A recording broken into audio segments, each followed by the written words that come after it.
respond. Hey, what's going on, guys? Hey, man. We are live. All right. Let's see how long this takes for somebody to get on this. I don't know. Well, we got Warsaw Patriot in here first. We Already? got Door Nice. Kicker. Door Kicker. Oh my God. We got Tattooed Door Dragon. Kicker. Door Kicker has rapidly become one of my favorite, not just YouTube commenters, but one of my favorite people in the world. Tell me That about it. dude is a funny son bitch, man. I love that dude. Woo! Door Kicker, we Oh, love you. he is. He's a good deal. Oh, Harlow, I'm sorry. I'm trying. I got to get to where I can type stuff if I want to, also. But there you go. There Hey, you Jeep Guy, go. what's going on, man? I like what you called this. I like what you called the chat. A perfect excuse for a tyrannical government. You are right. Tattoo Dragon, good dude too. Uh, anyway, boom, we right here. All right. Again. Wait, Timmy, before you start ranting, Kingpin, I did send you a link. I don't know if you got it. What's going on, Switch Pod? The Kidney and the Stone is here. Jeep Guy. And I King think we're Stone's a going good to. guy too. Oh, Uh-oh. I just got a royalty. oh, there we go. Royalty. Hey, Damon and Pat, what's going on, guys? And we got Brian Kerr. Nice. Okay. Yeah, I figured tonight, Timmy, would go into the COVID thing and conspiracy theories, tinfoil hats, the government overstepping on the Constitution, and people's reactions to it. I mean, is the bottom line. Well, can we just start with numbers and facts right off the bat? Because I've had a significant, not like a crazy amount of hate, but I get a little bit of hate. This dude the other day, it wound up in my held for review, whatever, and I left it up there. Guys, I'll debate you right now on this. And I said, okay. But here's the numbers. These are the numbers right now up to date. I'm looking at World Health Organization, CDC, a compilation. 454,000 cases in the US out of 1.58 million worldwide. There is no way that a quote unquote pandemic operates like that, where you have a country with 4.5% of the population pushing 30% of all cases, especially when it didn't originate here. I'm telling you, everything is being quantified as this. You saw my whiteboard the other day. You got 140,000 people that die almost every year from lower respiratory disease, and another 55,000 people that die from flu pneumonia every year. That's in the United States. We have 16,000 deaths right now. And I'll tell you right now, if you take a bullet to the head and you had corona, your You cause of died death's from going to be Corona. corona, baby. And it's nuts. And there's no way to prevent it. Josh Benware did an excellent video the other day on trying how do you even stay 6 feet from people? It's almost impossible in It's any almost grocery impossible. store. Can't do it. It's impossible. And so the whole thing is bullshit. And the crazy part is, okay, and the doctor, and I just pulled up, I made a giant mistake and pulled up a major news network's website. And this doctor says we'll never be able to shake hands with anybody again. Shaking hands is a thing in the past. And you know what I thought? Well, what about fucking? Is so I mean you can't shake hands with somebody. How the hell? How the hell are you going to put anything together if you know what I mean? People they've lost their minds. In Texas, the average age of death is around 80 years old. And you know what I say to that? Can I sign up for the coronavirus? Because I would love to make it to 80 years old. Yeah, right. Anyway, I'm sorry, man. That was my Well, rant. I've been me and Scott been on here for a minute, kind of waiting, but I'm ready. I'm losing my goddamn mind. well, I And think it was about what, Timmy? 2 weeks ago, they said there was 200,000 deaths, and then a week ago it was 80,000. Today it's 60,000. They don't know what the fuck. They can't keep track of the numbers. Either way. Well, here's the thing. I'm looking at it right here off to the side on the screen. U.S. deaths 16,267. But even if that's, I don't know about that. But even if you trusted it, globally, it's less than 100,000.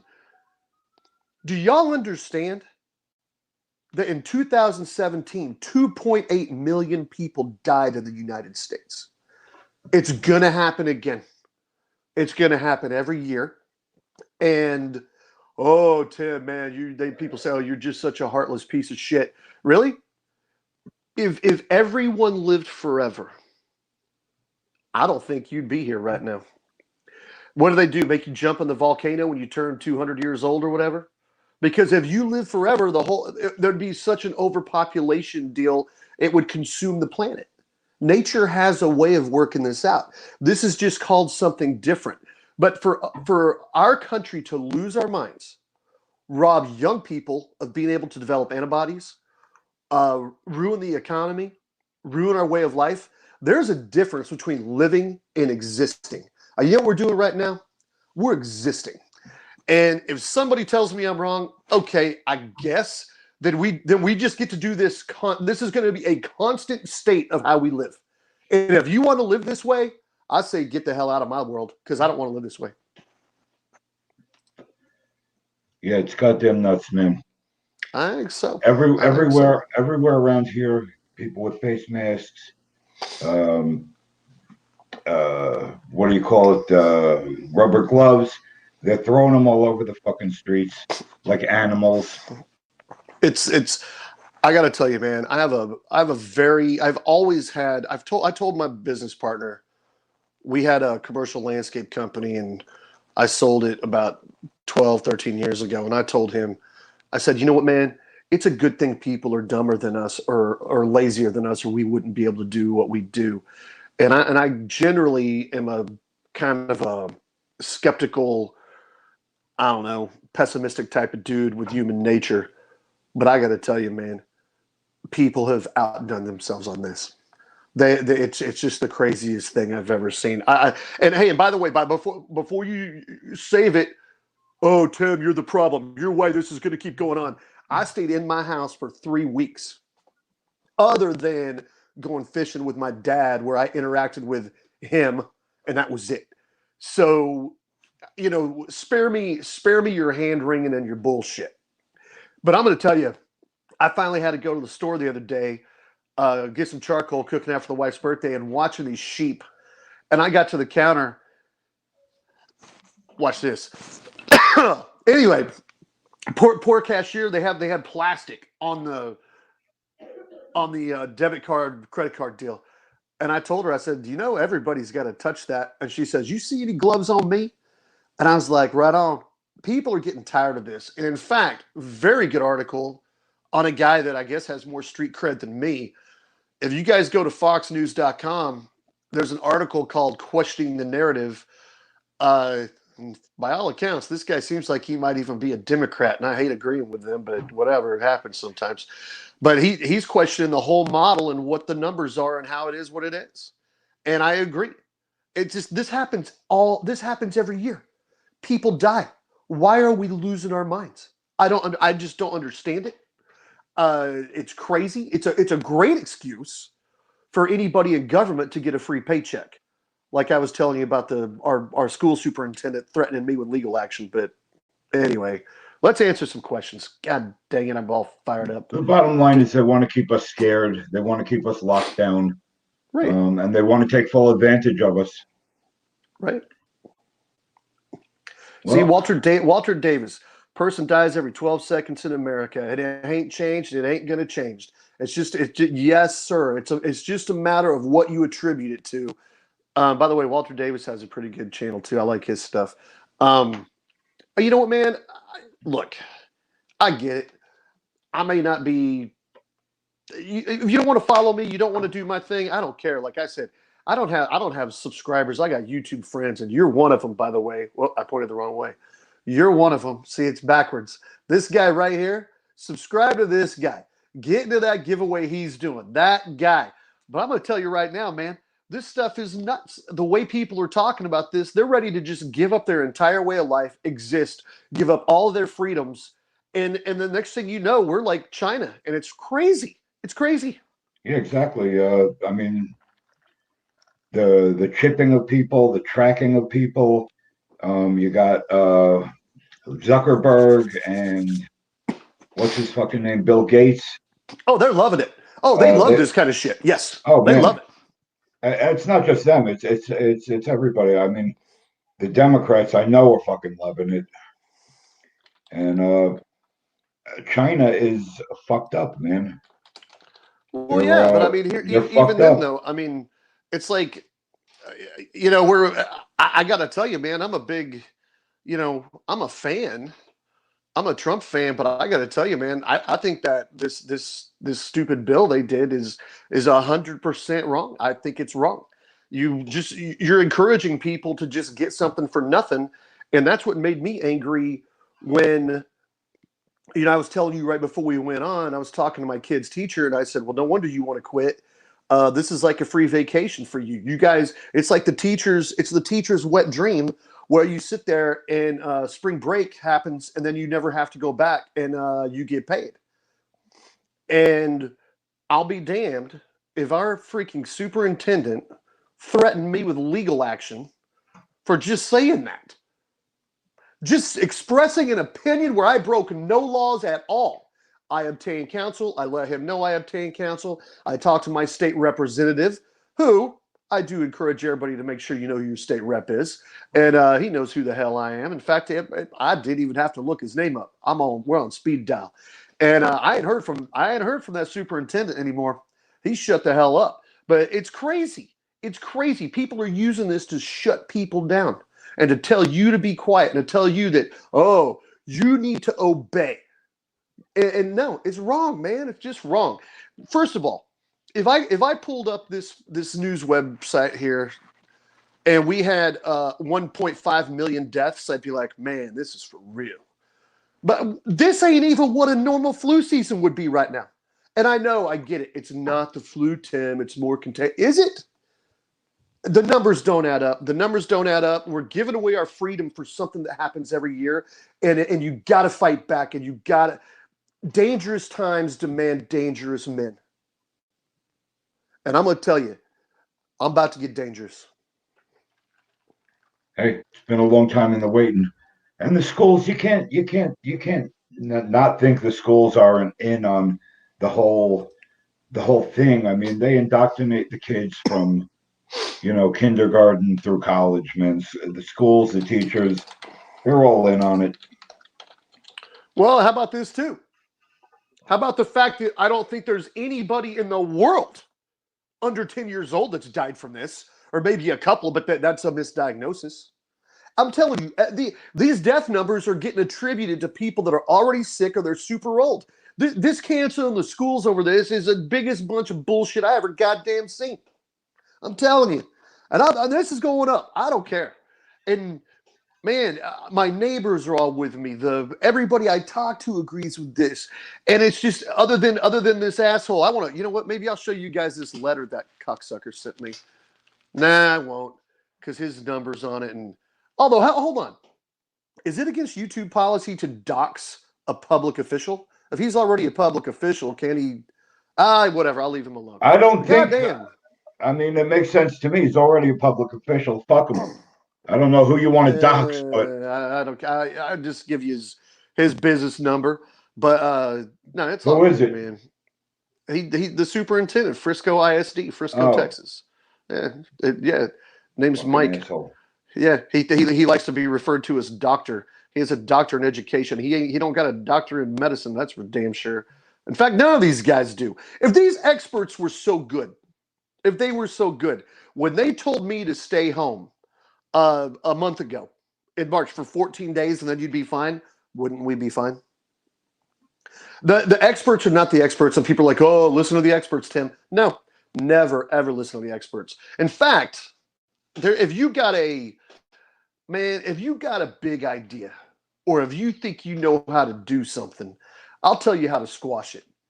You talk to a politician, because if you have a big idea You talk to someone with a small mind. And if you work for the government or if you got a small, and I'm not saying everybody, there are good cops out there. My neighbor's brother is a police officer, and he's like, I can't believe what they're asking us to do. And I'm like, well, what? He's like, well, mostly stay home. And I'm like, well, that's crazy. He says, I'm good. I'm glad you got guns. So that So they're is what it telling the is, cops man. to stay home. Yeah, in a lot of spots. Like in Dallas County lost their minds a few weeks ago and said they're not gonna even investigate petty theft, trespassing, that kind of stuff. They're just not gonna do it. Yeah, right. Hey, you think they're still gonna get your taxes? Mm-hmm. I'm telling you, man. I'm telling you. Yeah, I definitely see like I said, I see a higher cop presence around, but they're not pulling anybody over. I see them. I see them around, Well, what are they going to but do? they're not Are they going to interacting violate? with Are they anyone. going to violate their own 6 foot distancing rule by handing you a ticket? Yeah, right. There's the hypocrisy in that whole thing. But I don't know, man. I'm sorry. Let me catch up with some of these guys on the deal. I like Kidney in the Stone. He's a good dude, man. You're right. The neighbors should be afraid of you. My neighbors actually. I had a neighbor ask me if he could borrow a gun the other day, and I said, "Hell yeah, you can. Hell, I'll give you one." You know, that's great. Kingpin's cool. Anyway, good. There's some good people listening to this. I mean, look, man. This essentially, you are giving me a platform where I have been cooped up for basically 3 weeks, other than that fishing trip, which I'm glad I went on that. And I got to tell you, brother, I appreciate you letting me holler at you for a while on this Yeah, because that's all right. because you're a good dude, and I don't know. If somebody else wants to get in and take my Mrs. Mel 269, my man. Did I Is say it that right? I Mrs. did. I Mel said it or right. Mr. Smell? It's Mrs. Mel 269. I love him. Okay. He's a good son of a bitch too, man. But I mean, I gotta tell you, man. Oh, celebrity in the house now. Leverguns 50. That guy's all right Hey, there. buddy. I'll tell you what. That's a dude. I wish I lived next door to that dude. Um, Pat RMG is actually still listening. Oh my gosh! But no, man, no. There's good people in this world, and there are good people in this community, and this is what we're trying to do. But I'm telling you, man, this is the analogy I go back to. I don't got to pick up a piece of dog shit to know it don't taste like peanut butter. And when you got 4% of the world's population, but 30% of the cases, you're picking up a dog shit flavored peanut butter sandwich. And I don't like to do that. I ain't eating that one. It's crazy. It's crazy. And where are these numbers coming from? The World Health I'm looking. I'm Organization? looking at World Health Organization, CDC, EDC, NHS. It's on Fox News's cover deal right now that I'm looking at right now. These Well, the are up to date. WHO, I mean, I've been hearing the WHO all day is in China's pocket. They're leaning towards Well, China, yeah, and but this they can't includes be it. trusted. Oh, Trump wants to stop giving them funding. well, I think the WHO dropped the ball beyond belief on that, and they should quit getting funding. Yeah, But the Center for Disease Control is a United States organization, and you'll love this one. In their website, do you know what they include in their cases? Presumptive cases.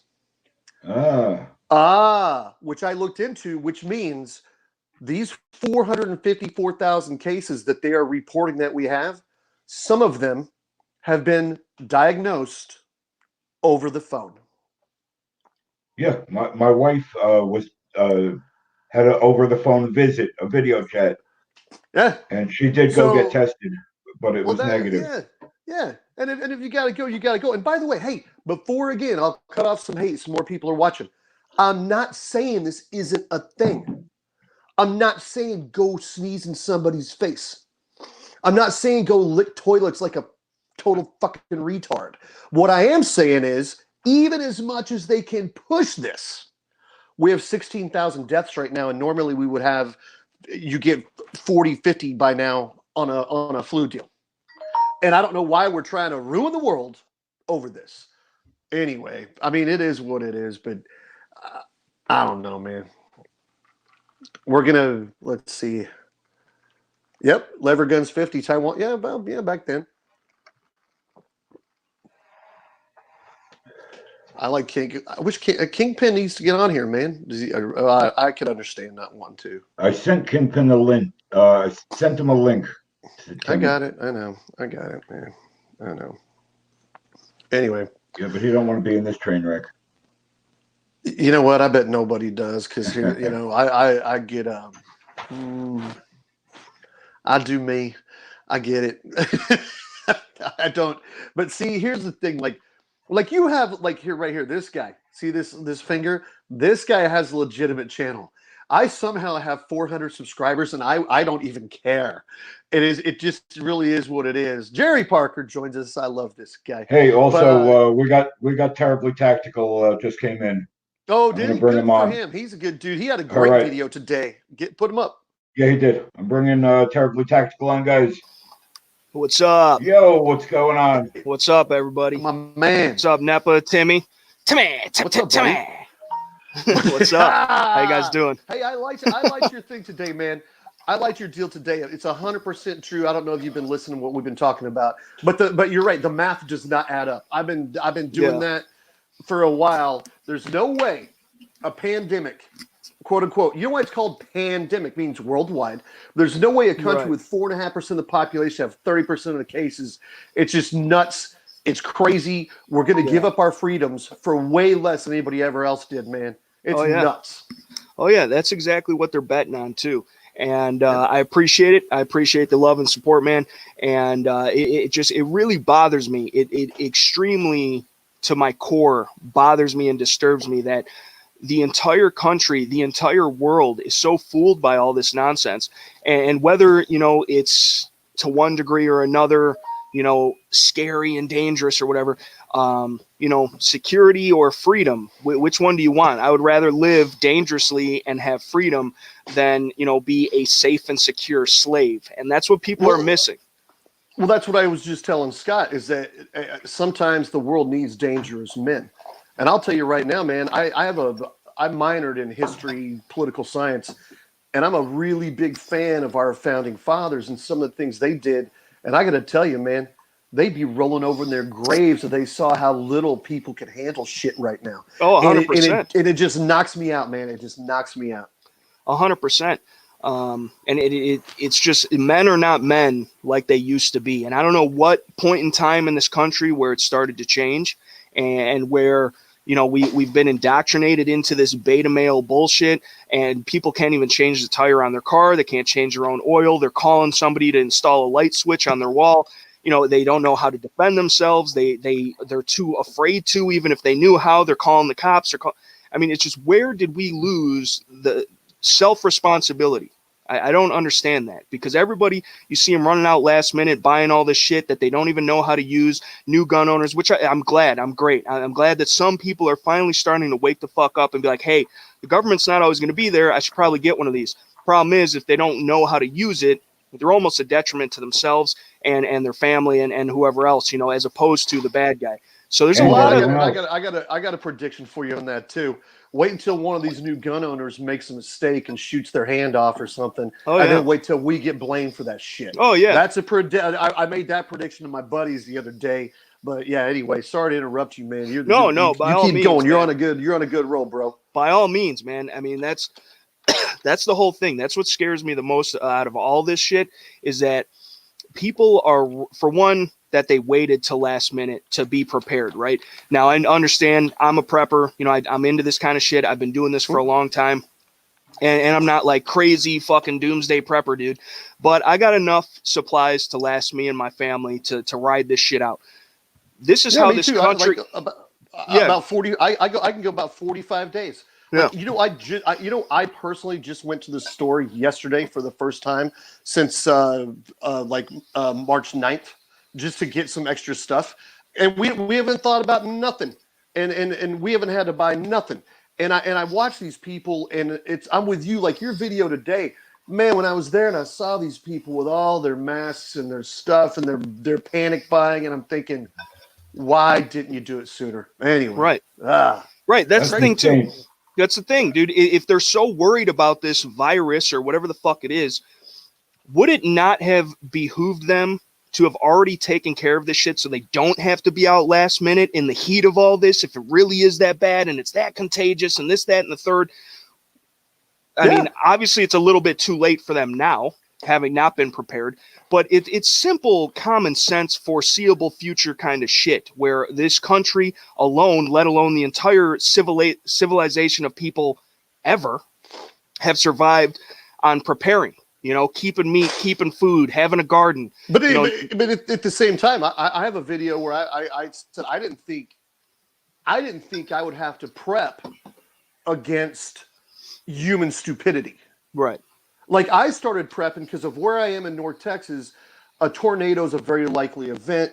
We're prepping for that. We're prepping for this kind of type of thing. But oh my God, it turns out I should have been prepping for people being idiots. And you know what? It's a good thing I did. And I'm glad I got what I got right now. Because we have MREs and stuff. My wife was like, what's an MRE? It's meal ready to eat. They're like government military issued rations. And she's like, we'll never need those. And you know what I said? I hope we don't. Right. Yeah, right. You know what? I have a box of MREs too. And last week I sat down at the kitchen table. I let my wife open one up and see everything that was in it. I taught her how to use the heater and, you know, just basically familiarize her with it. And it was good. It was some kind of shit. I don't know what it was, but we ate it. You know, we split the whole thing and it turned out really good. Bullshit. You ate the whole thing. You ate the whole thing. I ate 3/4, all right? You know you ate the whole thing. God damn. She's like 118 pounds soaking wet. Well, good for you. But it was a good thing. She learned how to, you know, use an MRE. Yeah. And the nice thing about those too is that you can eat them cold. You don't even have to heat them up. That's just a convenience, morale boost kind of thing. And that's what I like about those. They definitely weigh a good bit. And, you know, there's a trade-off. They're more as far as storage is concerned, as far as like the dried stuff, like the Mountain House or the whatevers, the Wise Food companies, all that kind of stuff. But with that stuff, Wise Food stuff too. With that stuff, you need water though. And you might not have water because the sink might not be on.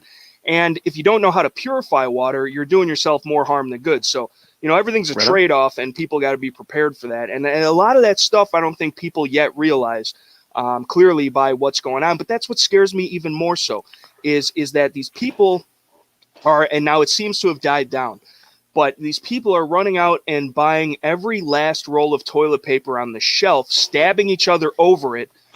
Can you eat that shit? Like literally, can you eat that fucking shit? Because that's not going to help you. There's 1,000,001 ways for you to wipe your ass and 1,000,000 other things to do it with. Food and water. Okay? You know, terribly tactical knows, but you know, toilet paper is so far down on the list of things you need for prepping. Yeah, right. It's ridiculous. Like look, when I was a kid, I may be as old as. Hold on, let me see if I'm pointing the right way. I may be as old as this guy. Yeah, not quite. They had cloth diapers back then. Little kids used to intentionally shit their pants and then they would get washed. I'm going to tell you right now, toilet paper is so far down on the list of necessary shit that you can't even believe it. And I'll tell you a story right now, if y'all will indulge me for about 20 seconds. I had a buddy that went elk hunting one time, got him a nice big one, and you know how you're carrying a lot of heavy weight and it puts some pressure on you? They were packing out the hindquarters and stuff, and he had to shit. And he came back to school without pockets on the back of his Wranglers. What do you think those pockets went for? Right. Yes, sir. I mean, I'm just saying you can use shit for whatever, man. Yeah, but yeah, it's not a big deal. And that's what bothers me. That's what bothers me is because these people are out here buying. It's a good thing and it's a bad thing because they're seeing the necessity to be prepared for something, right? So they're finally waking up like, hey, Costco might not always be open. You know, I got to get something. But they're buying the wrong shit. You know, pun intended, it being toilet paper. Right. But I mean, no, you're right. Yeah. Food and water, people, you can survive without toilet paper. You cannot survive without food and water. 3 days without water, 3 weeks without food on average. And then on top of that, even more so, security. Okay, you got to be able to protect you and yours and the shit that you have acquired, because other idiots that haven't yet gotten it are going to be desperate, and when it does come time that they need the food and the water because they can't get that anymore, they didn't get enough of it, or now we're totally quarantined and we can't leave our house, period, because it's martial law, which they're already basically enacting all across this country. See, that's the thing that pisses me off right now. Everybody has just acquiesced to this martial law bullshit and just taken it like it's They're not a thing. cheering That for it. just pisses They're me cheering it on. There's It people calling pisses the me cops on people for being outside. Yeah, tell me. I got a hassle from a guy who said, "Oh, Tim, you're the problem." Really? I stayed in my house for roughly 21 days, minus a visit to my dad's lake house, which I only interacted with him, and I'm the problem? Bullshit. And I'm going to tell you right now, man, that's the deal. And I'm about to the point. Well, I mowed the lawn. We had a neighbor lawn mowed thing today with some of my neighbors, and it was really nice. We got together, and we were like, we think this is bullshit. I'm like, yeah, I think it is bullshit because we've been sitting here. But I'm going to tell you, man, some guy ever comes in our neighborhood trying to peddle toilet paper and says, hey, man, I got 20 rolls for $20 a roll. Guess who's getting the toilet paper? Yeah. And guess what I'm going to pay for it? Uh-huh. Yeah. Yes, sir. Go to the head of the goddamn class. Yeah. I'm telling you, man, I'm tired of this shit. And people have they've lost their minds. And again, I don't know if Terribly Tactical was here when I was talking about some of the numbers on this, but this is not any different than any other year we have with this stuff. And it's crazy. And one thing I want to ask y'all is, where do you think we're going to be on death count from heart disease, from cancer, from this other stuff? When they tell you 200,000 people died from the coronavirus, but they were just picking off people that were going to die at 76 years old instead of 75 or whatever, where do you think we're going to be on that? No one can ever answer that. And I'm telling you, the experts have no idea what's going on. There is no idea that 4.5% of the population has 30% of the cases. That is just crazy. And look, I'm not denying it's a thing. I'm not telling you to go sneeze in anybody's face. But if you think you can walk down a goddamn grocery aisle and stay 6 feet away from somebody, I got some fucking oceanfront property to sell you. It happens to be in goddamn Arizona. Right. Right. Yeah, And motherfuckers would sign up to buy that shit too. That's the scary part. Right. They're forcing you to buy it. Exactly. Right. Anyway. What were you saying, N.E.PA? Nothing. I was just saying, I'm not even going to get into it. But well, he knew he messed up when he asked me to do this, but he's a good dude. Likewise. Likewise. He knows how I get. He's been with me for a long while. He knows how I get. Hey, he introduced you were saying people calling the cops on each other. He got me introduced to you. I did that N.E.PA giveaway last summer, and that helped me meet a whole bunch of people that I had no idea existed. And I got to tell you, man, it's the best thing I ever did. And it was really, really cool, meeting like-minded people like yourselves. And look, we can disagree on stuff and still be fine. Right. But this is I got to tell you, man, this is a crazy deal. All right, Kingpin just said, yeah, Joe Biden now is like, we want to forgive all the student loans and no one should pay for Corona health. Of course. Let's just give away more money. And I'll tell you, all y'all, anybody watching this thinking, oh man, that'd be great if I got my college loans forgiven. Guess what? That'd be great until your taxes go up by 40%, and then you end up paying 3 times as much. But whatever. I don't know, man. And we're not suggesting anybody shouldn't take any precautions. Be precautious, just like midnight range TM.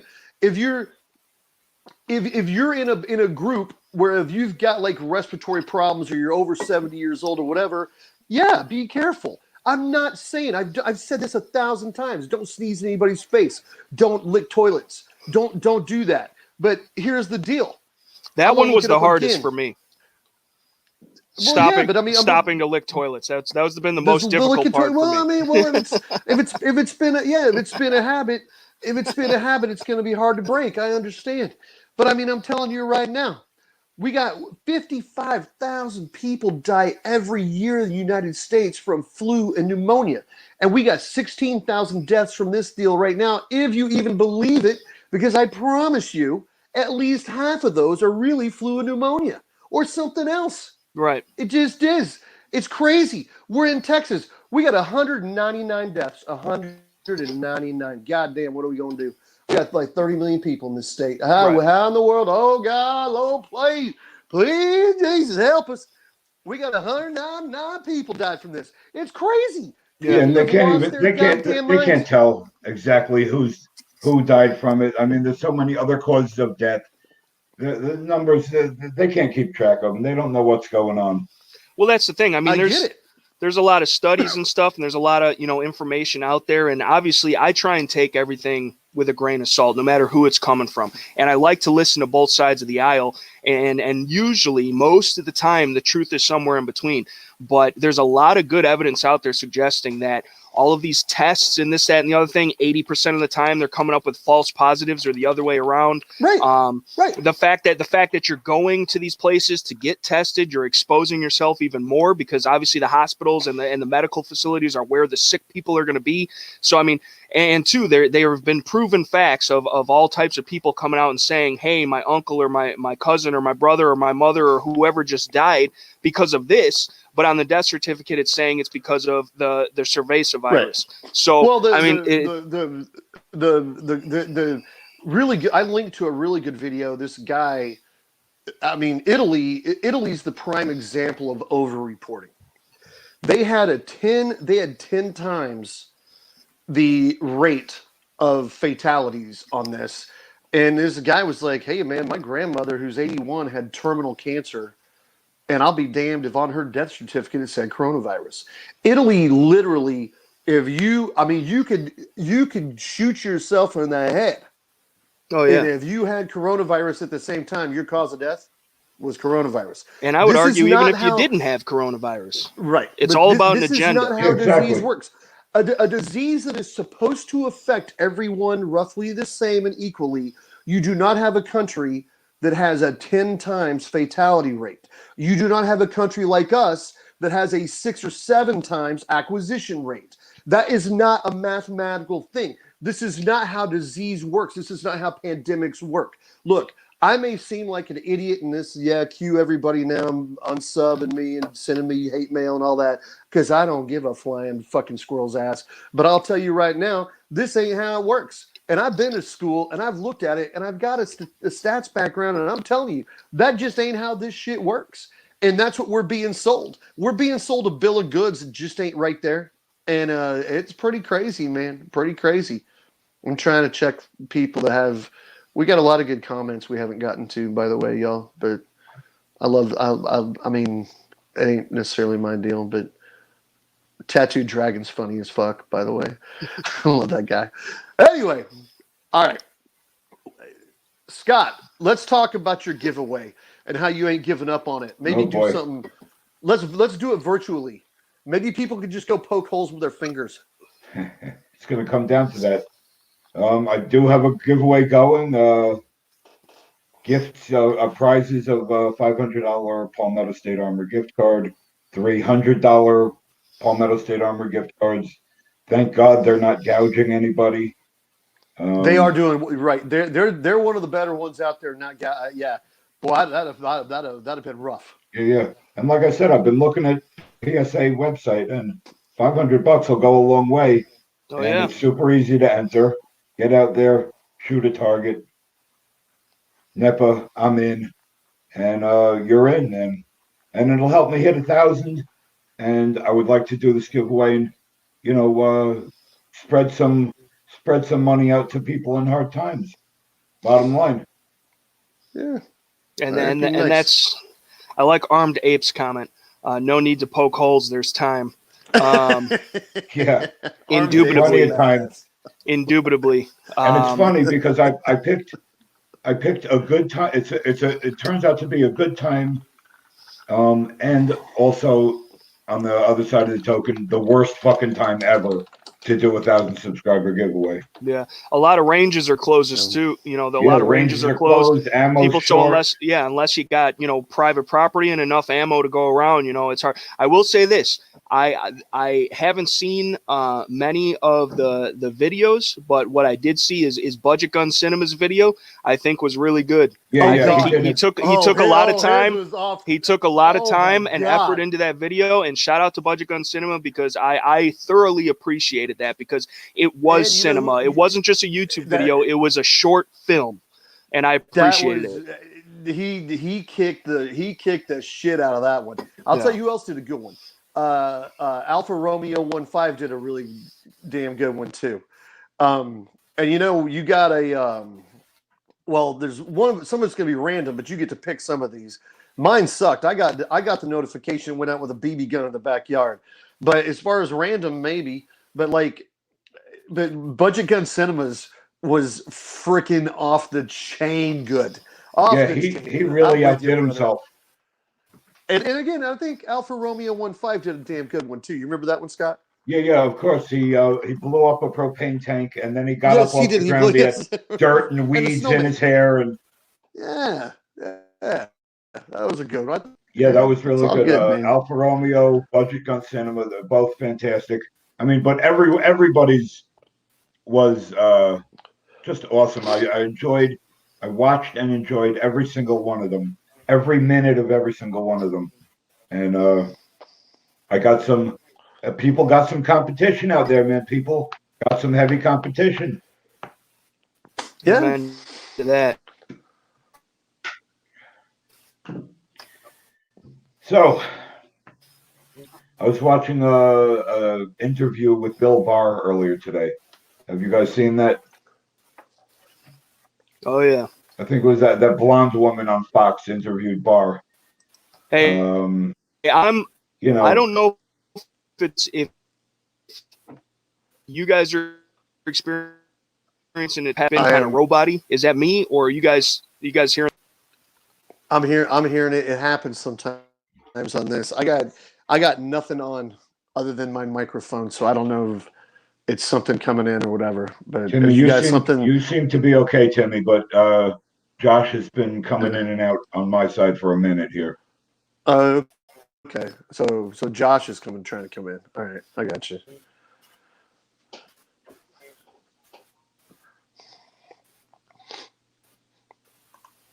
I mean, it happens sometimes. Because it seems to happen more with gun channels than any other type of channel. I'll tell you that. Yeah, right. Because it happens on my live streams all the time, and that's the tinfoil under my hat speaking. But it just seems like we get interrupted quite a bit. Yeah, I think it gets to a point where they're like, "Hey, these guys are talking about the truth. We can't let nobody know that." So, can you guys hear me? Or are we good? I got you okay right now. You got a little auto tune reverb going here and there, but and like here I'll create like I just turned off my thing. Looks like I'm fine. Yeah, you're frozen on my end, Josh. For me, I should be okay. But I'm not even looking at anything else I'm doing. Yeah, this is where it hit me the other day too, though. I think they might be. I don't know. Terribly tactical. He's totally frozen on my side, and I'm not hearing a word from him. All right, because me and you, I'm clear. You and I are clear as day. Yeah, right. So, yeah, no. And by the way, hey, while he's frozen, let's talk about his ass. I think he's a guy. I think he's a good dude, man. Like seriously, I think he is a really good dude, and very glad to have met him. Through meeting you. Yeah, I seriously, I would have never known that dude if we didn't do some of the things we do, and pretty cool. Yo, it's pretty cool. Got you back there, Josh. But, yeah. I hope. Can you guys hear me? Yeah, you're way better now. Yeah, all right, good. Did you hear us talking shit about you? I guess it was me. Timmy was talking nice but I you. assumed you guys were talking shit, so it's fine. It was pretty. Timmy was talking nice about you. I was the one that said you're probably a poor. Yeah, no, he said, hey, yeah. He said, "Don't trust that fuck." But yeah, well, hold on. Yeah, speaking of which, I get on these. I've been on a couple of these, and people are like, "We don't trust you," and I'm like, "Why not?" And they're like, "You have far less facial hair than anybody else on here," and okay, all right, I can try. It's just not something I usually do, but whatever, it's all good, man. Anyway, I think it was your feet. You sound great now. All right, good. Yeah, Good, definitely. good, good, good. Not that anybody's watching it. Wait, we have 24 people watching Yeah, this. you got. Holy I mackerel. think that's definitely more people watching at one given time than I've ever gotten on my live stream. So, I mean, that's Really. Yeah, I think so. I Dude. got 26 on my end here. Although I Well, always do them super here's late. why. I am a somewhat controversial figure, I think. So I'll have You people watch me because they hate me. have you ever read I my comment know. section? Oh, yeah, I have. And you know what? I'll tell you what, too. You know what, man? Like, dudes like you that have good channels and stuff, I'll get on there and, like, stick up for you and just, like, but then these people are just gone. They gone. They don't have nothing. They don't do their thing. They're just ding dongs. But yeah, it's just, I don't know, man. Doesn't bother Scott's me got none. his- And the way that I look at it, that's just adding to the algorithm. You know, like earlier, N.E.PA said, "Oh, dude, this dude Tom or whatever is a bot," which that's fine because as far as I'm He is a concerned, bot. That fucker is a bot. yeah. But that's another comment listed under one of my videos, and then I replied, so that's another comment. So that drives traffic to the video. So it really doesn't bother me, and the haters don't bother me. If anything, you know, it gives me a sense of accomplishment because I know I got under somebody's skin, and hopefully I got them thinking now. So, you know, they're probably not. Well, They're probably just being pissed off, you know, idiots. But if you get a sense of accomplishment getting under somebody's skin, I might be one of the most successful goddamn gun channels ever because I have pissed off some sons of bitches, baby. But hey, it's all good. But you like I'm being sincere right now. Like I will tell people, hey, cool. You want to watch me? Great. I don't have subscribers. I have YouTube friends. You want to watch somebody that's going to post something good or something entertaining? Watch Terribly Tactical. Watch N.E.PA Gun Talk. Watch Hootie Hoo. Watch Buffalo Outdoors. Watch Pat RMG. Watch Paul with Heavy Metal Guns and Outdoors. That's the only reason I even have a channel. That's the only reason that started. I just got curious into this. I went out and shot with those dudes, and they were like, and at the end of the video, they said, hey, y'all should subscribe to Timmy BMN. And I'm like, God dang it, don't tell people that. I don't even have any videos up. I get home, I got like 10 people subscribed. I'm like, oh man, I feel guilty. So then I do a few videos. 30 people subscribe. I got like I passed 400 subscribers the other day, and I don't care. I'd rather they watch y'all. Seriously, watch watch this guy and this guy. now my shit's That's what you garbage. need to watch. Don't watch That- none of my shit. N.E.PA, That's watch no N.E.PA. bullshit. Yeah. That's who you need I to have watch. the world's shittiest YouTube channel. Timmy, you are seriously entertaining. Josh, you just you have so much to say that your videos just it bleeds out in every one of your videos. That you have such passion about what you're talking about, and you never run out of shit to say. So, watch. Well, This always that fucks guy. me up. He This actually- always fucks he me up. actually- Both of these motherfuckers. he actually knows what he's talking about. Nah. I'm just entertaining. Yeah, I'm just nobody. All right, I'm just saying. All right. I appreciate it, guys. I really do. Well, man, Whatever you good, do, man. do not I watch love Midnight Range. the interaction. I love the interaction. That really is like you touched on. That is the best part of this because, you know, N.E.PA's been with me for a while, and we've become great friends. And at least I would think so. You know, Shaggy and all these other guys. You know, I'm fucking Beretta 9mm USA channel, a relatively big channel like that. There's somebody that I watched before I even did this. Now I text back and forth with them. I have them on my live chats. We're good friends, and it's like I'm a nobody compared to them, but we're like just regular dudes. And that's the thing is behind the videos, behind the YouTube page, we're just all regular dudes, and building that community and getting to know each other is awesome. And it's a great way to gather support for the end goal, which is the Second Amendment. That's why we're all here. Freedom, the Second Amendment, liberty. That's why right. that's why I'm here, man. I'm incredibly disappointed. We had a we had several of us that were going to go shoot at Paul with Heavy Metal Guns and Outdoors with Hootie Hoo and Pat RMG and Paul and Rusty and all these guys, and you know, the NRA annual meeting canceled. Not that I'm big on the NRA. Hey, I'm a GOA member. I'm ready to, but that show's pretty cool. And the cool thing, and I hope you don't mind saying this, but Hootie Who's is working on maybe coming deer hunting with me next fall, which is really cool. And he just passed 100,000 subscribers, which is really cool. And he just keeps doing the same thing every day, showing how fun guns can be. And I love that dude, man. I love that dude for doing that. And he stays away from some of the political stuff because he don't need to. I'll do it. But man, how cool is that? And there's lots of fun things, man. There's lots of fun things. And you know what? Brian Kerr, 100%.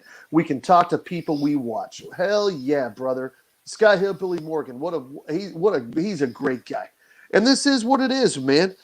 And I'll tell you, you know, any of y'all, you want to come hang out? Look, you're gonna get me. And my wife, you know, the wife videos, yeah, she looks pretty good, and I appreciate those. But if you're a creeper, you're gonna have to stay the fuck at home.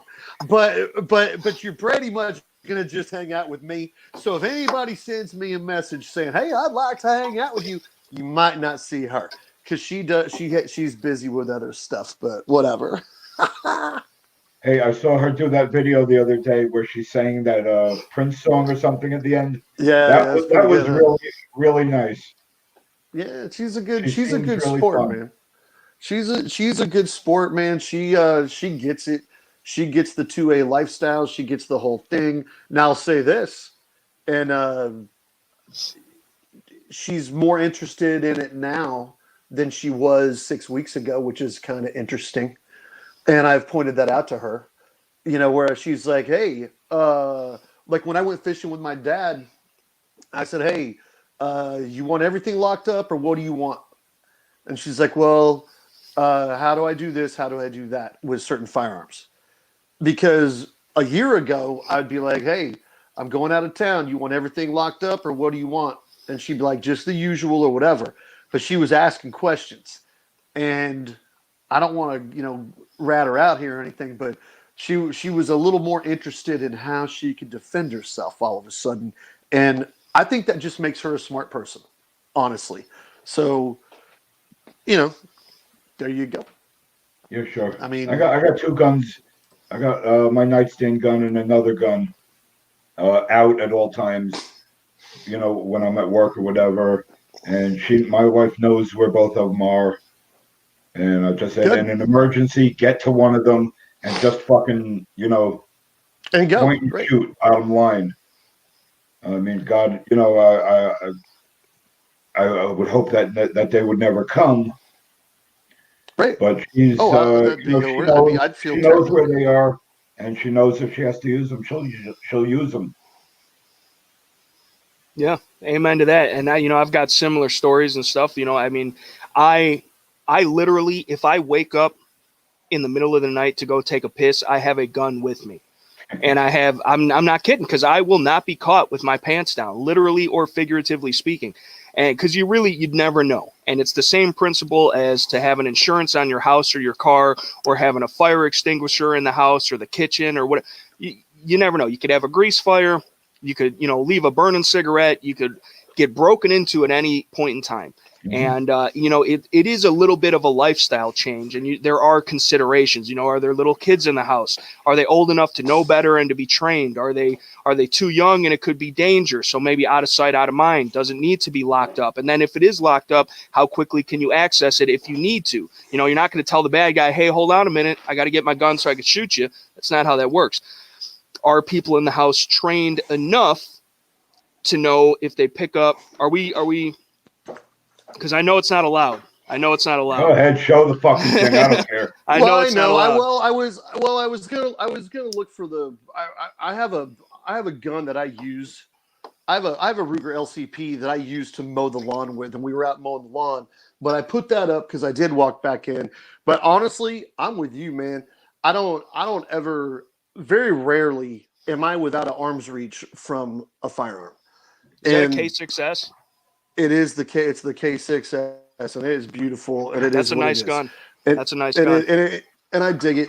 By the way, Pat RMG might, if he wants to say something, this, or he would say he shoots this way better than I do. But it's on the desk right now. You know what I mean? And Right. like, I seriously am almost never. I say almost, man. I'm never within out of arm's reach from a firearm, and I just think it's a smart way to be. I answered we had a package delivered the other day. I grabbed the gun, stuck it right behind me just in case. Doorbell rang, and my wife was like, "You just answered the phone with a gun." And I'm like, "Yep." She goes, "Yep, just like every other time you do it." Yeah. And that's the thing. Why? You don't know. Why would you change right now? Yeah. You No. know? Did If you say anything, you I would have answered the phone? Yeah, I do that Oh, all the time. there's Pat RMG. By the way, Pat. Okay, so Pat RMG. When we were out at Paul's at Heavy Metal Guns and Outdoors, sorry to hijack everybody's stuff here, but last time we were out there, he got this, and I said, "Hey man, we were in between videos, and he was hitting this like 8-inch steel at 40 yards with that little snub nose." And I was like, "Dang, dude, you're a good shot." He is, man. He is dead on, man. I like that dude, and he's a nice guy. Anyway, sorry. I knew he was listening. Yeah, try to fool me, Pat RMG. And by the way, every time you say Pat RMG, I get a royalty because it stands for Pat Real Man of Genius. And then we realized I told him he did his name change video, and I said, in my phone you're Pat RMG. He goes, "That'd be a great name." I said, "It would be a great name, but I want a royalty." Now, obviously, it's a joke. It's an inside joke. But I had a dude on a video ask, "Why do you get a royalty every time you say that?" And I'm like, "We don't." But anyway, he's a good dude, man. I'll tell you what, man. You want to see a dude that's enthusiastic on his videos? He is off the chain enthusiastic, and I'll tell you right now, he's the same way in real life, man. He is exactly the same way in real life. Goddamn guy is awesome. Anyway, all right. Sorry, that was okay. Christina says, hopefully this situation makes people want to learn more about self-defense and prep and not just hoard all the toilet paper and random ammo they can find. Maybe one of the smartest comments we've heard on the thing so far. For yeah, real. I would say so. Yeah. Christina sounds like a very intelligent lady. Indeed. Indubitably, one might say. Yeah, that's the thing. Back to the guns. Like, I have always had guns. I grew up being a wee little lad. Thanks to my pops shooting. Started off with 22s and graduated to an SKS, AK. 9mm, 45, stuff like that. And, for gun guys like us, it comes naturally. We've been doing this for a while. We know what we're doing. We know what we're talking about. And to other people that are just getting into this, like, I work in a gun shop. I work behind the counter of a gun shop. And it's been pretty rough. That's since I've discovered your channel, that's been very, very fascinating to know that you come at it from that perspective, because I don't. But anyway, sorry I interrupted you. Continue. Yeah, no, by all means, dude. It's been pretty rough the past few weeks since all this bullshit started, because the first week or two, it was literally nonstop before we opened and after we closed, shoulder to shoulder packed. And I work in a little mom and pop gun shop. Like, it's not some big box store. Like, we're literally like thousands of people we have served and sold guns to and got ammo for and this, that, and the third since this all kicked off. And, Mr. Guns Gear put up a video where he referenced talking about how most of these people are first time buyers. And even, by the way, that and was a good video. Yeah. And there's a great percentage of these people that, are probably on the other opposite side of the aisle as far as politically speaking when it comes to guns. And I've seen that, we see all these memes and stuff on Instagram or Facebook or whatever. And I've literally seen that in person to where, I can't get it right now. I can't order it to my house. Why do I have to wait? And then on top of that, and this has been happening all over the country, but in Illinois, where I'm at, unfortunately, no, I forgot literally, about that, man. I saw literally, man, rough. Yeah, that's up north at my property, but literally, in like no way, shape, or form is the Illinois FOID card and background check system, which is separate from the standard NICS system, set up to deal with this kind of shit. So it's a double-edged sword, because now you have, for one, the FOID card in and of itself completely unconstitutional. We all know that. Then on top of that, people, the wait times, they don't have enough people staffed to even make the system that they made to work, which is bullshit and even further unconstitutional. And so now we have people that cannot, just like let's say Tennessee, all right? You live in Tennessee or Indiana or anywhere else that doesn't have a FOID card, where you could just walk into a shop and buy the gun without having to. Or where I am in Texas, I can sell person to person in Texas for whatever. Yeah. We can do that in Illinois too, but it has to go through the Illinois State Police, and they have to give you an approval code, and you're supposed to wait. And you're supposed to wait 3 days, although federally speaking, 3 days from the point of the agreement. You know, it's all fucked up. But what I'm getting to is that so many people, we've got literally, I don't know what the exact number is in Illinois, but thousands upon thousands upon thousands of people are getting out, buying guns, trying to get their FOID cards, all this at once because they waited till last minute. And it's backed up, it's delayed. We had people waiting over 2 weeks, which is worse than California, to pick up their guns because they hadn't gotten approved yet because the state system was so backed up. So then, you know, you got the logistic standpoint of, oh, well, I can't even get it, so I'm going to cancel it. Or, you know, you got people calling every day, coming in every day, is my shit approved? What's going on? And they're yelling at us like it's our fault. I'm like, motherfuckers, this is the gun control you all fucking voted for. And this is why it's like this. And it is weird being on this side of the counter, trying to do your best to help these people. Because the reason why, trust me, I don't make that much money doing it. Okay, I could make a lot. I could probably make more fucking money working at McDonald's for $15 an hour, fucking doing that shit. I have a passion for it, and I truly do believe, and not putting myself on a pedestal or pat myself on the back, but I do truly believe that if I can help somebody, you know, it could potentially, selling them that gun, giving them, you know, the information, showing them how to do a certain thing, could potentially save their life one day. And that's an important thing to me. And just seeing Americans get out and exercise 100%. Their God-given rights is why I do this. And it's great to see that. Well, that's much more respectable than a lot of gun shops and a lot of guys behind the counter at gun shops where they don't really give a shit. The bottom line is they just want to sell whatever they're pushing that day or that week or that month. They don't care anything other than just selling you a gun and getting you out. I don't even make commission. I don't even make commission. Like I just get paid hourly. I'm with you. I'm with you so 100%. I got to meet a whole bunch of gun channels last summer when I did that N.E.PA AR giveaway and just opened it up, and I heard from people and met good people and whatever. And I got to tell you, man, this guy does a daily Second Amendment update, DC Channel Guns. He had a guy on his channel that couldn't find 40 Smith & Wesson, and I said, you know what, man, I'm going to send you some. And then I found out, oh my God, I can't just go to UPS. I got to go to the hub and send it, and da-da-da-da-da. I ended up going to Palmetto and getting Palmetto to deliver the same stuff basically to this dude. And then I screwed up the guy's address and he had to go pick it up today and all that. But you know what pissed me off a little bit? Some guy got on my channel and said, oh, why don't you just give it to him and not virtue signal? Like you're like every time you got to give something away, you got to let everybody know you did something nice.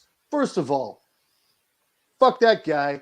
And second of all, are you serious? I've done 20 things nicer than that no one knows about. Right. But the point is, I promise you, my entire neighborhood, I will break laws. I will break laws to protect my neighbors. You watch this right now.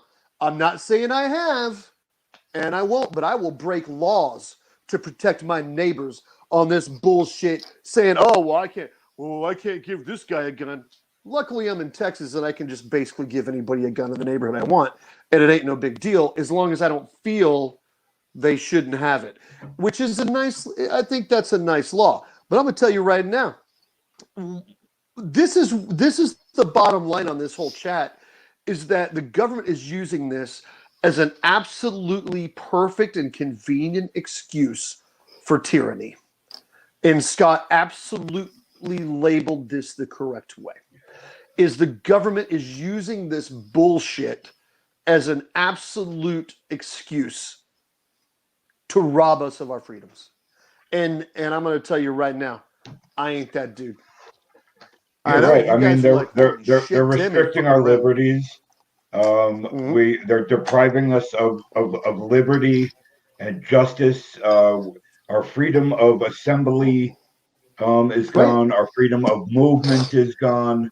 Right. I mean, they First have some Amendment states. gone, Second Amendment gone. Yeah. They have some states that are shut down. I think it was Pat the other day said he tried to get into North Carolina, and they turned him around at the border. Right. Oh yeah. That when Now, I heard is that that's constitutional? Is that that's legal? unreal. When I heard that is unbelievable. No, that secede from the union if you think your state can do that. No. I mean, they're just totally overstepping. I love some of these. I love. They got us locked down. We're basically sheep because everybody's doing it. Nobody's saying fuck you. I get it. Oh, hey, I got one for you. So when I did go to the grocery store finally the other day to get the charcoal, they and we live in a pretty nice area, so it's not like whatever. But they had hired a. Well, let me see how I can put this in the right way. They had hired a security guard, and I probably, and I'm not. Hey, man, I ain't nothing. But she had no gun, had a uniform, but I promise she was 65 years old, man. And I had my little day pack, my pocket carry, my whole thing, and I'm like, if something bad goes down in here, you think she's doing anything? She ain't doing nothing. And it's crazy. But that makes you feel good to have some 65-year-old retired teacher sitting in there. It's nuts, man. It's nuts. We've lost our minds. That's the whole principle. It's all the facade. It's all the appearance. It's all the appearance because that in and of itself, just like this virus or whatever the fuck it is, it's the boogeyman that nobody can see, but everybody should be afraid of it. Nobody takes into account how many people died of obesity this year, how many people died of the regular flu, how many people died in a car crash, how many people died because of malpractice in big pharma. Nobody takes in consideration how many people died of the drugs that big pharma are giving out or any of this shit. Alcoholism, whatever the fuck it is. Nobody's fucking quarantined or pitching a bitch about that shit. Well, hold on, man. You just listed about 4 causes that I'm probably gonna die from. This is kind of. You kind of got. I'm in the same boat. I'm in the same boat with you. You in obesity, yeah. You got vodka alcoholism, and Diet Mountain Dew. If Mountain Dew wants to sponsor me, feel free. You drink Diet Mountain Dew and vodka? Holy shit, we could hang out. In fact, let's burn the world up. Come down to Texas and let's get some Diet Mountain Dew and vodka and shoot hogs late at night. We'll let somebody else drive. Sounds like a plan to me. Before everybody loses their minds, I'm kidding. We're not using guns while we're drinking. God damn. Everybody's gonna lose their minds. Shit. But we might be using drinking while we're shooting guns. Well, I think it's totally legal because of it is the alcohol, firearms, and tobacco. Right, and explosives. Don't forget that one. Yeah. You know what? I think it might be a law. Damn. This is the thing, though. This is the thing. This is what I'm worried about. Was getting back to the freedoms and the liberties and all this shit. We, the people, right? Me, you, everybody, are supposed to be the ones in control of this country. Okay? We're not. We have gotten so far away from that it's not even funny. I know. We can take that back if enough of us come together and make that happen. However, with the amounts of people that I'm seeing so afraid of the boogeyman, when the numbers don't add up to make that, and if there was a real serious pandemic going around where millions of people were actually dying. I knew a bunch of people that were actually sick. That'd be one thing. It'd But be I different. don't think we're there. At least not yet, or We might ain't not even ever close, be in the future. buddy. So I got to tell you right now. I think I'm going to make a prediction. Less people might die in 2020 than 2019. Because right, think of what car accidents are going to go down to because no one's driving. Think about all right, this other stuff. Anyway, right, yeah, just right. saying. Exactly. But they've gotten the government, the media, whoever has gotten everybody, even patriots, okay? Yeah. My bad. I unplugged the wrong thing. They've gotten even, can you guys hear me? Yeah. Okay. They've gotten even patriots to That's the believe. funniest. That's the funniest shit tonight. I love it. They've gotten, Keep going. I just know enough to be dangerous. I know. This computer shit He's tweaks me out, man. He's the man. He's the man. I'm terrible at this shit. They've gotten even quote unquote patriots to believe in this shit and to be wearing the masks and the gloves and to not be leaving their house and giving up freedoms. Literally, we are living in martial law. It might be martial law on a diet, but this is martial law, motherfuckers. If you can't cross state lines, if you can't leave your house, if there's a curfew, if there's a threat of violence or a fine or whatever because of you enacting your freedoms outside of your home, that is martial law. And so many people are defending it, and even worse so, pushing for it, and then calling the cops on their neighbors and chastising people for not complying. Where in the fuck in this country did we go wrong to where this is an acceptable thing? Because if there really was a pandemic and it was a Which suggestion right, but let's be in magical theory land and pretend there is, and the government told me, hey, this is pretty serious. You got to watch out for yourself and others. It'd probably be a good idea to stay at home. For one, I don't need the government telling me because I would have already been doing that if it was a real deal. But once you cross the line into you have to, I am telling you to, for one, it makes me want to disobey you even more. And two, that is infringement. That no longer allows us to be free. So many people that are sitting here and going along with this shit, not opposing it, thinking it's a good thing, even worse so, that this is martial law that we're living in, and it's only going to get worse because at the end of the day, the government, I've said this a million times, the government's end goal is more power and more money. What are they doing right now? They're gaining more power and more money, buying up all these corporations. They're fucking beyond that, all this shit. They're taking away our rights, and it's a test run to see how willing we are to obey the fucking government. So we're all going to sit here in our homes, and we're all going to lose our jobs. They're going to crash. If we do make it through this fucking pandemic, scamdemic bullshit that's going on, it's going to be another great fucking depression. Well, I stole it from High Impact Blogs, but okay, all right, fucking which they're check them out if pissing you on have. our freedom.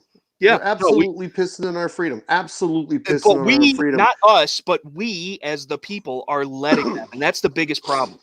Well, and that's what bothers me, because you know what, I a long time ago, man, I bought into the American dream. I bought into the American dream that if I worked hard enough, I could do something and I could be somebody.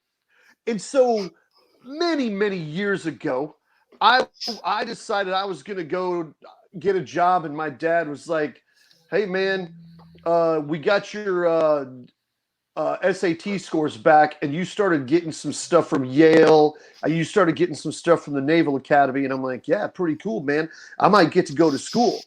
Sounds like we need to save some money." You know what my dad told me? He said, "Sounds like you need to get a job." So I got a job, and I went to a state school, and I went to the University of Texas, and I worked my fucking tail off. And I went, and I worked night shift at a mental hospital for 4 years to graduate debt free to where I could do my thing. And then when I was applying to grad school, I ended up working for a landscape company. And then they thought enough of me. After like 6 months, they said, "You know what? How about you don't do the grad school and go to Dallas and do the landscape installation at the ballpark in Arlington?" I said, "I don't know if I know how to do that." And they said, "Well, you're better than the 3 guys we fired that were doing it." because we paying you about 30,000 a year. We're paying those sons of bitches about 10 times that. And that's what I did. And I worked my freaking tail off. And now you want to tell me we're going to give up on this kind of thing? We ain't giving up on this. This is insanity. And I'm done with it. And I'm so angry that the kid next door, man, the kid next door. When we moved here about 10 years ago, great guy, great kids. And this kid's graduating from high school, and they just stuck a sign out in his yard saying he graduated. I guess he ain't going to get to go back to school. He ain't going to get to do nothing fun. Even though there's 199 people died in Texas from this, and ain't nobody under 50 died from it. People are sheep, and they're stupid, and I'm sick of it. Sorry for going crazy, man. Y'all are all right. Man. That's the problem, though, is you're not going crazy. You're going sane. But to the sheeple that are out there that think you're going crazy, they're the most dangerous out of them all. You know, and I see Josh been wearing there. He's kind of over the subject. And I see Walter Davis saying, I'm giving them the benefit of the doubt and thinking people staying home is working. Is it? Because supposedly everybody's staying home, but the numbers keep increasing, you know, it's not working. The math is not adding up at all. I can tell you right now. And if that was working, yeah, go ahead. No, go ahead, Tim. No, I'm just saying the math is not working out. If the math was working out, there are 1.58 million cases in the world, and we're 450,000 of them. Again, I'll go back to the beginning. Supposedly, I would add. Supposedly. Oh, yes, let's add that. But there's no way that 4.5% of the world population has 30% of the cases, especially when the disease did not start here. That's just not a thing. Not to mention the whole fact that, well, we got 16,000 deaths. Okay, well, 55,000 die from the flu pneumonia every year. Another 150,000 die from lower respiratory. You add the rest of the people that are taking off on this. This is nothing. You know, if this happened 25 years ago, it wouldn't even be known. It would not even be known. If this happened before the internet, this would not even be a thing. You're right. Think about that. I know I'm gonna get people hating on me and all that, and this guy that sent me a message that said he wanted to debate me, and I said, "Well, start your own live chat. I'll debate you." He goes, "No, you start the live chat," and I'm like, "Why would I start a live chat when this son of a bitch has zero content, and to give him a platform to be to try to take me down?" But whatever. Anyway, SwitchPod. You know what? I'm upset. So am I. So I'm deeply disturbed about all this bullshit because I'm worried about not only the naivety of the people in this country. Leave that comment up, N.E.PA. But the lack of preparedness and the lack of willingness to fight for your God-given and alienable rights, because at the end of the day, that's all we have. And we have that whether the Constitution exists or not. We are given that to us by our Creator. No matter who you think that is, that is, as human beings, living, breathing human rights, no matter what, period, point blank. And how so many people are willing to infringe on others in the vein of security and safety against a false threat blows my mind completely. But comment, I mentioned this in a couple of my videos, but especially the last one. Here's a good test. Does anyone here know someone who has it? I don't know anyone. And again, I'm not saying that it doesn't exist, right? That's the other thing too. That's the other thing. I need to make this clear because I've been very outspoken at this. I'm not saying go sneeze in people's faces or whatever. If you're in a group that this might be a thing, but you should be doing that anyway during the flu. My mom had to be they forced her into a coma 3 or 4 years ago because she got a really, really bad flu bug. Hey, I'm not saying go out and do stupid shit, but don't you tell me what to do. That's all I'm saying. Don't you tell me what to do. What about you, N.E.PA? You know anybody? Well, I don't know anybody confirmed. I mean, I hear a lot of rumor and bullshit, but nobody I know has said like, "Hey, I definitely got it. I can't breathe. I'm sick. I'm this. I'm that." Right. I don't know anybody. And I mean, Josh Benware says that his daughter's mother No, has. Uncle Dan told me he didn't have it, but whatever. I don't know. Maybe he does. I don't know. I'll call Uncle Dan. He's a good. Josh By the way, he's Benware a good says dude. his daughter's mom has it. See, But that's Uncle one Dan would person never have the time out to go. of maybe 200 people in here. You know, I mean, 25 Okay, people but hey, probably know a good 200 people. 55 million people get the flu and pneumonia every year in America. 55 million. I mean, and I'm just saying. And that's a believable number. We'll it's see. the fucking flu. But Corona. Right. And check this out, too, it's though. A real thing. It's a real thing, out. But it's not as fucking blown up as people are saying. But check this out, though. Check this out, for real. Now, the tinfoil under my hat might be showing a little bit, and that's fine, because I like to look at the abstract, and I like to take things, because if you follow the money, and we could go on and on, I don't trust the government as far as I could throw them, and I got a bad motherfucking back, so it's not very far. How do we know, okay, not being scientists and in the know with the government loop and all this shit, how do we know? Doesn't make them right. How do we know that whatever test they're doing or whatever the doctors are saying or whatever the analysts and the professionals are saying is even right? Okay, I would not trust it just because the mainstream media and the government are telling you one thing. Before all this shit, everybody was like, fuck the mainstream media, let's not believe them because they're feeding us lies, which is true. But now all of a sudden it's all mainstream media, government, like, where do you people, the hypocrisy is rampant. So it's either one thing or it's not. And it could be somewhere in between. It could be a real thing, but not that big of a deal. It could be way worse than they're telling us, or it could not even exist to begin with. And we would never truthfully know without being on the inside of the circle. Nope. So you're right. But so many people are so willing to believe. You're right. They're willing to believe everything. You're never going to know. And when I talked to Uncle Dan the other day, he was like, I don't think it's a big deal. He's an older man, but I mean, apparently, okay, cool. Well, he had it. All right, whatever. It is what it is, man. I mean, look, here's the crazy part. Are you willing to give up living for existing? And if you want to just exist, then go. Then I guess that's what you've got to do. But maybe you should just go to China because that's what they do. You get to exist. I want to live, man. I'm sorry, but I want to live, brother. I want to live. I want to live my life. I want to do what I want to do. And people are like, well, you're gonna die. I'll take my chances then. Everybody fucking dies anyway. Right. Yeah, y'all die. Everybody's gonna die. Go to the head of the goddamn class.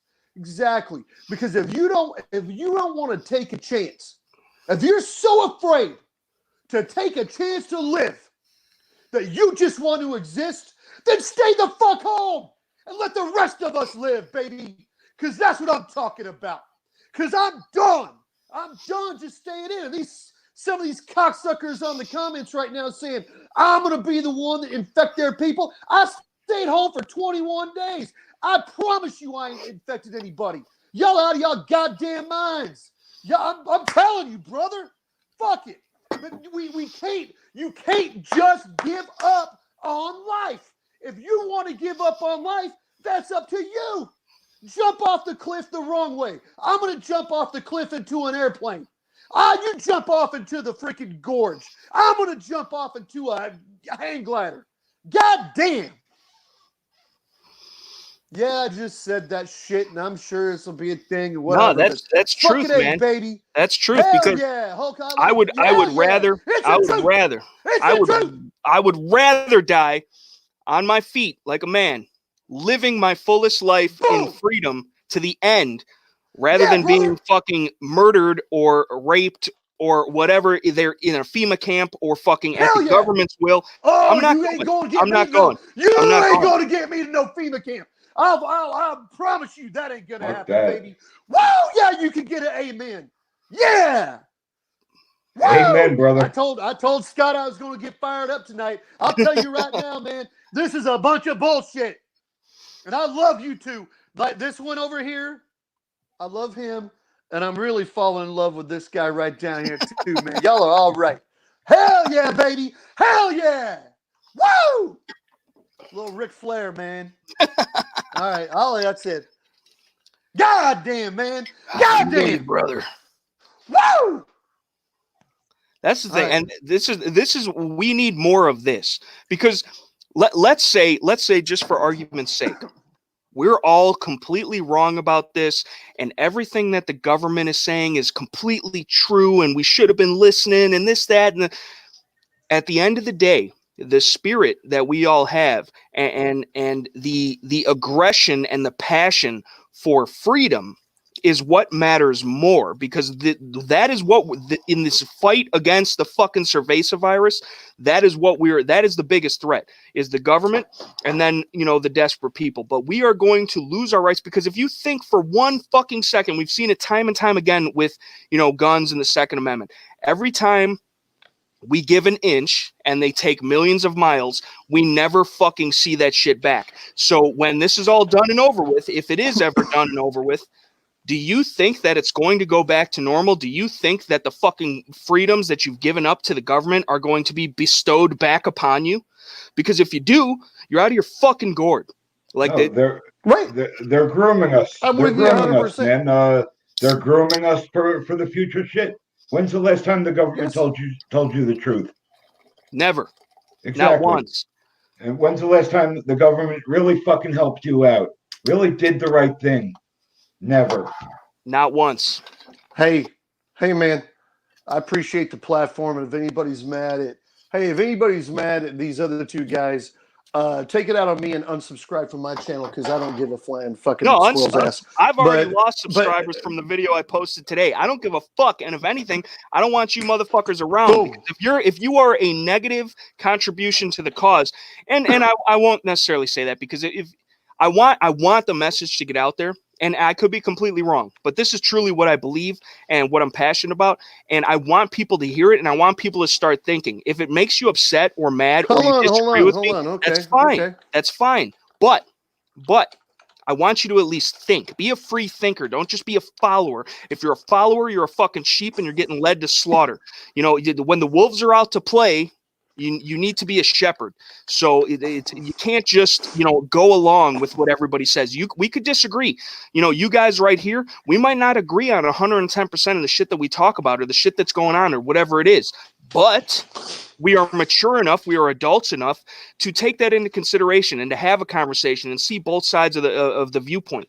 But for people to completely disregard the opposition of what the government and mainstream media is telling you. I like this 3-7s comment. What the hell you think I've been doing, 3-7s? What the hell you think I've been doing? Sitting here doing nothing? Come on now. Man, I call. That's crazy. That's a tough question. That's a real fucking question. Because it is a real question. Okay, well, one thing I've been doing sit here and talk, and everybody's talking. I've been preparing beyond belief. I got enough food, water, whatever. I'll take care of my whole thing. I just had a meeting with my neighbors on what we might have to do if the place goes crazy up here. I call my school board. I've spoken in front of the school board. I know my state representative. I do everything I legally can. What do you want me to do? You want me to start killing people? Right. 3-7. I mean, because that's the next step I get. I'm not going to go to that right now. But I mean, other than me just getting pissed off and whacking people in the head, I don't know what you want me to do, man.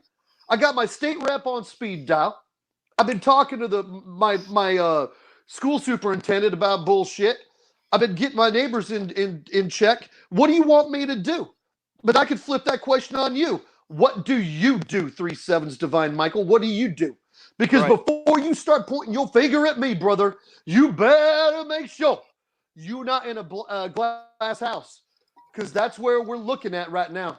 I'm just telling you right now. And am I fired up? Hell yeah, I'm fired up. Y'all knew that watching this deal. I warned everybody before it happened. Hell yeah. That's the thing. And by the way, the guy that said, did I miss my meds? No. I'm going to get some more here in a minute, actually. So, whatever. This is the thing, people. And 3-7s is continuing on with this. We all, and this is for no patting of our own backs or glorification of ourselves in any way, shape, or form. However, I myself personally, and I speak about this all the time on my channel. I know N.E.PA for a fact does that as well. He also, just like me, shows up to pro-gun rallies and fighting for freedoms at the Capitol and different shit. Every time I do it, it just got canceled because of this bullshit.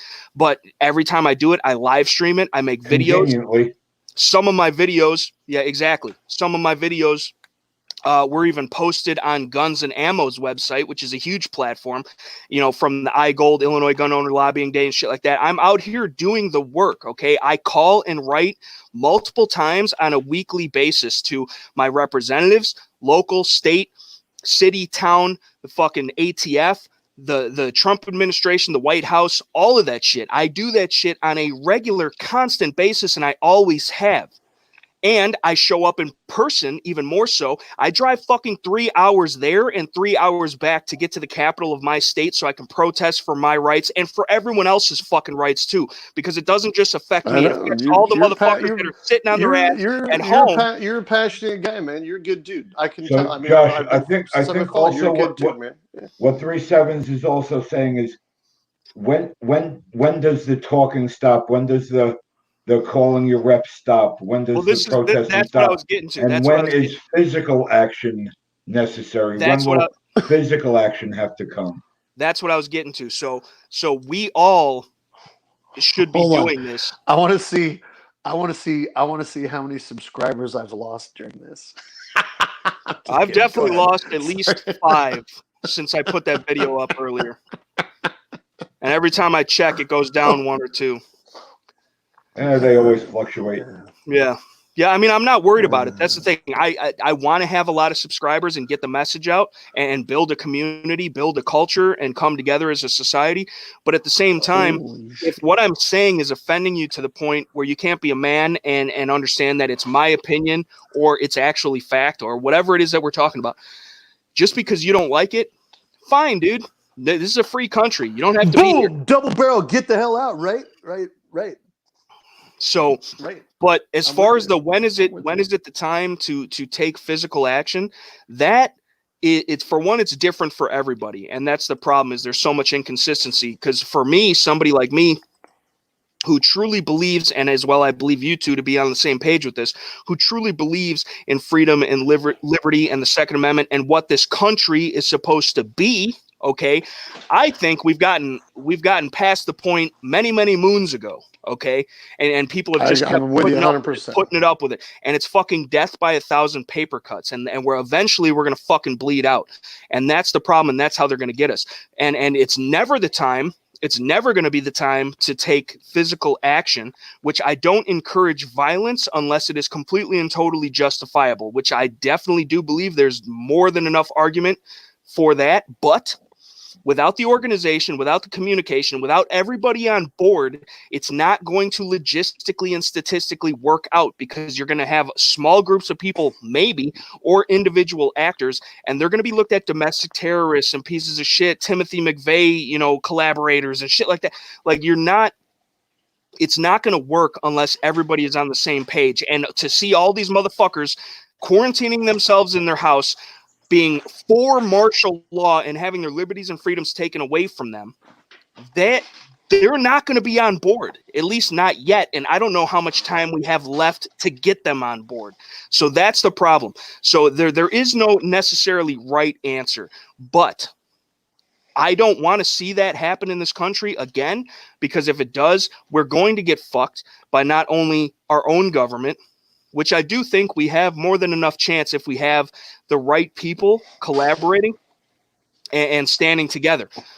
But our communication, our organization is shit. We can't even get how many people, so for example, in Illinois, which is a liberal lunatic ran state. It's a shithole state. We're one of the most corrupt states ever. Y'all should be ashamed.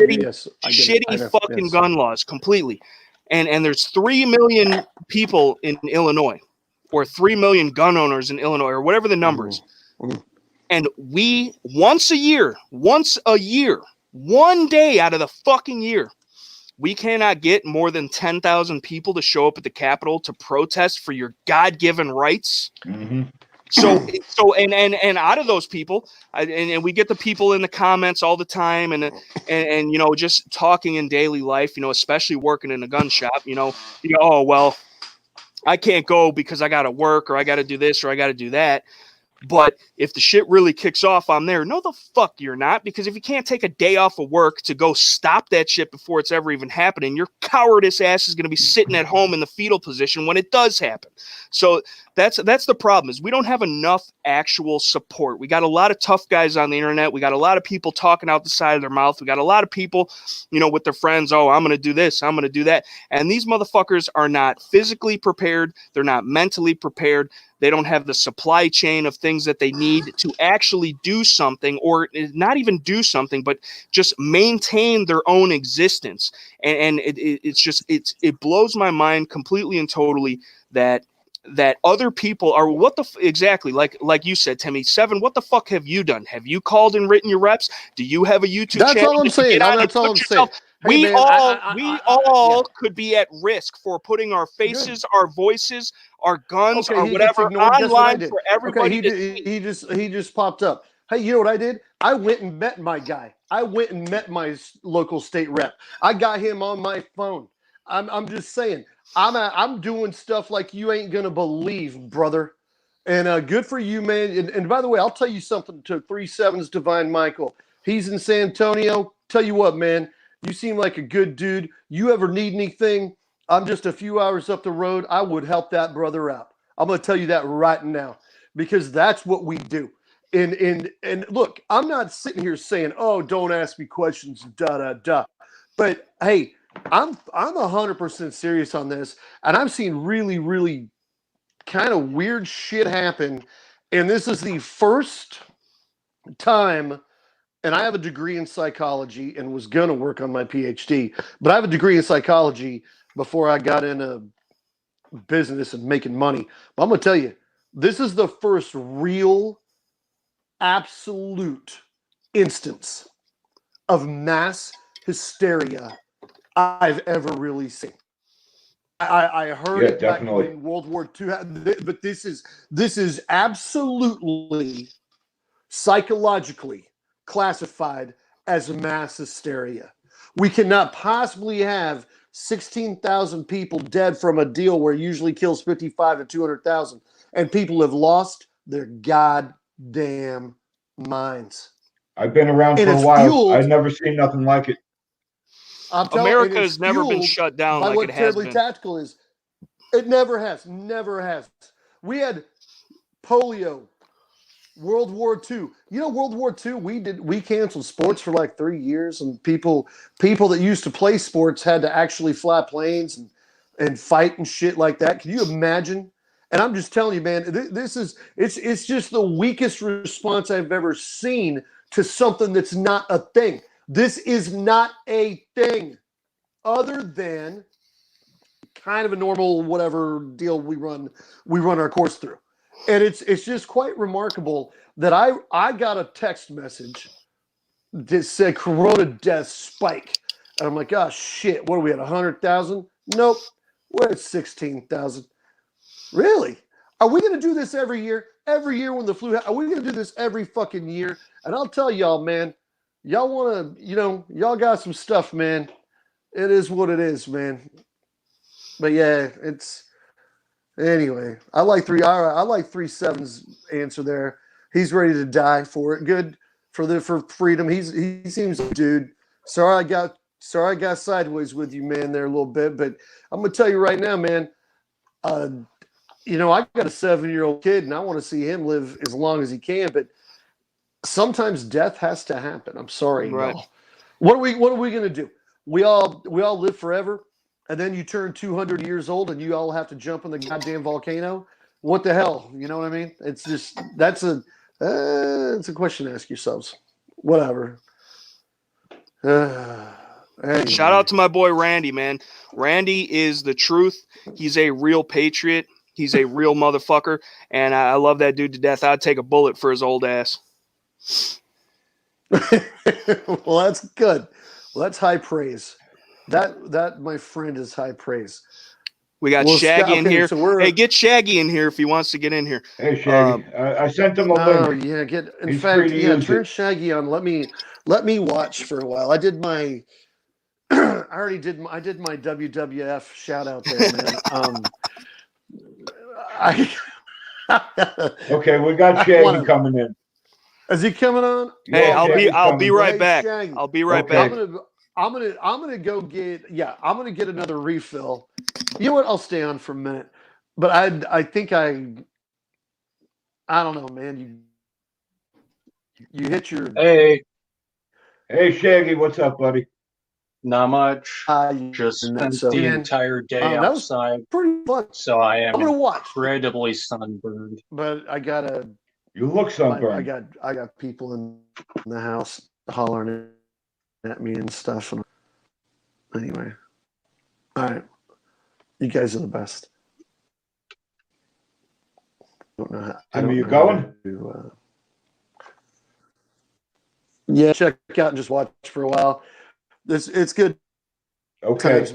Thanks for coming by, It's man. good. We went almost 2 hours, which is pretty good. I got to tell you, that's pretty good, right?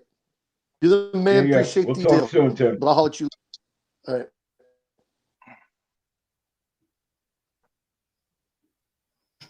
All right, So Shaggy. how's it going?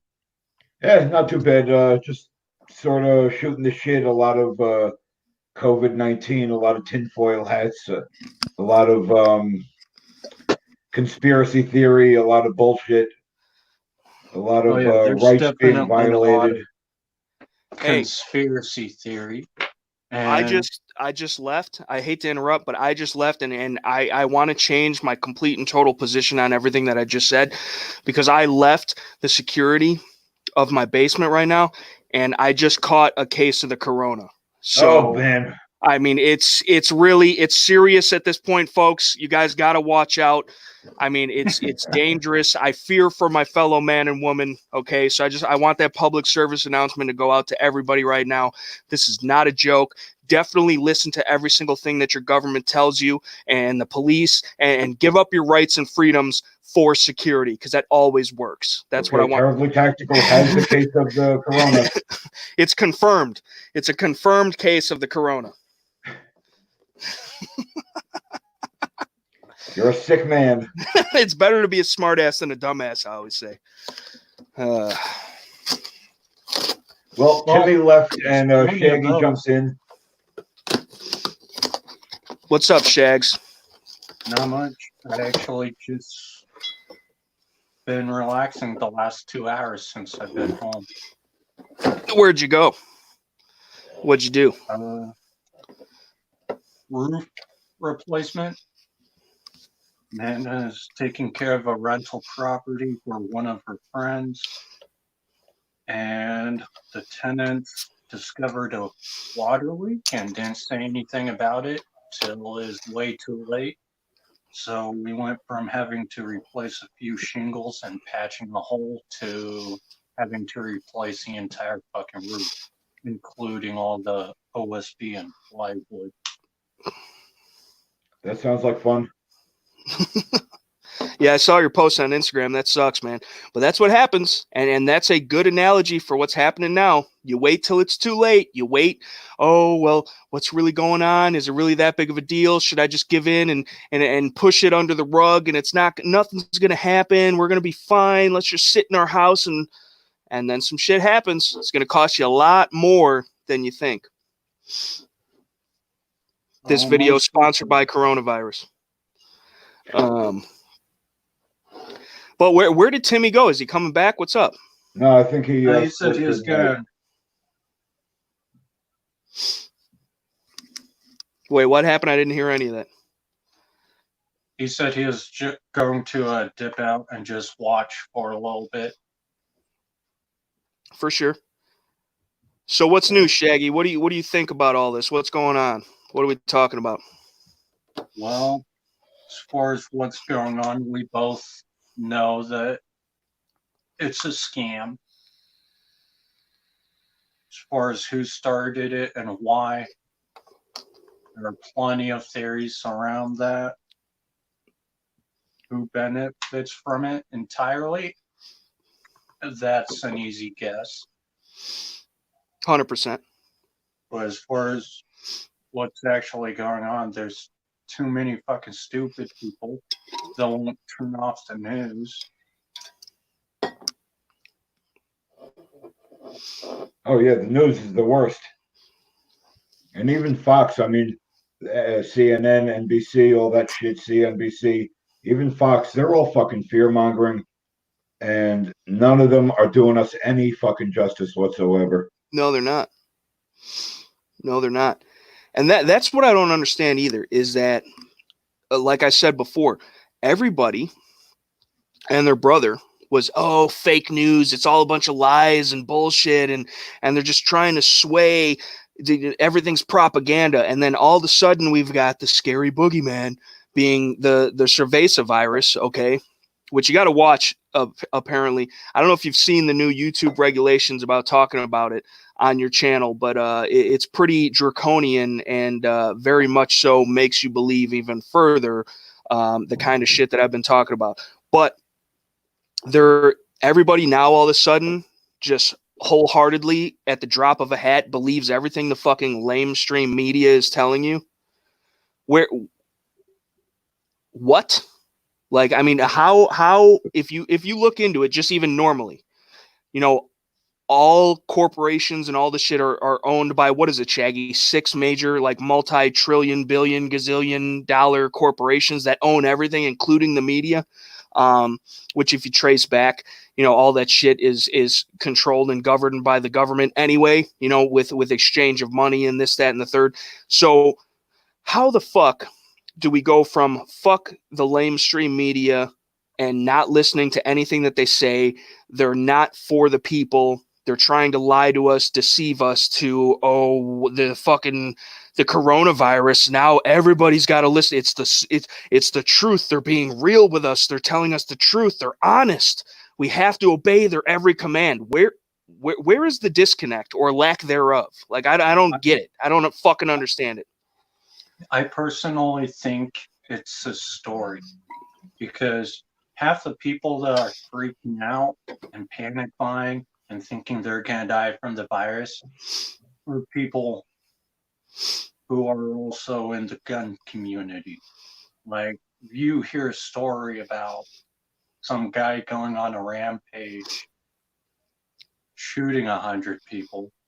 Most people are going to, in our community anyway, are going to respond with, oh, I don't care. I'm not scared because I've got a gun. I can just shoot my way out of it. But, like, you get something like a virus, most people are going to freak out and show fear to that. And unfortunately, a lot of these people are stupid, and some have even come out and shown their true colors as to how they feel about the Second Amendment regarding this. There have been a few channels that not that I watch a whole lot of gun videos, but I'm more into the political stuff, the political side of things. But there have been a few channels this week where I had to say, fuck it, not coming back. And what would those reasons be? Why is that the case? One, and why have you not yet unsubbed from me, Shaggy? because we're both crazy. We both talk true. it out. We both It's true. call each other names. It's true. You sheep fucker. Hilarious. Where is Emily, by the way? On the bed behind me. Is Emily that little fucking doll? Yes.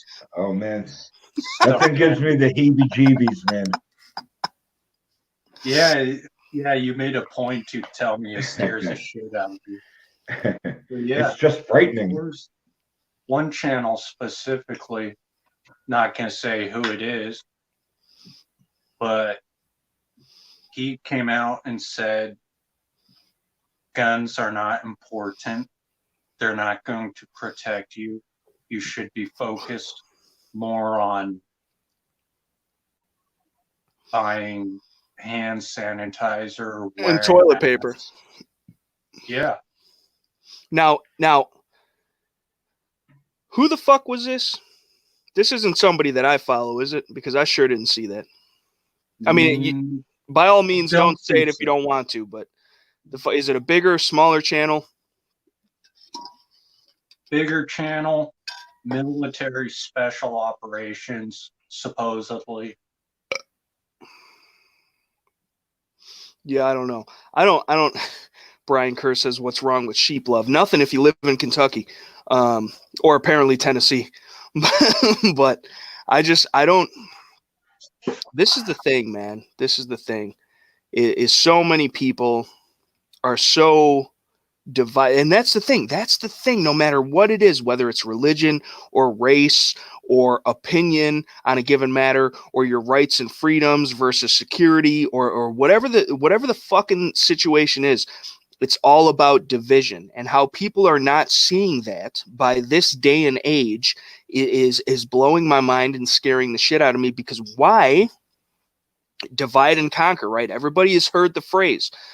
We are being divided by people that, like us, that realize what is actually going on to the best of our abilities. We might not be 110% correct on every little detail, but we can see, there's something fishy about this shit, and it's not whore pussy. You know what I'm saying? And then we've got other people that are just blindly following people, like the mainstream media or the government or the whoever, and giving up their rights and their freedoms for the security that they're never going to receive.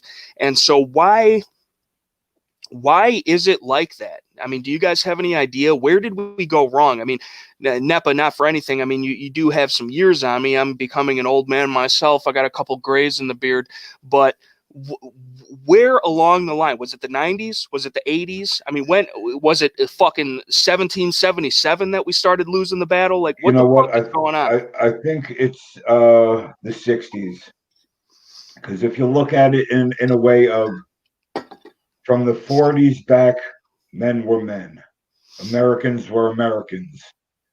The greatest generation. 50s, then you had the 50s where people started getting TV. They started, shit started being a little more modernized, and men were still men in the 50s. And then in the 60s, you had the hippie movement, and people started breaking up. And then you had the hippies and the slippies, and then you had the late 60s, then you had the 70s. People were doing drugs. They were more into doing drugs, dancing, disco, all that shit. And that kicked into the 80s, and the 80s was just a mess. And here we are, man. So I'm going to say somewhere along in the 60s is when we lost it.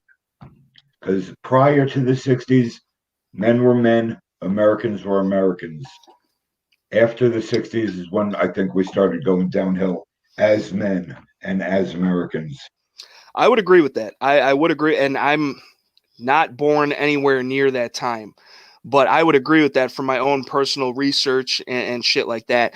And I don't want people to think that we're saying that there are no longer men as they should be, because I would consider myself one. N.E.PA, Shaggy, we are men. We work with our hands. We are free thinkers. We are freedom oriented. We will die protecting what is ours, our family, our property, our freedoms, our country. And that's what it's all about. And so many people have gotten so far away from that, and they've become even more so. I think it's the biggest problem is the dependency on somebody else. Oh, I can't change my tire. I have to call a guy. Oh, I can't protect myself. I got to call the cops. Oh, I can't grow my own garden or hunt or fish or any of this. So I have to go to the grocery store, and I go to the grocery store too, motherfucker. It's not, it's a normal thing, right? But just the idea of being self-sufficient has gone so far out the fucking window that we are left to be completely and totally dependent on the powers that be. Okay. And that is the problem, because the powers that be, and our forefathers warned us about this, and that's why The Constitution is there, especially the fucking Second Amendment. Okay. Money and power corrupts all. And anytime you have people in power, in control, with authority and dollar signs, there's going to be an issue. I have not met a single person yet that I would trust to run this country. It wholeheartedly for the total complete benefit of the people. Now, I'm not calling for anarchy. I'm not saying that government shouldn't exist. I think government should exist in the smallest capacity possible. We, the people, and what we want and what we need and what we deserve should be what runs this country and drives the laws and the economy and the whatever. I would trust Timmy. I would trust Timmy to run this country. I changed my mind. I would trust Timmy to run this country. But you got to make me your VP. And N.E.PA could be what could N.E.PA be? Machine gun vending machines on every corner. Every corner, at affordable prices, coming to a city near you. That's the platform I'm running on. But I mean, I know I'm getting on a rant like I usually do, but my whole thing is like if you can't figure out the issue or you can't combat the issue, because we've established what the issue is, right? You can't combat the issue. Just like history has a tendency to repeat itself. And if we don't learn for it, we're doomed to repeat it. So we can't combat the issue if we don't first understand where it originated from and understand why it originated the way that it did. So if everybody is just looking for guidance in all the wrong places, where the fuck does that leave us? Confused, disoriented, unorganized, lack of communication. Everybody is going back and forth with differing opinions and ideas, which is fine. It's a free fucking country. That's what it's about. But for the greater good of we the people, okay, in this country, and then just fucking humanity in general across the world, why do we not learn from our mistakes when every single time it's been proven that the fucking government, okay, and I'm not some fucking crazy anti-government, which I know I sound like most of the time, but the government, no matter where you're at, and there's plenty of cases in history that we can look at, and even to this day, and even more so in this fucking country, why do we continue to give them more power and money, let them tax us out of existence, let them strip us of our civil liberties and rights and freedoms, and leave the ball in their court? Okay, it's all up to them. They're going to fix it. They're going to make us safe. They're going to make us healthy. Why does nobody take that responsibility on themselves anymore? I think that is the biggest root of all evil in this country right now, is that nobody fucking cares about themselves. Everybody's too worried about a bunch of bullshit. Nobody fucking takes into consideration the effect of this shit, because even if we do make it through this bullshit, this scamdemic, plandemic, cerveza virus nonsense, we will be in a Great Depression. And what are you going to do to fix that? You're going to fucking add more zeros and ones to a bank account off of money that doesn't even exist. And even if it did, it's not backed by any gold or silver or anything like that. So it's not even worth the fucking paper it's printed on. Like, what if fucking China wants to cash that fucking check that we owe them? They will own our ass. Like, am I nuts? At this point, to me, China can fuck off. Well, right. They could always have fucked off. But, like, am I nuts, though? Like, do I sound fucking crazy? Like, am I on the right track? You make total sense to me, if that's any consolation. It really is, because I do respect you and your opinion, N.E.PA, because you're a real salt of the earth dude. But, like, to most people that don't get it, or at least don't get it yet, I sound fucking absurd.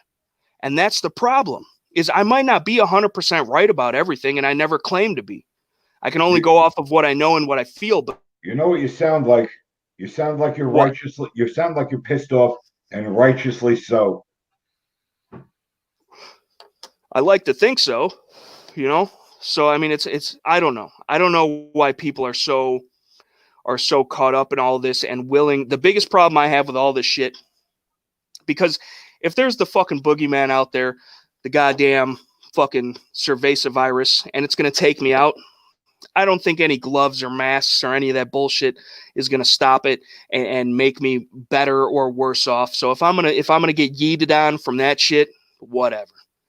Yeah, I'm not wearing any of that shit. Fuck that. Not preferable. Plus, I got a beard, and it wouldn't work anyway, and I'm not shaving this shit for some fucking scamdemic. Y'all could fuck off. I'm not changing the way I live. I am being like keeping my distance from people for their sake, you know what I mean?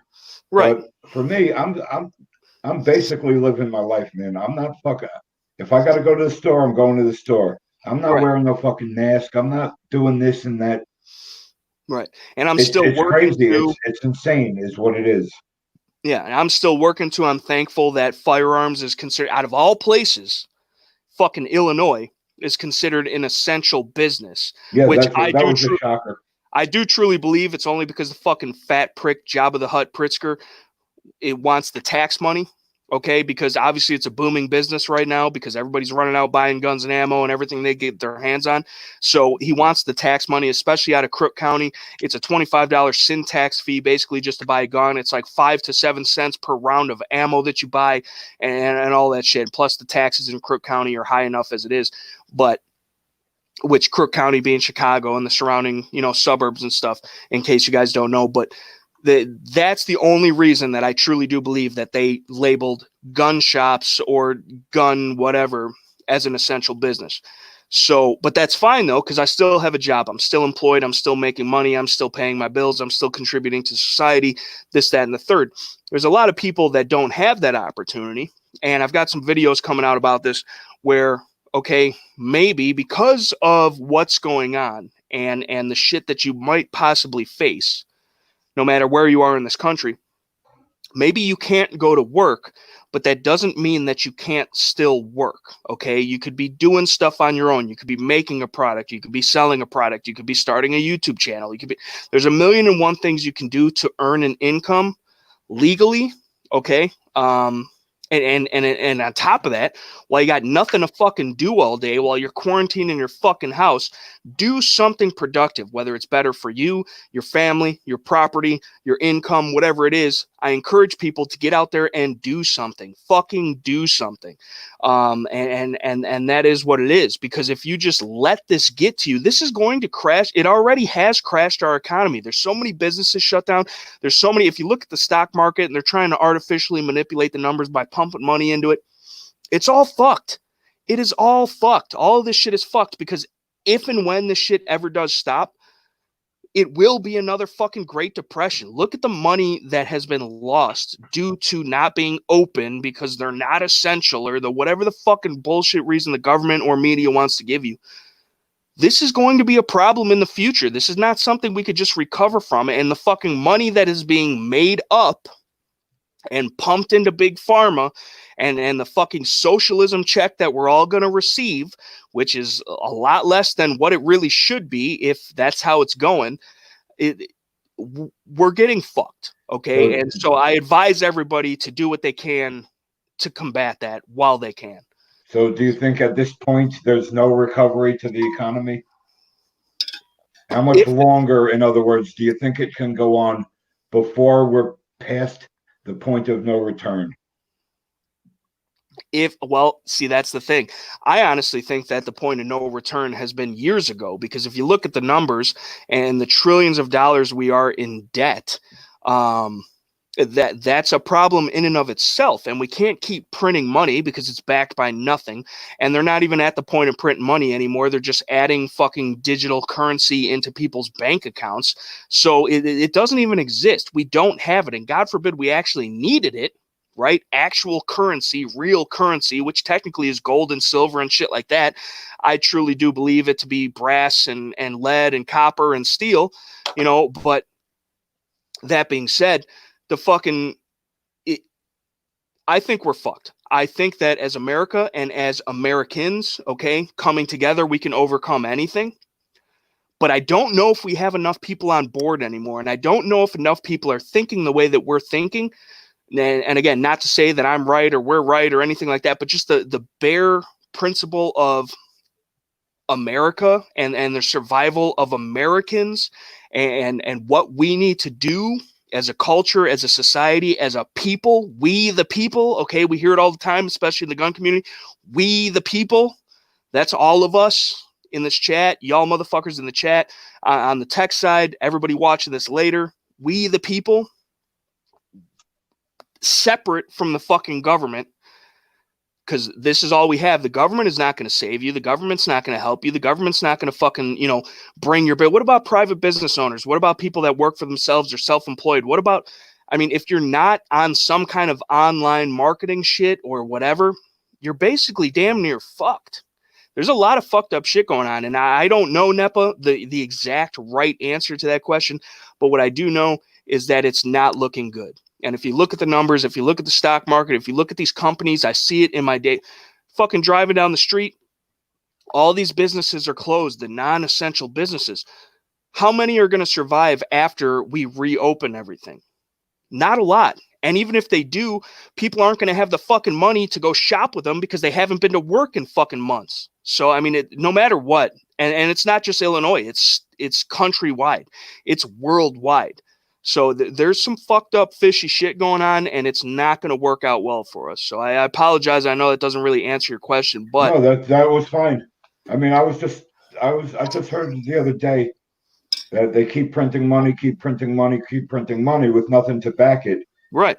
Soon a bag of potatoes is going to cost $6 trillion because the paper it's printed on is worth more than the fucking money itself. That's the thing, and that's what people don't realize is that the money hasn't been backed by anything tangible in a good long while. Okay, real money from the beginning of time has been precious metals like gold and silver and this, that, and the third. And it has not been, but then there's a whole bunch of conspiracy theories about it and where the gold went and whatever, Fort Knox, this, that, and the other thing.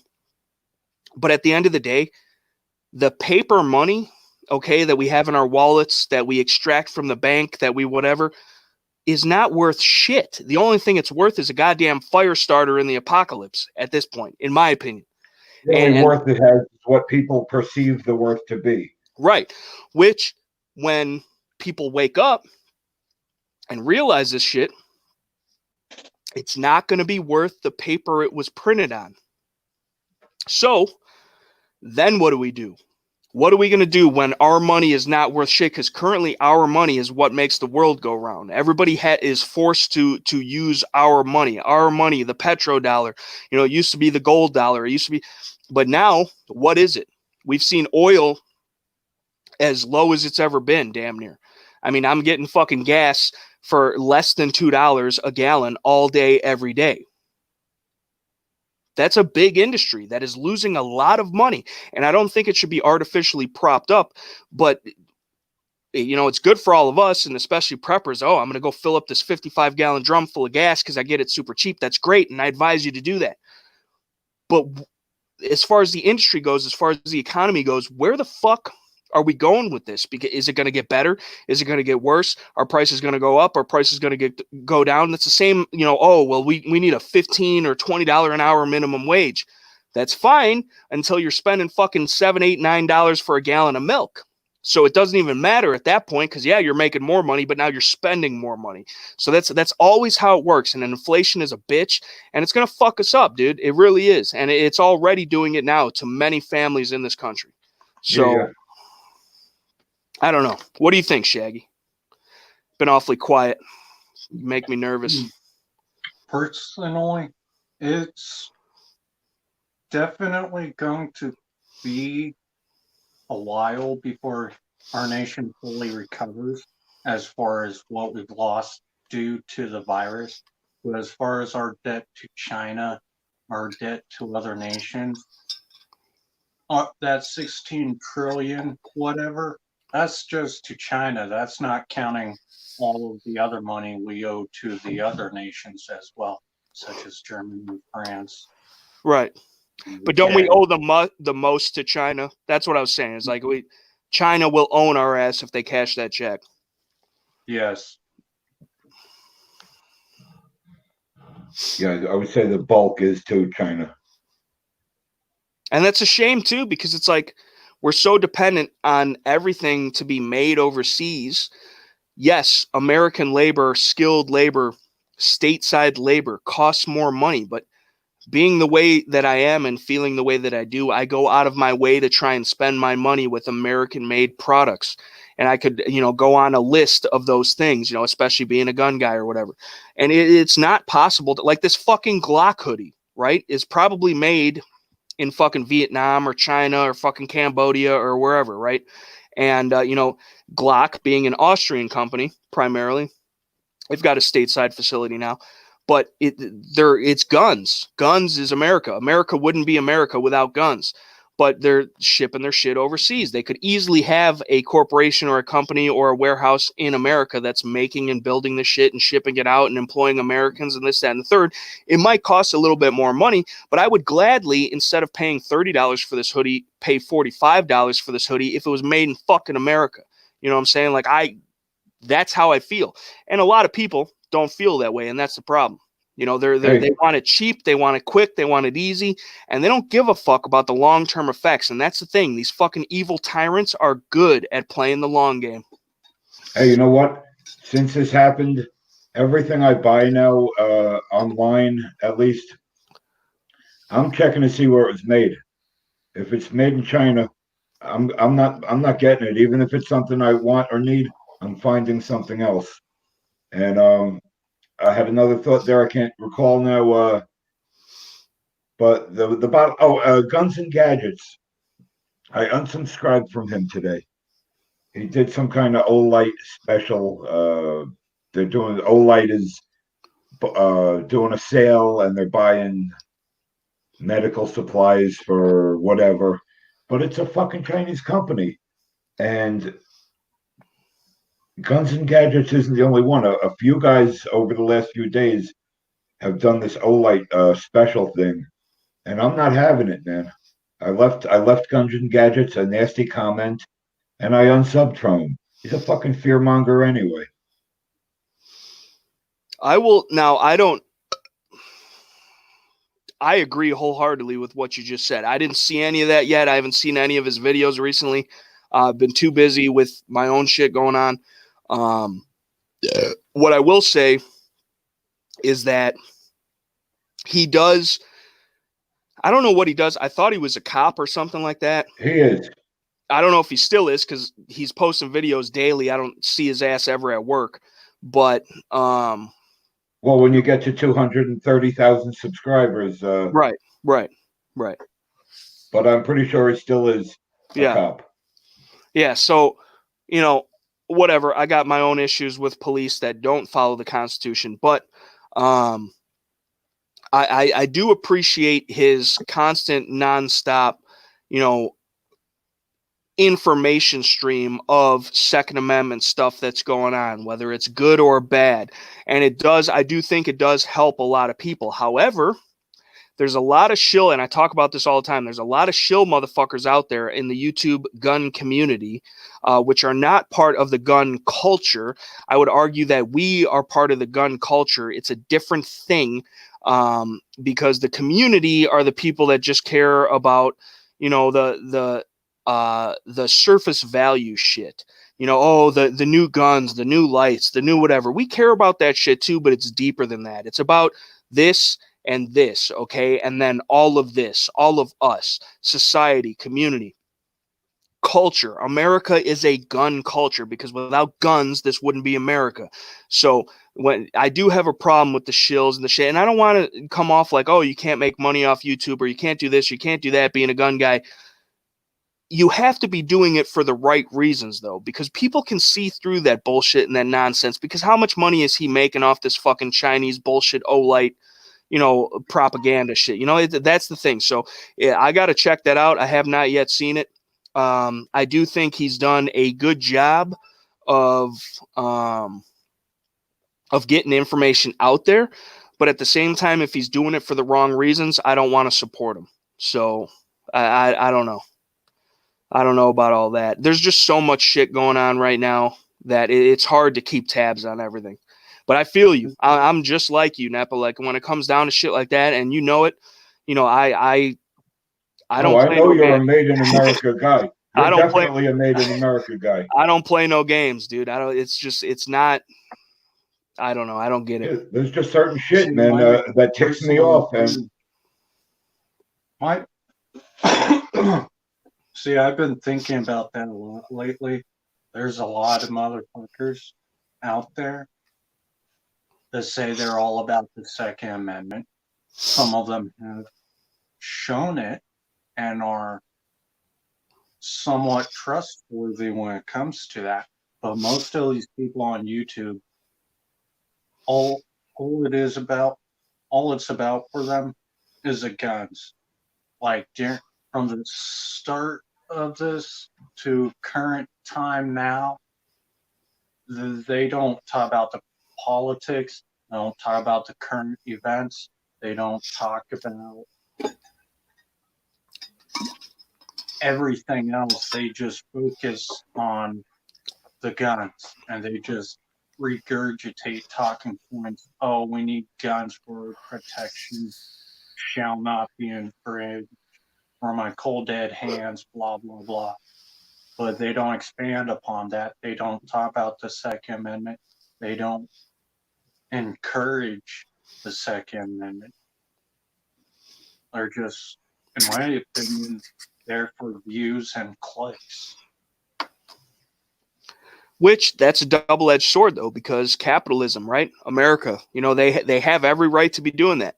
And even though it might not be morally right, they do have the right to do that, and it's hard to hate on them for that. I also am in the same boat with you. Let's take, for example, Demolition Ranch, because there's both good and bad that comes with that. And Such and whoever else you want, Nut and Fancy, I do truly believe to be an absolute shill when he says he's not all the time.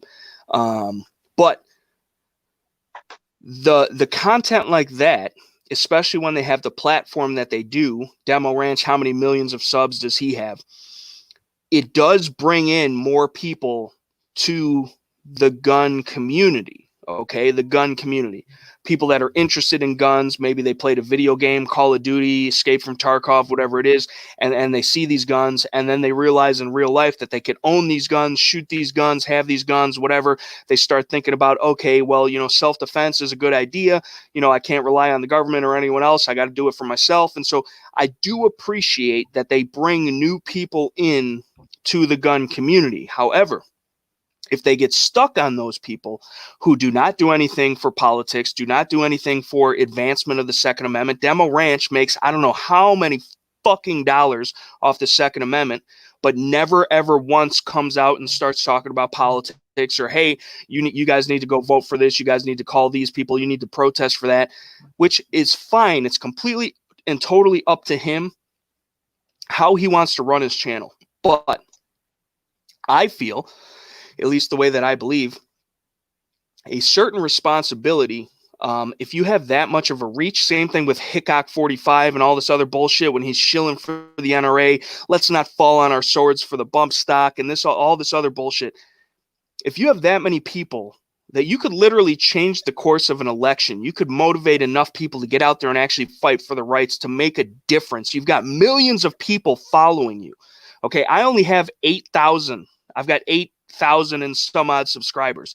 That's nothing. That's absolutely nothing. That's a fucking drop in the bucket. If you had 8,000 people assembled together, I mean, it looks like a lot of people, but in the grand scheme of things, it's nothing compared to what these other motherfuckers got.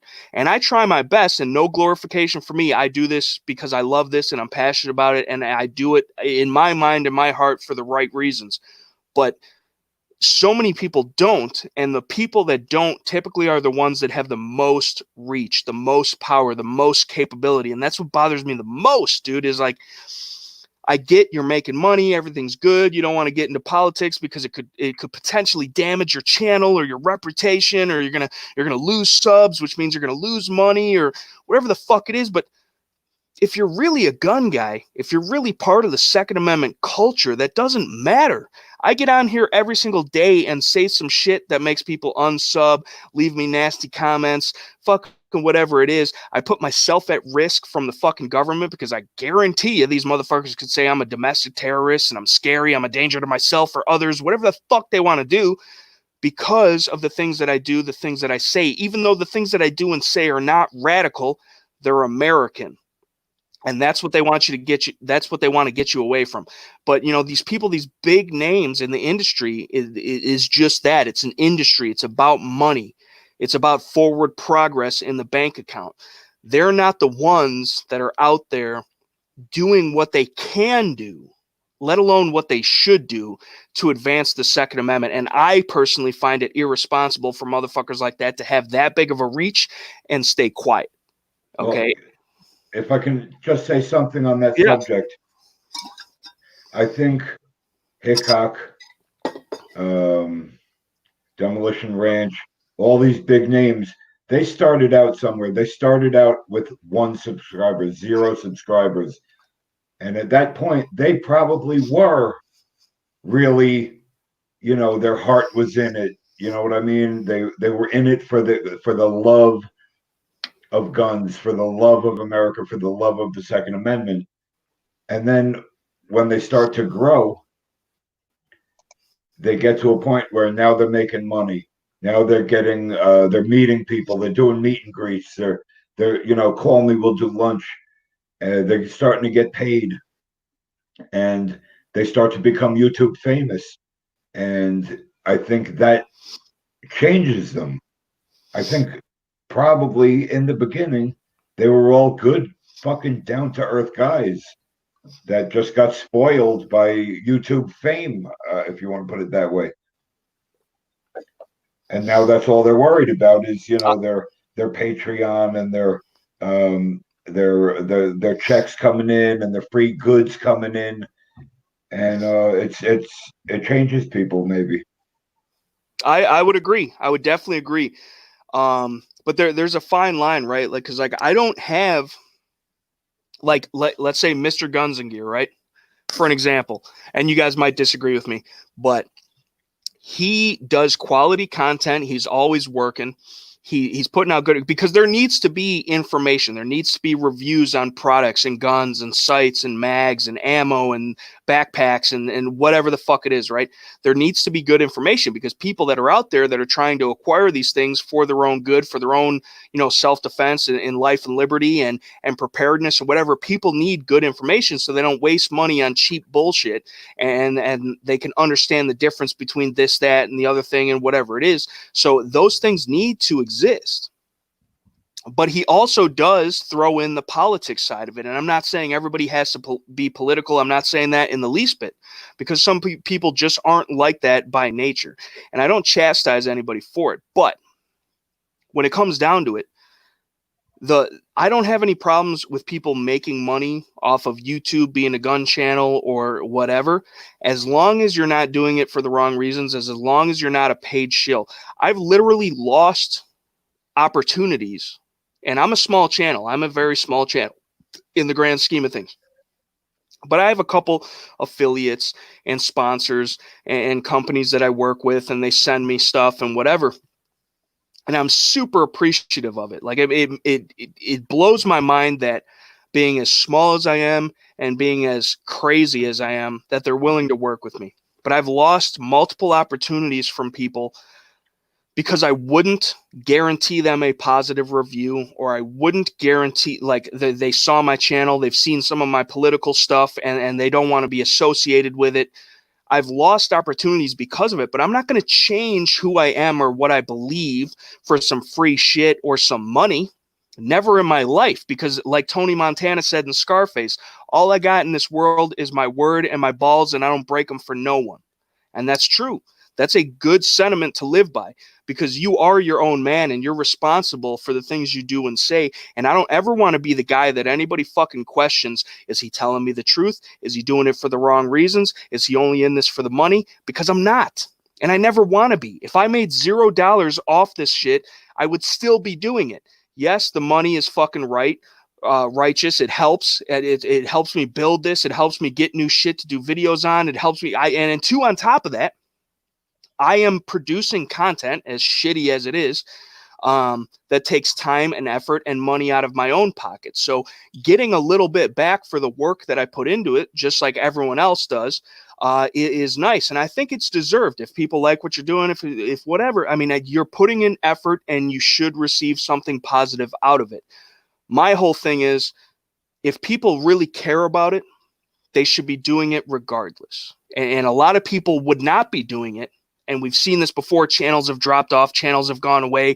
Oh, the only reason I'm doing this is because, Patreon people. And if it wasn't for that, I wouldn't be doing this. I don't make that much money off the AdSense, trust me. Plus, I've been demonetized. They constantly fuck with me, demonetizing my videos, as I upload them, and then I got to appeal it. But by the time it comes back, oh, it's fine. I've already lost the money. It's not about the money. Yeah, it's the same story with everybody. It's about the principle. It's about getting out here and doing what I want to do and relaying the message that I want to relay. And again, this is of no glorification of myself. I don't want any pats on the back. I don't want to put myself on a pedestal by any means. And I'm nobody. I'm a nobody. I got fucking less than 10,000 subs on YouTube, and it's taken me fucking over 5 years to get here. It's got nothing to do with how great I am or fucking all the shit that I do. It's just a matter of principle. And I'm not opposed to people making money for the work that they've put in by any means. But if you're not doing it for the right reasons, it goes back to the same thing like the Nazi soldiers. Oh, well, I'm just doing my job. Same thing with cops today. I'm just doing my job. It pays the bills. Right. It's paying the bills. You're working. You're contributing to society. But you're fucking everyone else over in the process. That's where I draw the line. That's fucked up. And I don't agree with that in the least bit. So you guys might agree or disagree with me. That's fine. But that's where I'm coming from. No, those are really good opinions and sentiments. And nothing wrong with that. But everybody's not you. You know what I mean? Yeah, well, People I'm nobody special, though. I look at myself as an average dude. That's the thing. So when I see all these other motherfuckers that are like so far out there in the grand scheme of things, like, oh, well, Hickok says that bump stock ban is nothing to worry about, or Demo Ranch, he's just blowing shit up with his 50 cal because he makes millions of dollars a year for no reason, and he's not doing anything to fight for the Second Amendment. Oh, it's all fine. We don't have to worry about it. No, they could come and take it if they want. Like, that's where it gets to me. What do you think, Shaggy? What do you think about all that? Personally, the whole I'm just following orders, I'm just doing what I'm told shit has no validity, because right. This isn't Nazi Germany. They're not being forced into their job. Even if they were, even if they have the opportunity to take the moral high ground and go find a better job. They're unhappy with their pay anyway. Why the fuck are you sticking around? I'm not saying just quit your job, but you don't have to stick around. You could find a better job and then quit. You don't have to just quit right away and worry about paying your bills. I mean, now, current situation, probably going to be a lot harder to do, but average pay of a cop is somewhere around $10 an hour, if that. I don't remember what it was, but it's somewhere around the $10 mark. Cops make $10 an hour? I think it's a little higher than that, but to get to the point that you're kind of coming across, and this goes back to, I don't know who all was involved, but with the whole Sarge thing where he said he would fucking enact red flag laws if he was told to. He's a sheep ass cuck motherfucker. I don't give a fuck who out here follows him or is friends with him or thinks he's the shit. I'm gonna say it. You guys hold me accountable, not anyone else for saying this. But that the whole I'm doing what I told. If I was a police officer, which I was going to be and thought about doing, and then decided not to because I couldn't properly do my job without being chastised, or being called a racist or being this or that, and I gave up on it. Plus, I don't like working for the man. Even though technically we all do because we pay our taxes, a man should take home what he earns. But either way, if I was told to go and act a red flag law order, or if I was told to fucking go, break up this gathering of people at the park because it's the cerveza virus and you social distancing. Oh, you can't be outside of your house. I'm not doing it because that would be a complete antithesis to what I believe in as a person, as a human being, as a patriot of this country. I'm not doing it. I'm not falling for it. So I don't think there's any excuse, and we're seeing it We're seeing it. I've got some videos to send you guys offline. We're seeing it of motherfuckers actually giving in, and they're more worried about putting the bread on their own family's table than fucking the rest of society up over it. And that's the biggest problem. And it bothers me. It is some straight up Nazi Germany tyrannical bullshit. And it's not right. It's not morally right. It's not legally right. It's not constitutionally right. And nobody is standing up against it. So therefore it will stand on its own. It will continue to be. So that is one of the biggest problems that I'm seeing right now, is that the lack of freedom-oriented minded people, because everybody thinks it's okay for the police to arrest you. Like the dude that was playing softball with his daughter got arrested for not social distancing, while these pig motherfuckers are not social distancing during the process of arresting them. The hypocrisy is running rampant. The whole, oh, I'm just doing my job, I'm following orders. It's not an excuse. You made an oath to the Constitution to uphold it, and you're going against it in every way, shape, or form and capacity, and you have none of my fucking respect. So that when it comes down to it, you have to do what's right or not do anything, because that is what this country was built on. And if you do the opposite of that, you're an enemy. You're an enemy of this country. You're an enemy of freedom. You're an enemy of liberty. You're an enemy of the people. So that's what I got to say about that. Yeah. I know you started off on Sarge about that, and then you sort of more generalized. But yeah, Sarge, I don't like him. I never liked him. Yeah, and, fuck Sarge, dude. Fuck Sarge. Because he's fucking with the fucking. I know I get on my rants and I go from A to fucking Z and everywhere in between, and I apologize because I know it's hard to hold on to the idea, because I jump all over the place. But yeah, I had him on my podcast or my live stream before, and we talked about this, and I called his ass out for it. And he's a cop or whatever the fuck he is, and he said this is when the red flag law shit started to be a big thing. And he's like, yeah, well, if I'm ordered to do it, I'm going to do it. Even though it's wrong, it's unconstitutional. You are hurting good people of this country that don't deserve it. They're killing good people. Yes. He said he would do it anyway. And I gave him an earful for it, and fuck that motherfucker. I hope he ends up in the fucking FEMA camps that he thinks he's going to be fucking standing guard at. But he's the same type of motherfucker, which unfortunately is more police than you would think, in my opinion, that he's going to enforce the red flag laws. He's also going to enforce this fucking curfew and the social distancing, and the fucking people are getting fined and taxed out of existence for fucking not standing 6 feet apart from each other.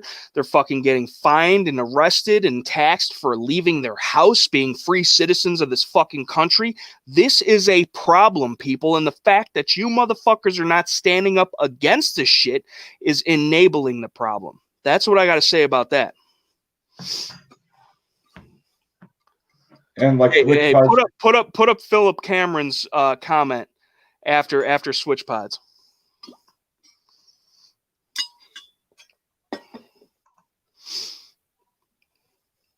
Well, not that one, the other one. If you're only complicit in tyranny, you're an enemy of freedom all the same. Right. Amen to that. Amen to that, Phil. I'm missing so many good comments. I have to take a piss. I'm going to be right back. But I mean, I don't know how you guys feel about this, but I think this is a conversation that needs to be had. I really do. I don't want to take over the chat by any means, but this is all your gig. Hey, but I'm glad I got a couple of talkers in here.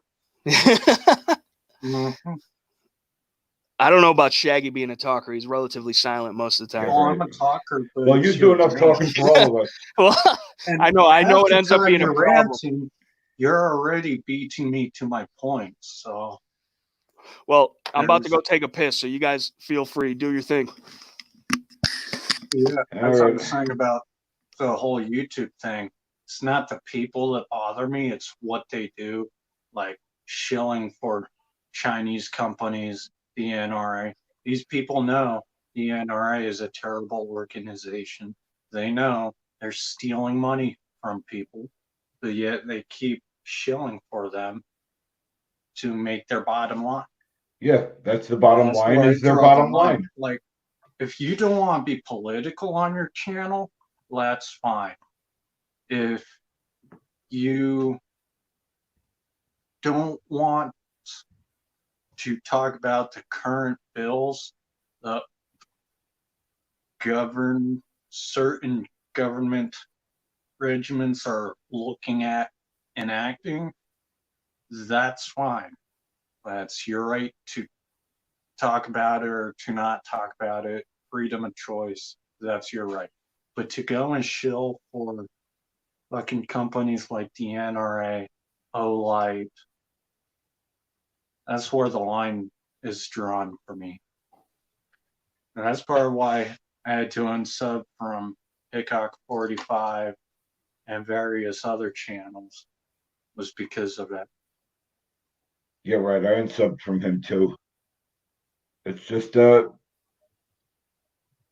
it's fucked up when you come to the point where you're disregarding your scruples and your morals for the almighty dollar.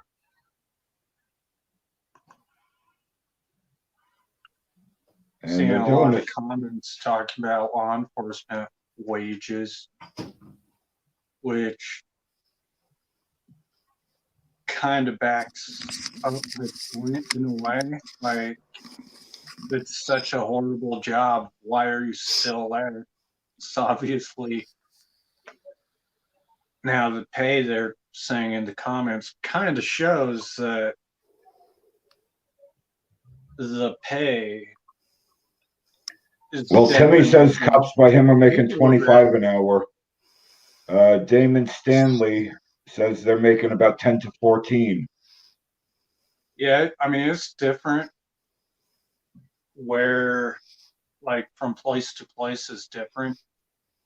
So I can't speak for everybody, but there's definitely a lot of cops out there that need to get their morals in check. Yeah, but they won't, because they're on a power trip too. I mean, they're the ones on the biggest power trips. And $25 to be a cop, 10 to 14 to $25 is no fucking money to be a cop, man. They do it. They have other reasons. I mean, of course, they got the benefits. They got the power. But $25 an hour to be a cop, fuck that, man. I make more than that, and I don't even. I just got a regular fucking job. And then you're gonna put your life on the line every day for $25 an hour. It's crazy. I make more than that as a truck driver. Yeah. And that's what I was saying. It's like there's a ton of jobs out there that pay a hell of a lot better than, depending on where you go, law enforcement.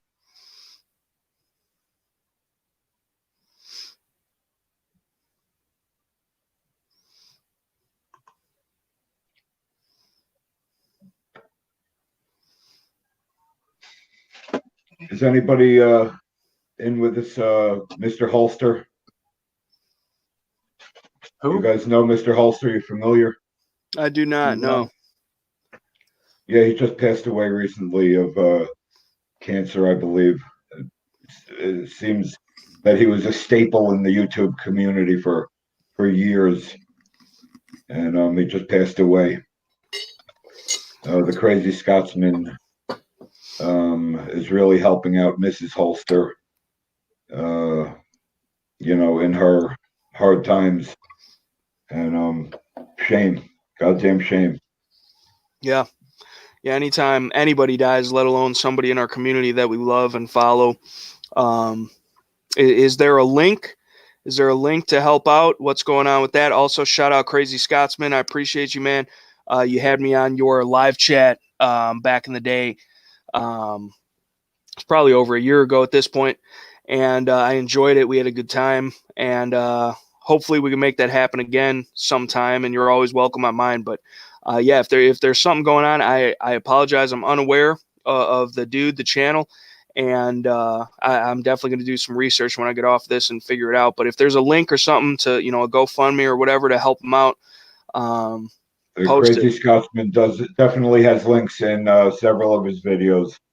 You can go to pretty much probably any video and get a link over there. For sure. But post it in the chat. Post it in the chat for people. Post it in the comment section. We're talking about it. People are going to be watching this, seeing this. Post it so people can find out. People could help. Okay, I'm not that good on the computer, but give me a minute. I'll try.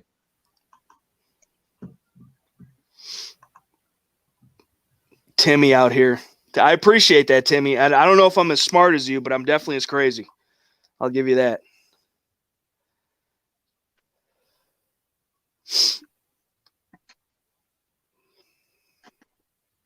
Something I would like to see. Now, again, they're right. They don't have to. They can if they want. Not saying they have to, but I would love to see a whole lot more companies like PSA and Arrow. I mean, they've already taken the first steps, but I'd love to see a lot more companies in this industry take a proactive stance on the Second Amendment. PSA's whole mission statement, arming as many Americans as they can. And that's why I fuck with PSA heavy. They do not make the best shit by any means, but they are for the best shit, and that's freedom in America and liberty and the Second Amendment. So shout out to PSA, man, 100%. And I saw an interesting Arrow precision post on Instagram. Like, they were showing off one of their customers' builds. Somebody had either legally or illegally converted to full auto. Don't know. That's their prerogative. But somebody in the comments section was asking about the conversion, and, well, not really asking about it, but more of a subtle judging them kind of comment. But Arrow said, hey, we don't make full auto blowers. However, what people do with the lowers they buy from us is none of our business. And that's the thing. And that's one of the biggest things. Can you guys hear me? Yes. Okay. Like Colt. I have a few Colt rifles, okay? And they're very well made. They are well made guns, right? They work, they're accurate. I've never had an issue. But Colt for the longest time has been putting a web in their lower receiver so you can't drop an auto sear in them. It fucking aggravates me. Wholeheartedly and completely. But being a collector, all right, cool. N.E.PA just dropped the link. Anybody in the chat, click that link, give what you can. I know times are tough. Anybody watching later, check it out. Share it in the least bit. If you can't contribute, at least share it so maybe someone else can. But yeah, Colt for the longest time has been fucking putting webs in their lowers so you can't drop an auto sear in it, which is fucked up. And I don't necessarily advise anyone to do anything illegal. However, most laws are contradictory to the Constitution. Therefore, they're null and void. So that's the way I look at it. But, Colt, there's a lot of companies that make good quality shit, what I'm getting to. I said all that to say this. There's a lot of companies that make good quality shit, which fuck Colt, by the way. I mean, I already got the rifles, but they stopped selling to civilians and this, that, and the third. But there's so many companies that make same thing. Daniel Defense, Marty Daniels came out when the whole fixed nicks thing was coming out. I had a DDM4 V7, $1,700 rifle, awesome rifle, accurate, well built, reliable, no problems, feed anything you shoved in the fucking magazine, lightweight, quality components, expensive but worth it as far as the function, the fit and finish, all that shit. Marty Daniels came out in favor of the Fixed Nicks Act, which would basically make you see a shrink before you could buy a gun. I sold that shit the next day to a buddy for a lot less than I paid for it, because I don't want to be representing that. I don't want to be a part of the same thing with the fucking whole socialist armory, Springfield Armory bullshit, fucking Cuck River Arms, Rock River Arms, the cucking to the anti-gunners, going along with it, doing shit that is hurting the gun community, the gun culture, patriots in their own state, let alone across the country. And so many people are so ill-informed about the matter and everything else that's going on. But they're literally profiting off the Second Amendment while hurting it at the same time. And that makes no fucking sense to me. But the whole thing is, there's the gun companies and Smith and Ruger and everyone else has been a part of the fucking detriment to the Second Amendment as it goes. Colt is owned by Saudi Arabians, or at least they were a few years ago. I don't know who they're owned by now because they've been bailed out by how many people. But yeah, we need to support as a gun culture, a gun community. We need to support companies that support us, and PSA is one of the top dogs when it comes to that. Their literal business motto, and just full disclosure, I am an affiliate with PSA. I do get guns in from them for T&E. The only reason I do that is because I support who they are and what they do as a company. And I have had plenty and still have plenty of their guns and products before any of that shit happened, and I will so after any of that shit happens. But their business motto is, I want to arm America, which is why they don't have a middleman. They produce all their shit in-house, or they get it cheaply enough from other places to where they can give you a complete, functioning, reliable rifle or whatever it is for an affordable price, because they want to arm America, as it should be, because America unarmed is no longer America. So shout out to PSA. PSA is the shit. Again, they're not a BCM. They're not a POF. They're not an H&K, but they don't need to be, because their morals and their values outweigh their product. But then at the same time, their product is good enough. I would bet my life, and I do in many instances, on PSA products. I've got AKs from PSA. I've got ARs from PSA. I'm going to be getting some of the daggers when they come out, probably a standard and an optics ready version when they come out. The AKE, the MP5 clone, I got a real one on order, but I'll probably never see it, so I'm going to get the PSA. PSA is doing what they can to provide the best quality firearms for the money to America, and for the right reasons. And that, if you cannot appreciate that and love that and respect that, you're fucked in the head. That's what I got to say about that. I second that motion. And while we're on the subject of PSA, let me just plug my giveaway again. 1,000 subscriber giveaway, guys. Make sure to subscribe. Enter the 1,000 subscriber giveaway I got going. And I have Palmetto State Armory gift cards up for grabs, and it's a beautiful thing, because right now times are tough, and $500 at Palmetto State Armory right now can go a long way. That's a rifle. That's a full, complete, functional rifle. It might not have MAGPUL furniture on it, and mags, and right, possibly range time. Right. If you're willing to build it yourself by watching a few YouTube videos and making sure that you do it right, or buying a complete upper, a complete lower, and snapping them together, which I think is the better way to do it, especially if you're a new gun owner and you're not too versed in what's going on with that. You can get a complete functional rifle with iron sights and a magazine for under $500 all day long. Goddamn right. That I would bet my life on. And I must admit, I mean, I don't want to say I'm a gun snob per se, because I got a Rock Island sitting right here in 9mm that I would trust my life to. But I like the fancier things in life. If I have the money, so guns are my passion. I'm a nerd. I'm a gun nerd. So I'm willing to spend the money on the more expensive shit, the nicer shit. But you do get to the point of diminishing returns where you are just paying for a name, or, oh, yes, it's better, but by how much, or whatever it is. At the end of the day, you need a firearm to thrust a projectile at so many feet per second accurately downrange to an extent of distance reliably. And if they can do that, which PSA can all day, every day, for a third of the money or half of the money, then do it, because that's what we do it. I'm a collector. I'm into it. I'm a nerd about it.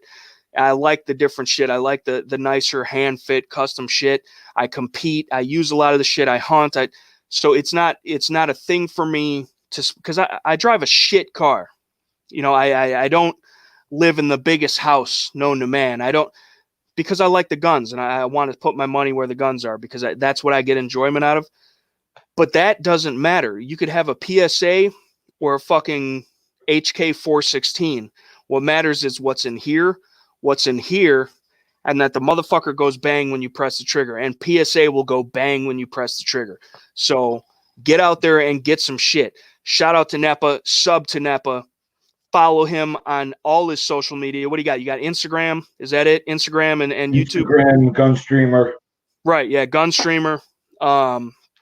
Which YouTube put the kibosh on that whole fucking instant upload shit that gun streamer had going on. Yeah. Which is really convenient. And I must admit, I've been falling off on the gun streamer side.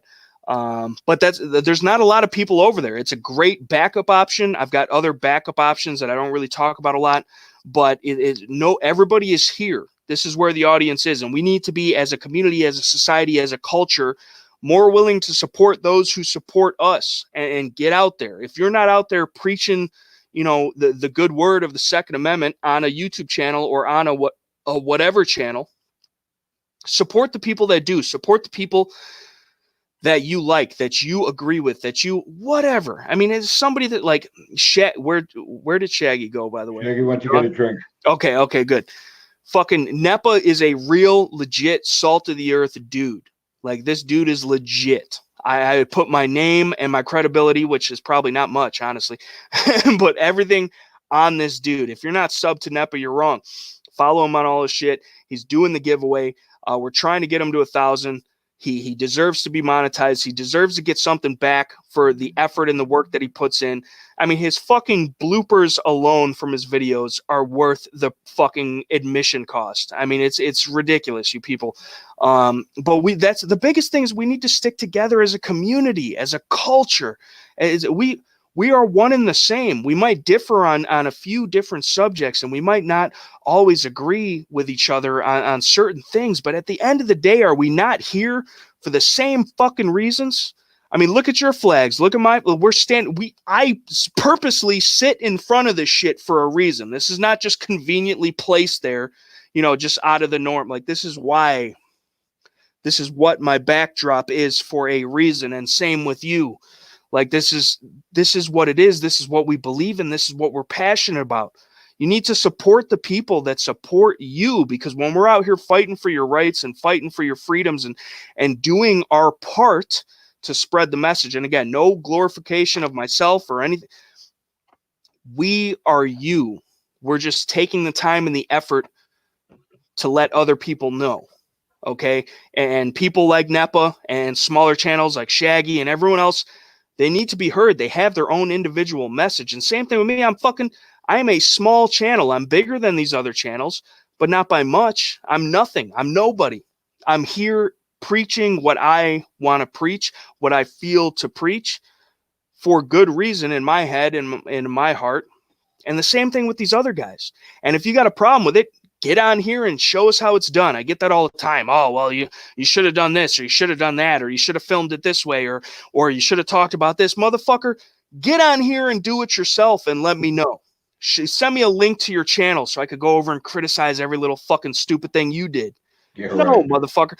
We're in this together. Where's the sense of division? We need to stand together, because together we are stronger, and we're all in this for the same reason, the same goal, right? So if we have the numbers and the support and we come together, we can actually accomplish it. It's a funny idea, tends to work. So I don't know. I get crazy sometimes. Don't listen to me. But yeah, hashtag, if you got anything out of that, hashtag support N.E.PA, hashtag N.E.PA gun talk bloopers. We need more of that, N.E.PA. We need more of that. I haven't done any bloopers in a minute. I'll start redoing them. That's the only reason I'm still subbed, honestly. No, I'm just kidding. But yeah, hey guys, it's been 3 hours. I got to take a piss.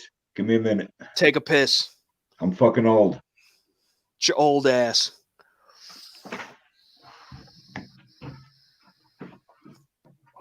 So while N.E.PA's away, let's completely take over this chat, Shaggy. What kind of crazy alien conspiracies do you want to talk about? To be honest, there's about 100 different ones. Which one do you want to talk about? I mean, I don't know, dude, because like honestly, the lizard people that live in the core of the earth, I think are really starting to be a problem. They most certainly are. I'm glad we're on the same page with that. From what I've seen, a lot of people have been posting that shit on Twitter, exposing them. So all this shit that's going on that the media says, oh no, those are just crazy conspiracy theories, that's not real, that'll never happen. All of it's, maybe not all of it yet, but most of it, or a good portion of it, because again, it's so fucking deep. Who knows how deep it really is? Yeah. But a good solid portion of it is being exposed, such as the dark web shit, the spirit cooking, as it's called.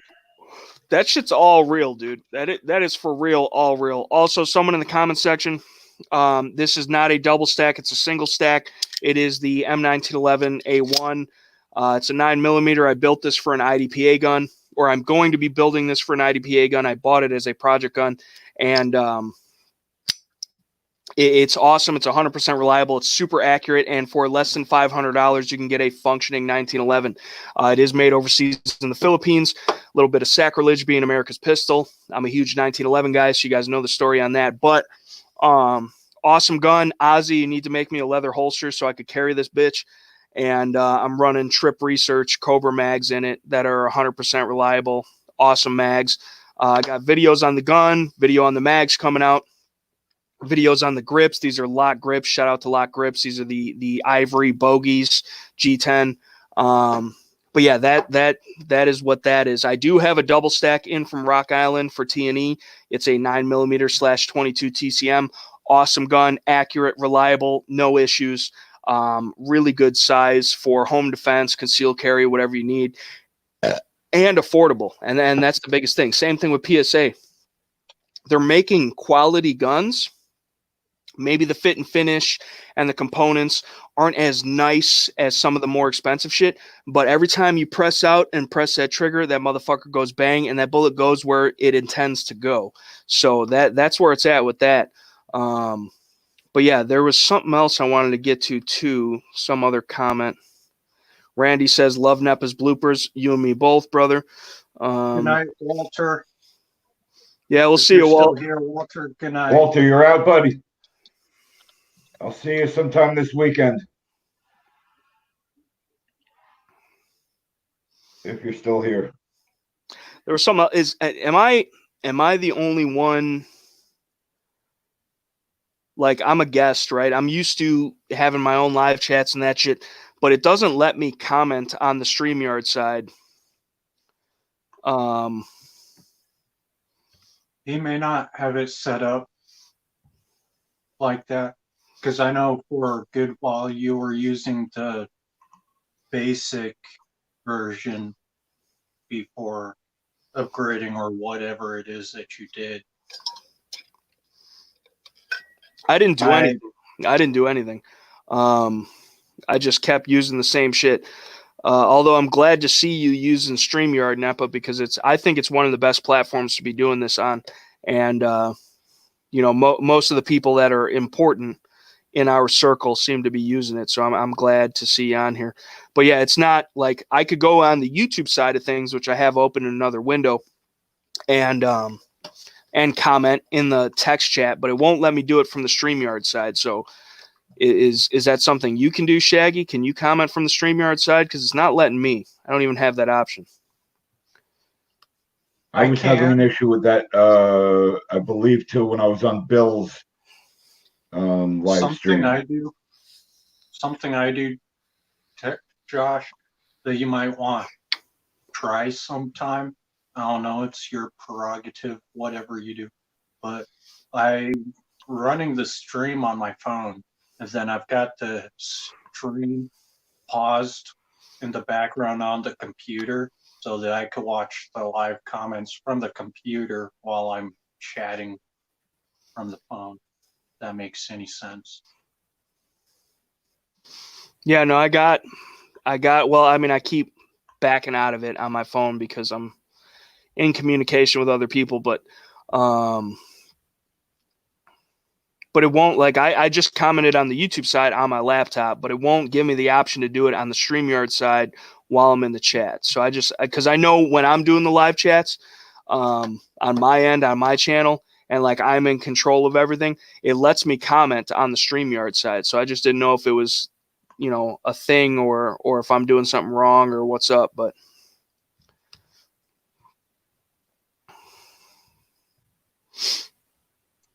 Well, it won't let me comment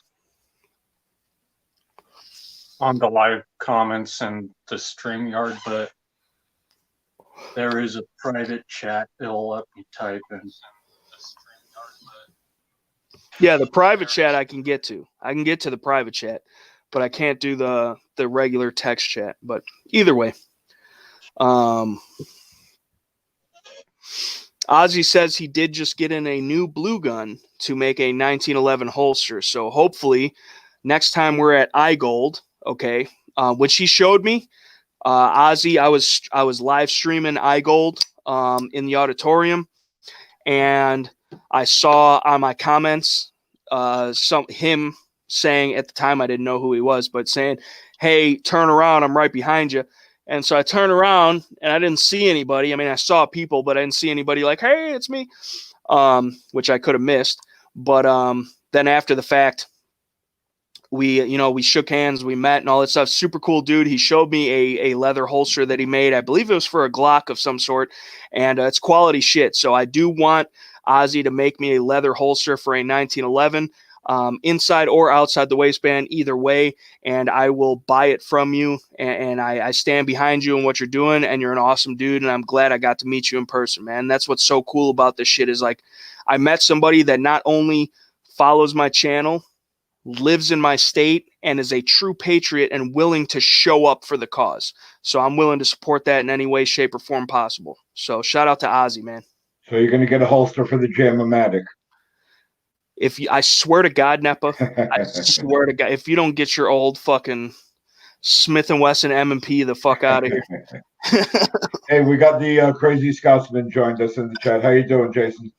I'm all right, brother. How you doing, man? Good, not too bad. Good to see everyone. How you holding up in this whole coronavirus thing? This is what I say to that. Okay. It can go fuck Let's itself. all give them one of those. It can go fuck itself and quit fucking the American economy. Or fucking the American people. Hey, are you ever going to grow your beard out, bro? I have been. Hey, man, it's getting there. It's like roughly about 8 inches right now. I shaved this morning, if that's any consultation to anybody. Yeah, I don't shave. Last time I shaved, I've had this goatee for Josh. I've had this goatee since you probably were born. It hasn't gotten any longer. I shave it. See, that's the problem, man. Don't shave. Don't shave. Yeah, you can't be shaving, dude. That's what the government wants you to do, is shave and look like a normal human being. Yeah, I'm not going to support that scissor company. Yeah, Fiskars, dude. Fucking Norelco, whoever. They're in the pocket of the big government, dude. You better stop it.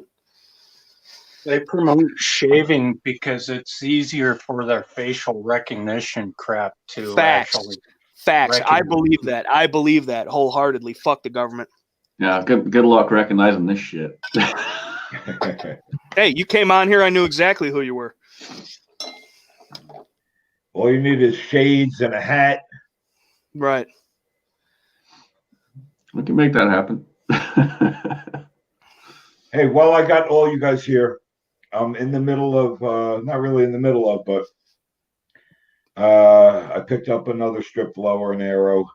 I picked up another SBA4 lower build kit,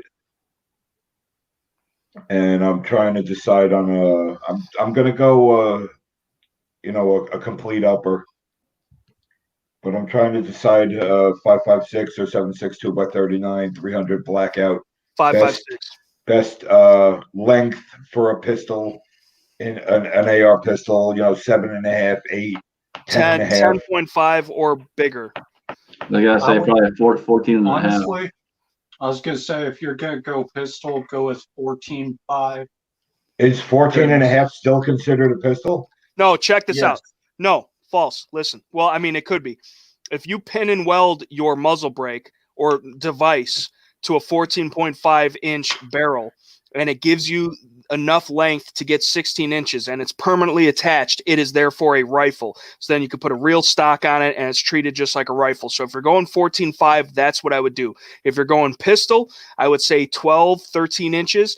Don't go lower than 10 and a half because you start severely losing, terminal ballistics past that. Plus you're beating up the gun. You're losing reliability. It's going to be over gas. There's going to be a lot of different shit. You're going to have a lot of blowback coming at you. Yeah. You get a lot of issues under that 10 and a half. Okay. Because I do have a 10 and a half. That's the one I was having problems with 223.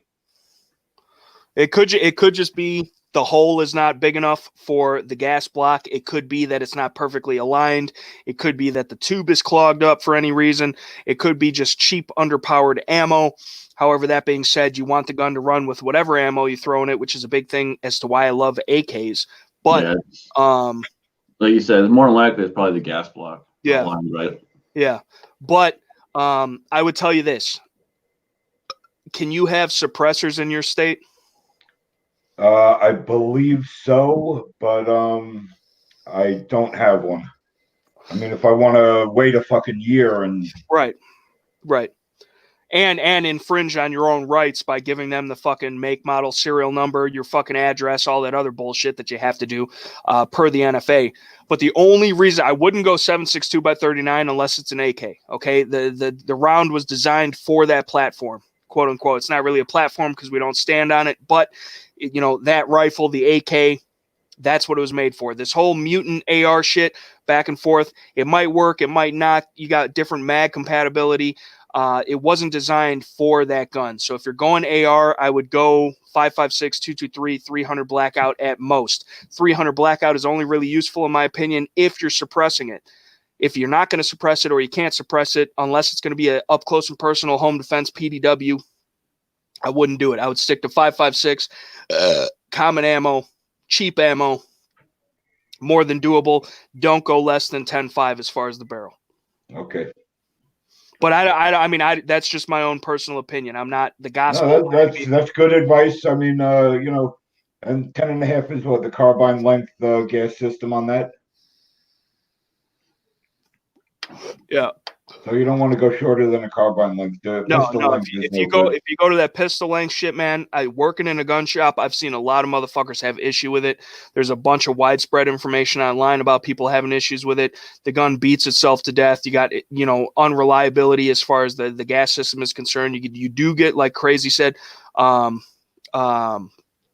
lot more blowback. It's not meant to be that. It was designed as a 20-inch gun to begin with, and I really think that they work the best in a 20-inch, especially with a 77 grain, 1-in-7 twist. You can stretch out, you get some accuracy, but if you're going to make a little PDW short pistol type of deal, no less than 10.5, and really the sweet spot is probably 12, 13 something. If you're going 14.5, pin and weld that bitch and make it a rifle. So. Okay, then.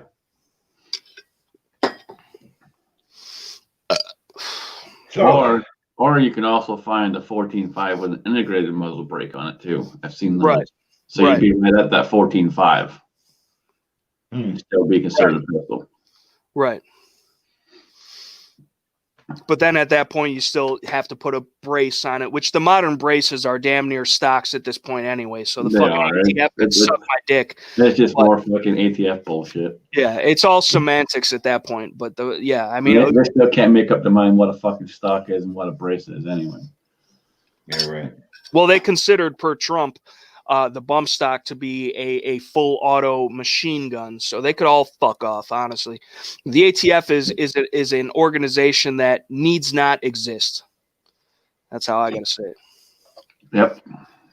So Dealing with IOIs all the time, I 100% agree.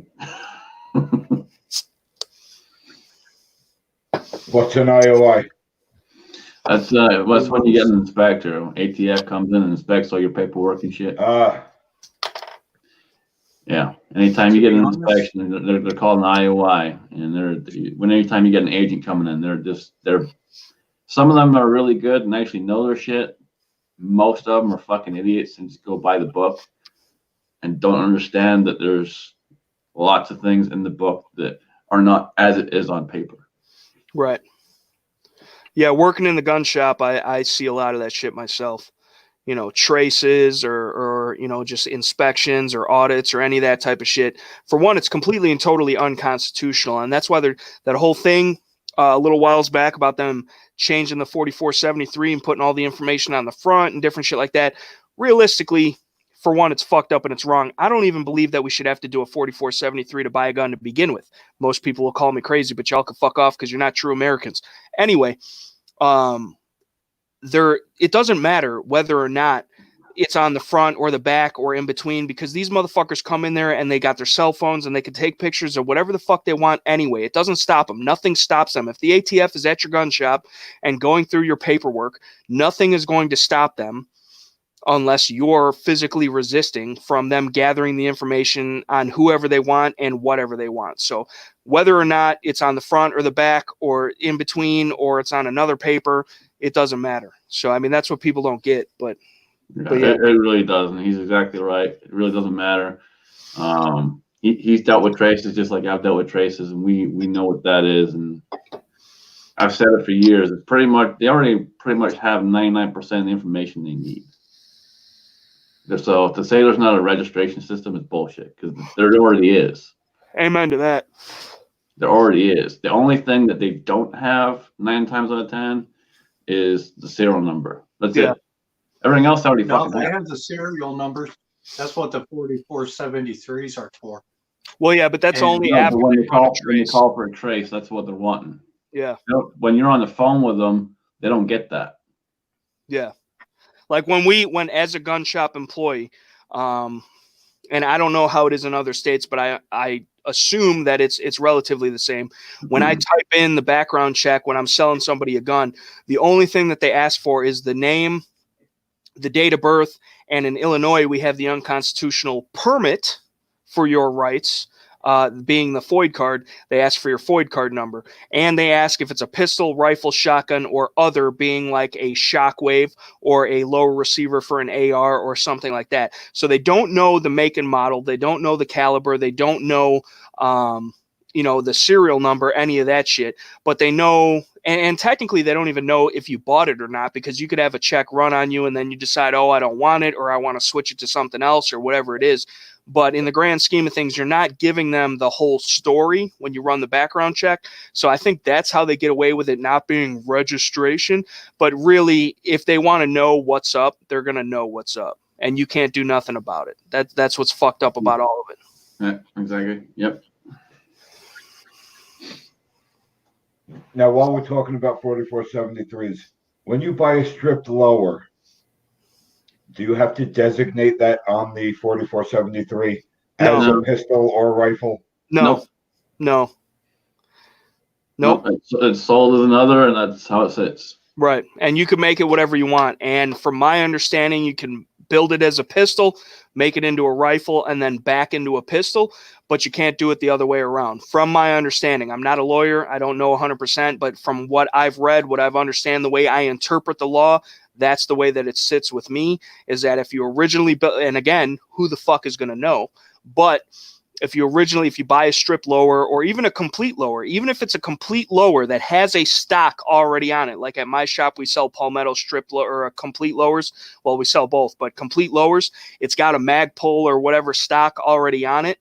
Technically, it wasn't built into anything. The lower is considered the firearm, and you could strip off that stock, put a brace on it, and now it's a pistol. So even though it's sold with a stock on it, it's still considered an other not necessarily a rifle. So, you know, you can build it however you want, and you know, it's up to you from there. But yeah, I mean, you can make it a rifle from my understanding, or make it a pistol, then make it a rifle, then go back to a pistol from my understanding. So yeah, you can't go the other way though. Right. You can't have a rifle, make it a pistol, and then go back or whatever. But it's all fucking good stupid. to know. It's all fucking stupid because, and the same thing with the shockwaves, right? I have one. I love it. I think it's an excellent tool for its intended purpose. It's a 14-inch barrel. That's a shotgun. It's a fucking shotgun. Okay, it is a shotgun, not a firearm. Now, per legal definition, it's a firearm because it's 26-inch overall length. You know, it wasn't built with a stock on it. It doesn't matter that it's a pump 12 gauge, whatever. It's a firearm. But realistically, it's a loophole around the law being a 12 gauge short barreled shotgun. But short barrel in and of itself is ridiculous because what does it fucking matter whether it's 12 inches, 10 inches, 18 inches, 26 inches? What the fuck does it matter? And why is it more dangerous than the bigger guns? Oh, concealability. You can conceal it on your person easier, and then you could walk into an establishment and do a mass shooting. Get the fuck out of here. If I'm a mass shooter trying to do some crazy, stupid shit, I'm going to walk in there shooting regardless. It doesn't matter how big or long the fucking... everything is so ass backwards. The braces, the SBA 3. I got the SBA 3 on multiple of my firearms. It's retractable. It's telescoping. It's got more than enough stability for my cheek, my shoulder, my whatever, but it's a brace. And because it's a brace, it's legal and it's less dangerous than having a stock on a shorter AR-15. Flying fuck what it's called, what the terminology is, what fucking size it is. They don't give a shit. They're going to commit a crime. They're going to commit a crime. Right. And that's the problem. What I'm getting to is that's the problem that we as a people, as the gun community, the gun culture have allowed it to be that way. Now, I understand that the N.E.PA was created back in the day where fucking Al Capone and the fucking Thompson submachine guns and all this, that, and the other thing to prevent crime as if it ever did or ever would. And, you know, back then the $200 tax stamp was a lot more money than it is now. And thank God it wasn't adjusted for inflation. But even then, I got friends that have SBRs. I got friends that have machine guns. I have friends that have suppressors. You know, they got dual residency. Maybe they live in Indiana or whatever the fuck it is. But it's still an infringement because the government knows exactly what you have, where you have it. You know, that you have to ask permission to leave the state with it. And that's why I love braces and things like the shockwaves, is because it gives you that experience. It gives you the capability and capacity to have that gun without having that gun. But at the same time, it proves the fucking stupidness of this whole situation because what the fuck is the difference?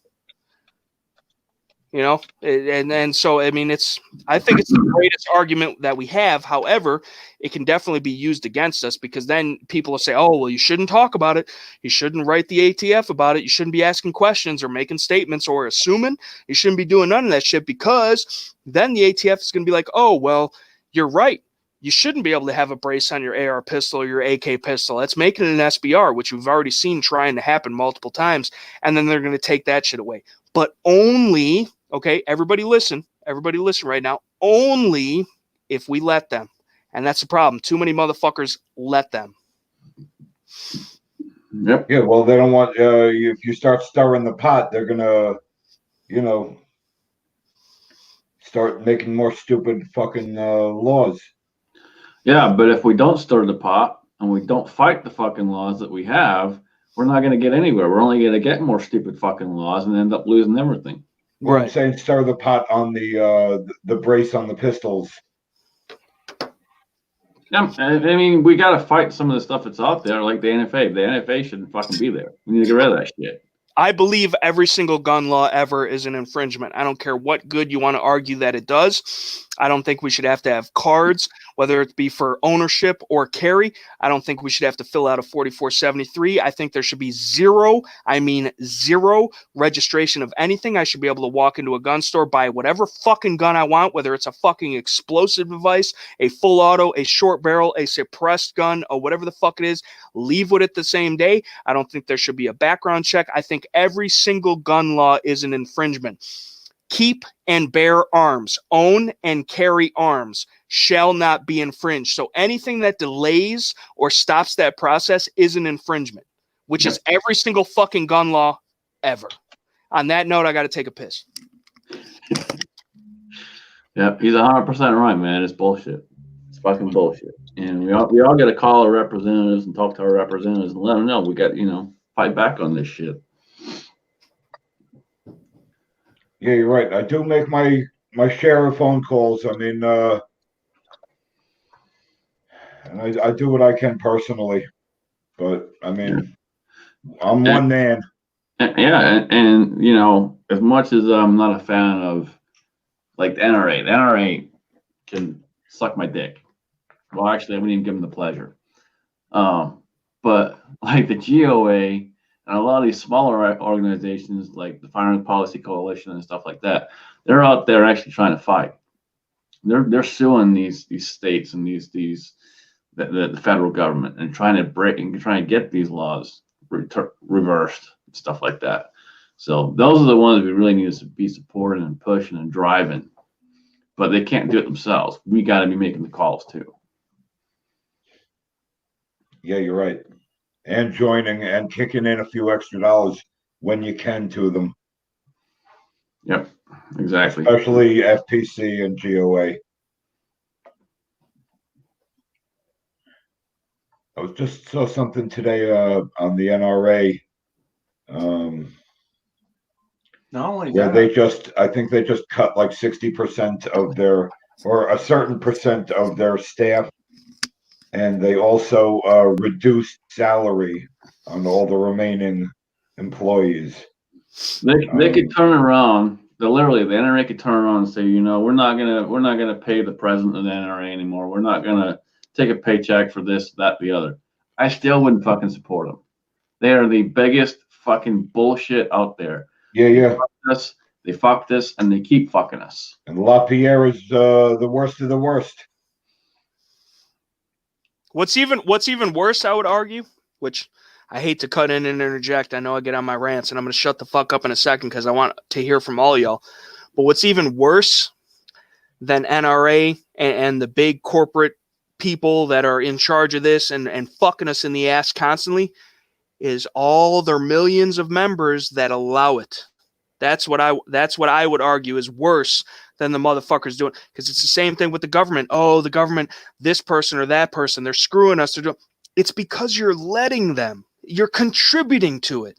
You're giving in, and even worse, giving them money so they can more effectively fuck you in the ass. So that's the lack of understanding and education and knowledge of what's actually going on is more of a detriment than any of these motherfuckers that are in power, in my opinion. But that's just me. No, you're right there, man. It's, I would say not every member, but majority of the members are definitely not standing up and asking for what they should be asking for. Unfortunately, I have to be a member just for my training purposes. For having the stuff I have, but I wish I didn't have to be. Because they can kiss my ass. They call me all the time asking me for money. I get letters in the mail every other week. Do I give them any money? Fuck no, I don't. They will never get a dime from me other than what I have to pay so that I have my certifications. That's it. What are those certs? So my range officer certification and trainer certification, all that stuff. Unfortunately, they're one of the biggest ones in the nation, and there's very few others around that I can get certified without having to be an NRA member. Right. Yeah, and that's a problem too, because a lot of these ranges, a lot of these gun clubs, you have to be an NRA member to join, which is only further contributing to the issue because they're getting more money. They're getting more people on board so they could claim the numbers that, oh, we got this many people supporting us, which then therefore goes inside the fucking, brain of other people. Well, he's doing it. They're doing it. She's doing it. It's a good idea. We should support this. And they're literally, they have so many people supporting them and they are not supporting the people, which is why they're fucking there to begin with. Here's one of the biggest things that I really hate about the NRA is the marketing strategy. Join us and we'll give you this free bag and we'll give you this and we'll give you that. Why are you trying to fucking bribe me? Right. Why are you trying to fucking bribe me to join? Like the GOA, I pay my $25 a month. I'm a life member. I pay my $25 a month to get that taken care of. I did it that way instead of paying it all out of pocket at once. But I got my sticker and I got my name on a thing that says I'm a life member.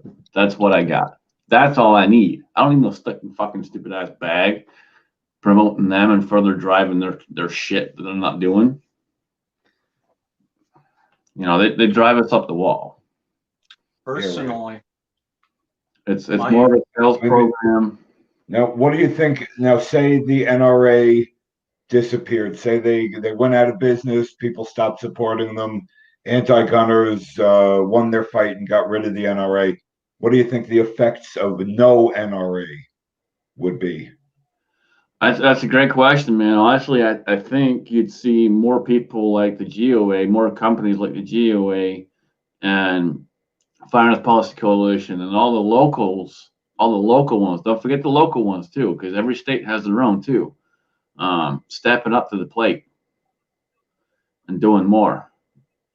yeah, I was going to say, would be seeing a lot less of these bills trying to come through, mostly in large part because some of these bills, not all, but some of these bills are in large part funded by the NRA. If the NRA goes away, some of these bills lose their funding. They lose their support, the Exactly. backing support on them. Now, other bills may still try to come and go, but the worst ones we've seen, like the N.E.PA, the Gun Control Act of 36, or 86, whatever, and then the 36 bill and the Hughes Amendment, all of those were backed and fully funded by the NRA, which a lot of and you know the bump stock ban and all that bullshit. All of that was funded by fucking NRA. All of it pushed by everybody's great Lord and Savior Trump. Okay, because if he had not come out and said nothing about it, it probably wouldn't have gained as much steam as it had. And then even further so, you got fucking mainstream people in the gun community, not the culture, because they don't care about our rights and freedoms, like Hickok, saying, oh, let's not fall on our swords for the bump stock. And people don't realize that it's not just about the bump stock. It's the way that it's written. It's the precedent that it sets. It could be any rate-increasing device, which could technically be a 30-shot magazine or a Geisley Super 3-gun trigger in your AR or a muzzle device that keeps it shooting flatter. People don't understand this shit. Well, People the latest one now is they're coming after the triggers. Any of those triggers that, you know, when you pull and release, it fires again. They're coming after those now. Yeah. And everyone always said, oh, it's just going to be the bump stock. Don't worry about it. Nope. It's just the fucking beginning. Yeah. Yeah, it sets a precedent for future infringement. You open the door, they slide in the back door, and they shove it up your ass. Well, it's not even that. I go ahead, Shaggy. And I know I've said this before, but I'm not joking. A lot of people think I am joking when I say this, but I'm not. And I put a lot of thought into this, and I keep thinking about it more and more. But what we need is a lot more armed rallies, because that's why all these people are supporting the NRA. It's it's fear-based. The NRA tells them, hey, they're doing this, they're going to come and kill you and take your guns, but if you give us your money, we can help stop it. And people fall victim to that's an fear. excellent point, man. And anytime they call, you're exactly right. We're in the biggest fight for rights. The thing about fear is nobody is immune to it. That's why you see these politicians, these high-ranking officials, military members. They all have firearms or armed guards, and they're immune from, well, exempt from these gun laws.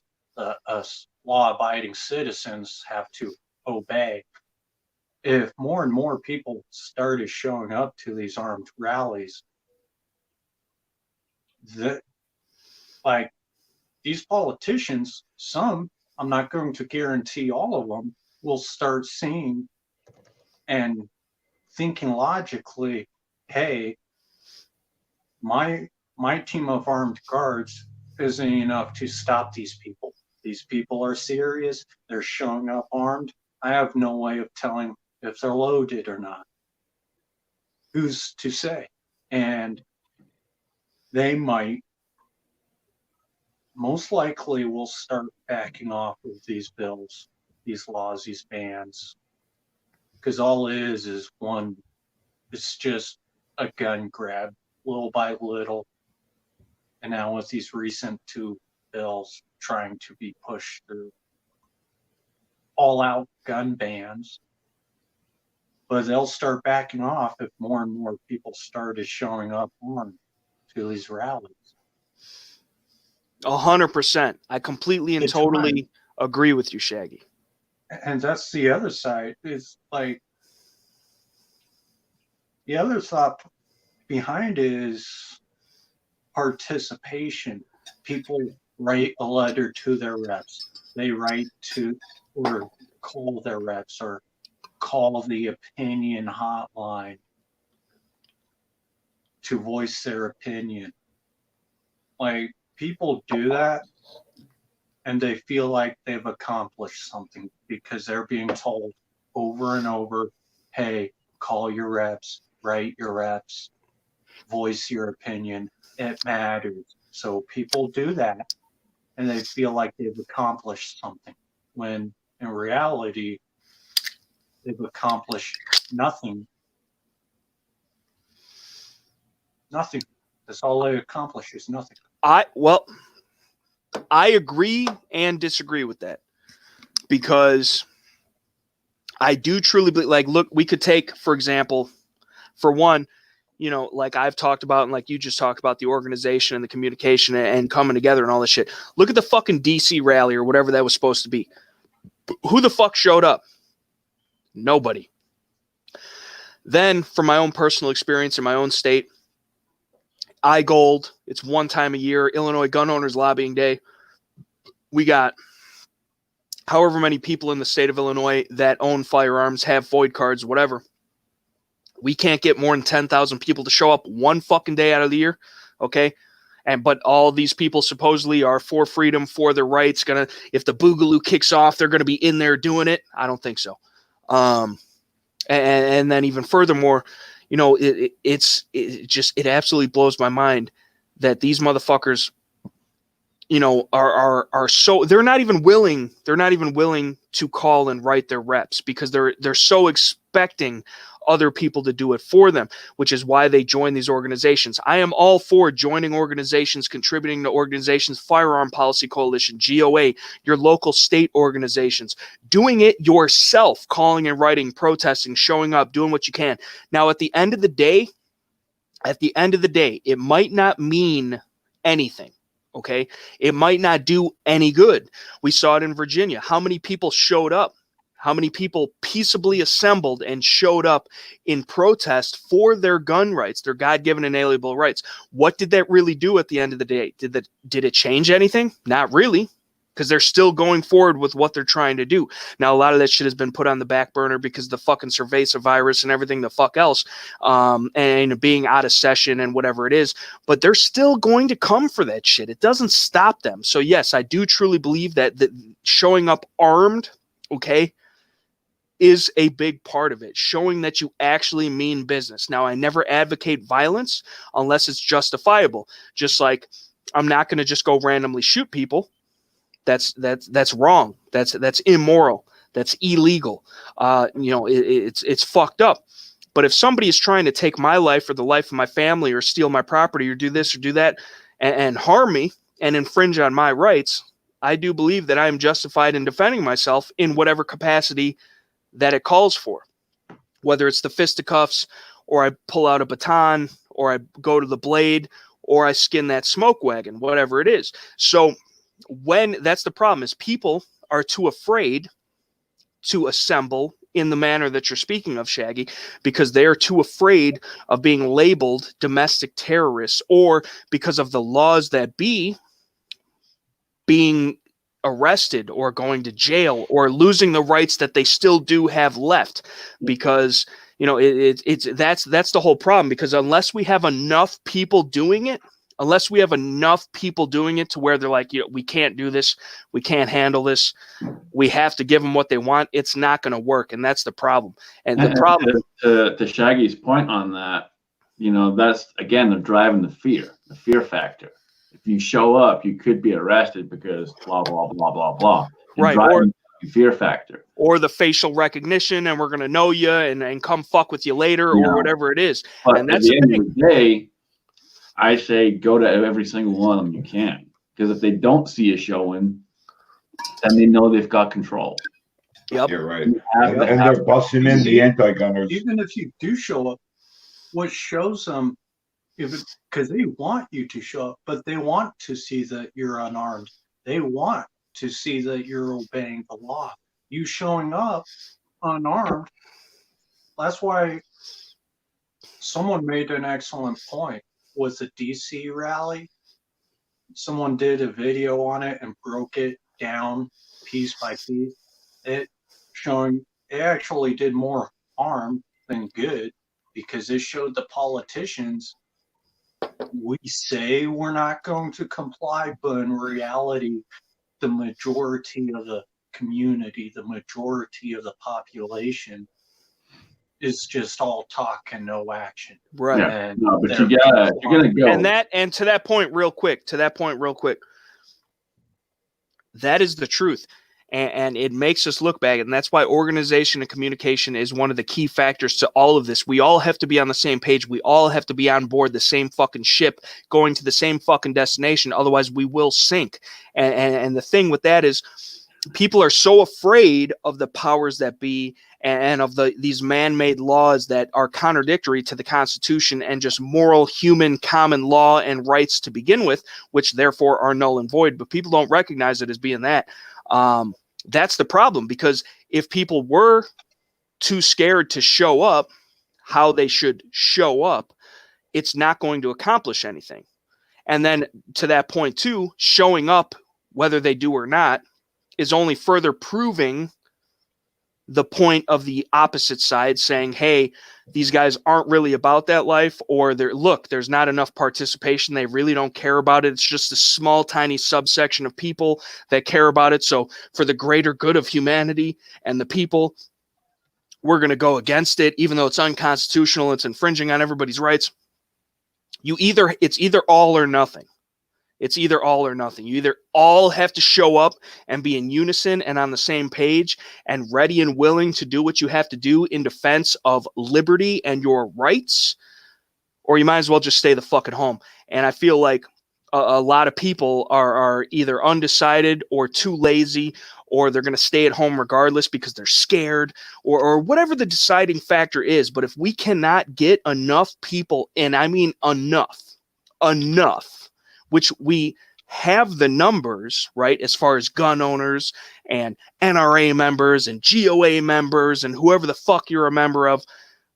But if we can't come together as a culture, everybody together, we have our differences, we have our opinions, if we can't come together under one flag, one cause, one goal, then we will be divided and fall. And that's what they're betting on, is that we're not going to come together and put aside our differences and stand up against the main motherfuckers that are infringing on our rights, that being the government, okay? And then the uneducated people that are willing to give up their own rights for no reason. So I'm all with you, Shaggy. I don't necessarily think that people should not call and write their reps. I think everybody should do what they can when they can, all the time. I think if for nothing less, it lets them know that there's people out there that do care. And I think that is a valuable resource. But I think even furthermore, like you said, it is important for us to get together and have a show of force, as it were. And it doesn't have to be violent unless the situation calls for it. But to just show up and be like, hey, leave us the fuck alone. But that only works if we have the numbers. The problem is people are too afraid to show up in those numbers. So it's a double-edged sword. You're fucked if you do, you're fucked if you don't, kind of thing. But me personally, and I think everybody in this chat is on the same page, where I would rather be fucked if I do. You know what I'm saying? I would rather put forth the effort. I'd rather put forth the time. I'd rather put myself in a situation that could be compromised because I'm doing the right thing. And that's what more people need to realize. And that's what more people need to come to grips with and be willing to partake in. Otherwise, we're not going to get anywhere. It's real simple, and it breaks down to this: don't be a fucking sheep. But most people are, though.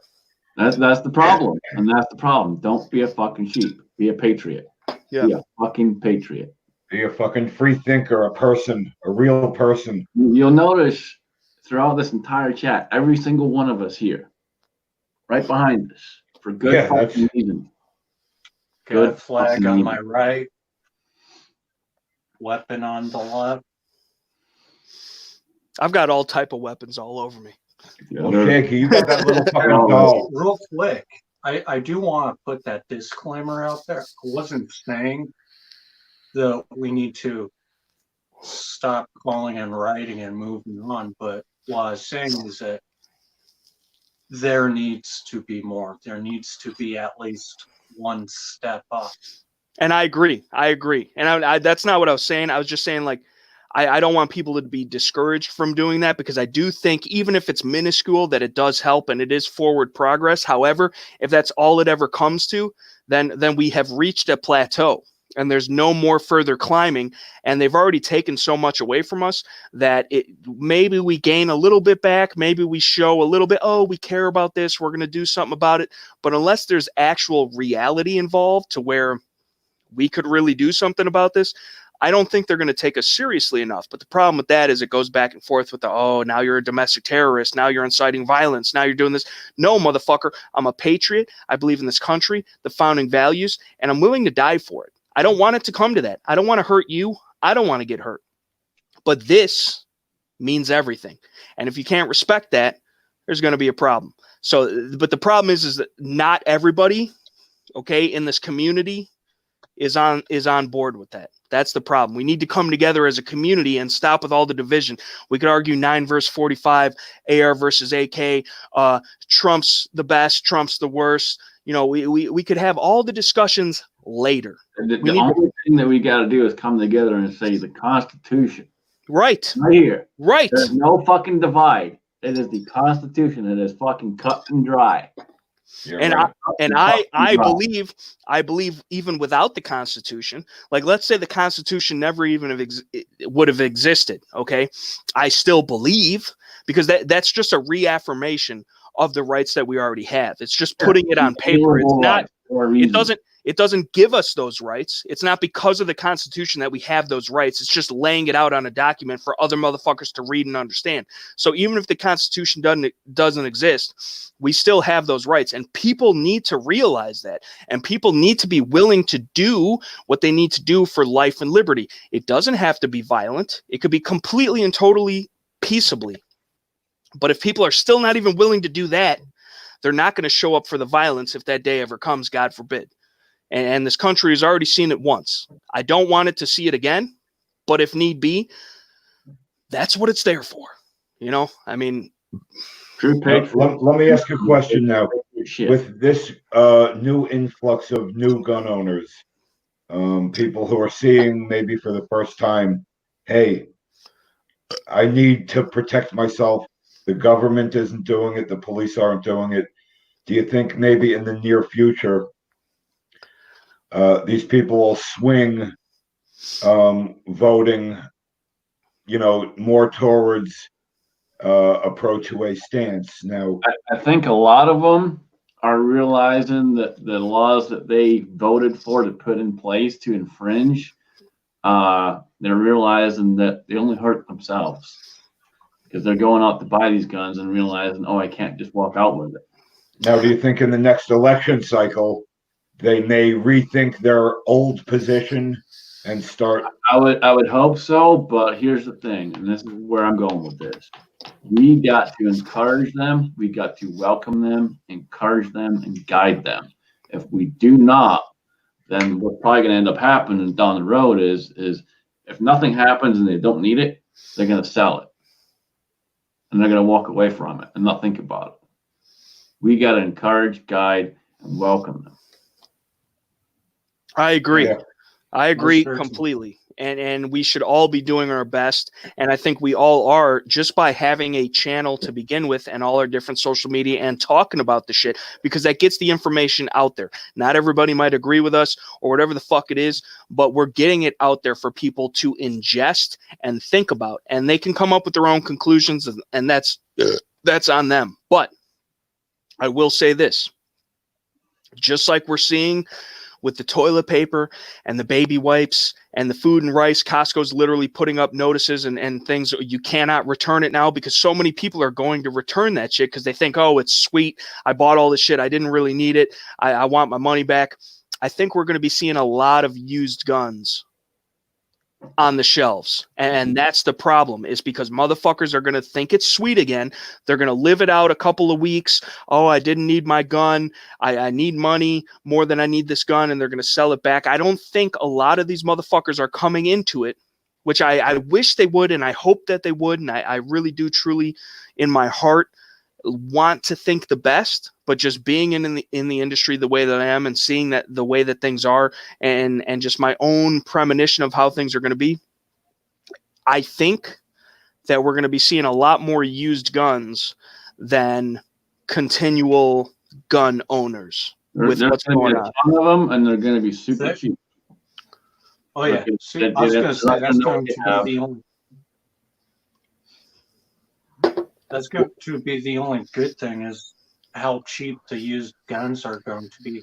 I mean, if I want to speculate what the percentage is actually going to be, given that I can't see the future, and if I could,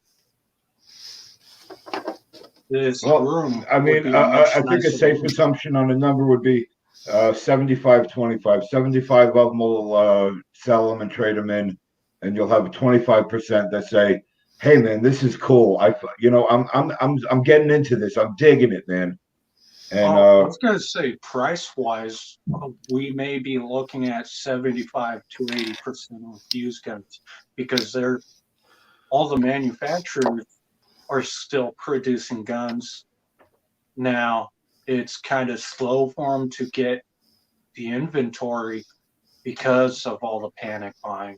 But this is where it comes down to me, you, and everyone out there stepping up and helping these new gun owners, so they don't go ahead and sell that gun.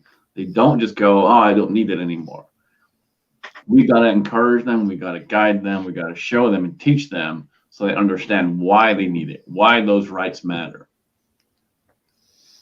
Yes. I agree with that. I agree with that. But in order for that to work, motherfuckers need to listen. And people as a whole have a tendency for that to be a problem. Okay? Because they clearly haven't listened to everything up until this point. It gotten to the point of where it's a pandemic, quote unquote, for motherfuckers to actually even start thinking about it.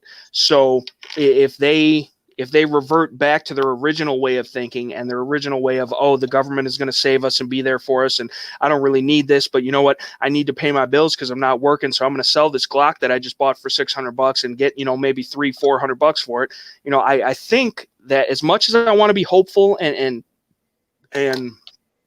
positive about the situation, I think just from what I'm seeing, I think what N.E.PA is saying is right. I think about 75% of them are going to continue to be sheep, and maybe that extra 25% does hop on board, which 25% of every motherfucking panic buying last minute motherfucker is still a good number, and that still helps us. And maybe them, they themselves can help convince the other motherfuckers that were probably standing in line with them to buy this gun last minute and get the ammo and everything else, can help, contribute to the cause and talk to these people and coerce them into the right way of thinking. But I hate to be a pessimist, because that's not who I am necessarily as a person. I like to think of myself as a realist, but being realistic about the situation from the past and from what I'm seeing in person live right now to this day, I like to think that, or I don't like to think, but I do think that it is what N.E.PA's saying, where there's going to be a percentage that is on board. And they woke up and they realized that, hey, this is a real deal. This is something we should be thinking about, something that we should be learning about, participating in. But I think a lot of the other motherfuckers, just like the same motherfuckers that are turning back in their toilet paper at Costco, trying to return the hand sanitizer because they bought fucking their whole life savings worth, those are going to be the same people that are turning those guns in or not using them or not pursuing it further, in my opinion. And it's unfortunate. And you're right, man. We know the sheep are there. I mean, look at how the country's acting right now. There's definitely plenty of sheep. But I would like to think we can try and change that number from that 75-25 to maybe 50-50. So would I. If we do our part. And right. We got to step up to that, though. And I think we can. In fact, I know we can, as far as our part is concerned. Me, you, N.E.PA, Shaggy, everyone else in the live chat, talking, doing videos, making posts. I think we can do it. But at the end of the day, it all results in whether or not the people on the other end are going to understand, listen, appreciate, and go forth under that same mindset, which we cannot force them to do. Correct. So, they need to be receptive to it. The bottom line. I think 50% will be a tough nut to crack. I think one of the things we can do right now is, in this particular kind of avenue we have, is break it down super simple. Go back to the old adage, keep it simple, stupid. Now's the time for us to be doing those kind of videos and those posts and keeping them super simple to the point where they can understand it. Because if we start going out there, I can go out there and I can throw out all the constitutional rights. I can break it all fucking down 9 times. That's not what they need to hear. What they need to hear is the basics of it, why it matters. What could possibly happen, what the past did that influences the future. Where are we at, where we were, what's going on. Well, I did put out a video last week for the new gun owners on how to safety check their weapon properly. Yep. I don't know if you saw it, but stuff we got to be doing. Yep. I did it in my own retarded fashion, but I gave the basic point. Oh no, you're exactly there, man. And, to Terribly Tactical's point, I love the blipper vids, man. We need more of that shit. Yeah. Because it lightens the mood and it builds morale. We need some of that to distract us. I love your blooper stuff. Fuck. God damn it. Fuck. Yeah, I've been slacking off on them lately. I don't know why. I'm just still busy at work, man. And when I do a video, I'm sort of editing the shit out now, but I'm not putting in the bloopers. And plus, that fucking Gun Wild said I was faking them. Oh, what the fuck ever. Fuck Big Jack. Corona. He's got the fucking coronas. Yeah, that's a smoker's cough, man. I've only smoked about 1 million cigarettes in my life. Yeah, you're telling me. Now I went to this shit, but it's probably not much better. I do believe it is better, but by how much, I don't know. Yeah, but I will tell you this. Man.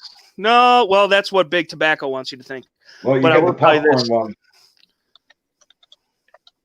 There you go. Old school. Just in case. Yeah, just in case. Right there. I remember the deli on the corner of my block when I was little. 35 cents for that pack. My father would send me up there when I was about 7 years old. Did you ride your dinosaur or what? No, I had a fucking one of those bikes with the banana seat.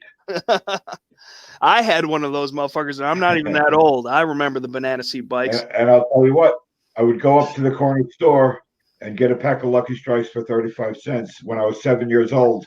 And the fucking guy sold them to me at 7 years old. Because he knew they were for my father. And if my father didn't get them, I'd be getting a fucking beating. And that's how it should be, man. That the whole freedom and aura of, it's personal responsibility. I should be able to own a fucking grenade or a grenade launcher or a fucking fighter jet or a tank or an RPG or a fully auto short-barreled suppressed rifle or whatever the fuck I want, because I am not going to do anything wrong with it. And everybody should be given that opportunity and only held accountable if and when they do something wrong with it. And on top of that, if everybody has this shit, there'd be a lot less crime, because an armed society is a polite society, because motherfuckers know that somebody is going to check their ass. So that's the whole thing with it. Like, I mean, the laws and the bullshit and the bureaucracy and the red tape, because by definition, a criminal is one who doesn't obey the law. So all that bullshit only hurts us, because we are the law-abiding citizens to a fault, because we obey these unjust, unconstitutional laws, because we're good people. When do you draw the line? When do you stop and say no? Because that's wrong, and I want to be right. That's what I hear want. you. An RPG for every man, woman, and child. You already heard me. I'm running, for this next election. Machine gun vending machines on every street corner. Okay, that's what I'm running on. I want to make them affordable and available for the people. So nice, man. Yep. Fuck yeah. Shaggy, what do you got to say about all this? Well, honestly, I'm kind of at the point where I've drawn the line. I said earlier in the comments, you'll have to scroll up to find it. I'm not joking. I think it's definitely time to make some SBRs and other various things and tell the government, hey, fuck you. Your laws are unconstitutional and I have no obligation to obey. I'm all down for that. But like I said, I mean, that only works if you have enough people behind you to back you up. And the problem is fear is a very immobilizing thing. And, hesitation leads to devastation. And I got a video coming out about that. But if we don't have the people to, because us four right now, we could fucking start the goddamn revolution. We could go all for it and we could die trying. But how is that going to make everyone else look? Because it's not going to be portrayed in our favor, at least by mainstream media. We're not going to be looked upon as true Americans and patriots that are doing it for the right and justified cause. It's going to make us look really, really bad, which I don't give a fuck who thinks what about me. I really don't. Because in my heart and in my mind, I know whatever I do, I'm doing it for the right reasons. But does it hurt or advance the cause? Because if we don't have the motherfuckers on our side and they're continuing, which we're seeing by motherfuckers, oh, I'm going to stay in my house. I'm going to wear my gloves and my mask. I'm going to stay on 6 feet away from everybody that I see. I'm not going to do it. I'm going to listen to the government and the media. And we are seeing patriots cuck to the government and accept martial law and cherish martial law and vote and cheer for martial law. And you think those motherfuckers are going to back you up in a gunfight for freedom? I don't think so. And that's a good point. And I'll break it down like this. Like, I went to the store today after work, and we're talking 7 o'clock in the morning. I work third shift, so I get to the store, and I'm walking around. First off, they closed off one entrance, so I had to go to the other entrance. And I start walking around. I shit you not, the amount of people with fucking masks on and gloves on and all this stupid other bullshit that does nothing, not a fucking thing, was ridiculous. I turned the corner, and I shit you not, there was a lady turning the corner same time as me coming the other way, and she fucking bolted to the other side so fucking fast. I burst out fucking laughing. This is what we've gotten to. Yeah. I had the same experience from the video that I put up today earlier about going to Walmart. The same thing. I was walking down an aisle and there was an older black lady, which it doesn't matter what color she was, but walking down the aisle, and she's got her mask and her glove, and she's got her cart full of, miscellaneous bullshit that she doesn't really need and isn't going to help her in the long run. And I'm walking down the aisle, and I don't give a fuck. Like, I'm out here trolling these motherfuckers. I got no gloves, no mask, looking like myself. And the whole time I'm just like talking shit. I'm like, you guys are a bunch of idiots. You guys are fucked up. Like, I'm laughing to myself. And I thought about making a video, but I wasn't trying to get kicked out because I could only imagine. But walking down the aisle of Walmart, which I hate to patronize because they're fucking a bunch of communist bastards, but I had to be there for a specific reason. And I'm walking down the aisle, and I knew it was coming too. I could see it in her face. I knew it was coming. She looked at me, and the second she could get around an N.E.P.A, she did, and she got on the other side of the aisle, and she's walking. And the whole time, and then I'm standing in line to check out, and everybody's like all the way back. And so I'm just like, I'm looking at these motherfuckers, and I'm like, dude, do you guys really honestly, it baffles me. It scares me mostly that so many people are so willing, because what is it that the government or the media can tell us and make us do what they want? They're clearly doing it right now. And one of the biggest things that I saw today, and this is what got me, and this is where I was going with this too, is not only were the messages on the self-checkout, please be patient, wait. When the cashier shows up to help you, please maintain social distancing. Right. It was on the fucking radio, overhead, playing throughout. That is fucking socialism. That is fucking communism. Yeah. Yeah. Just like this fucking check that everybody's so fucking stoked about from Trump, and everybody keeps defending Trump. Oh, he literally is quoted saying America is not a socialist country. Socialism will never happen stateside. This and yet everybody in America is getting a check for $1,200, and then even so, you're supposed to be getting like $13,000 or $14,000 per the number. But most of that money is going to Big Pharma and all this other fucking fucked up shit because they're trying to prop up these corporations that they are buying off and gaining control of, and therefore gaining more control and money for themselves and stripping us of our rights. And that's a whole nother topic. But so many people, it's just there to fucking satisfy and pacify you. So many people are so willing. They're cheering on socialism. They're cheering on America to be a third world country and a completely tyrannically controlled country. And they have no fucking idea what this is actually going to cause. Because if we do make it fucking through this fucking scamdemic, plandemic, whatever you want to call it, there will be another Great Depression. There will.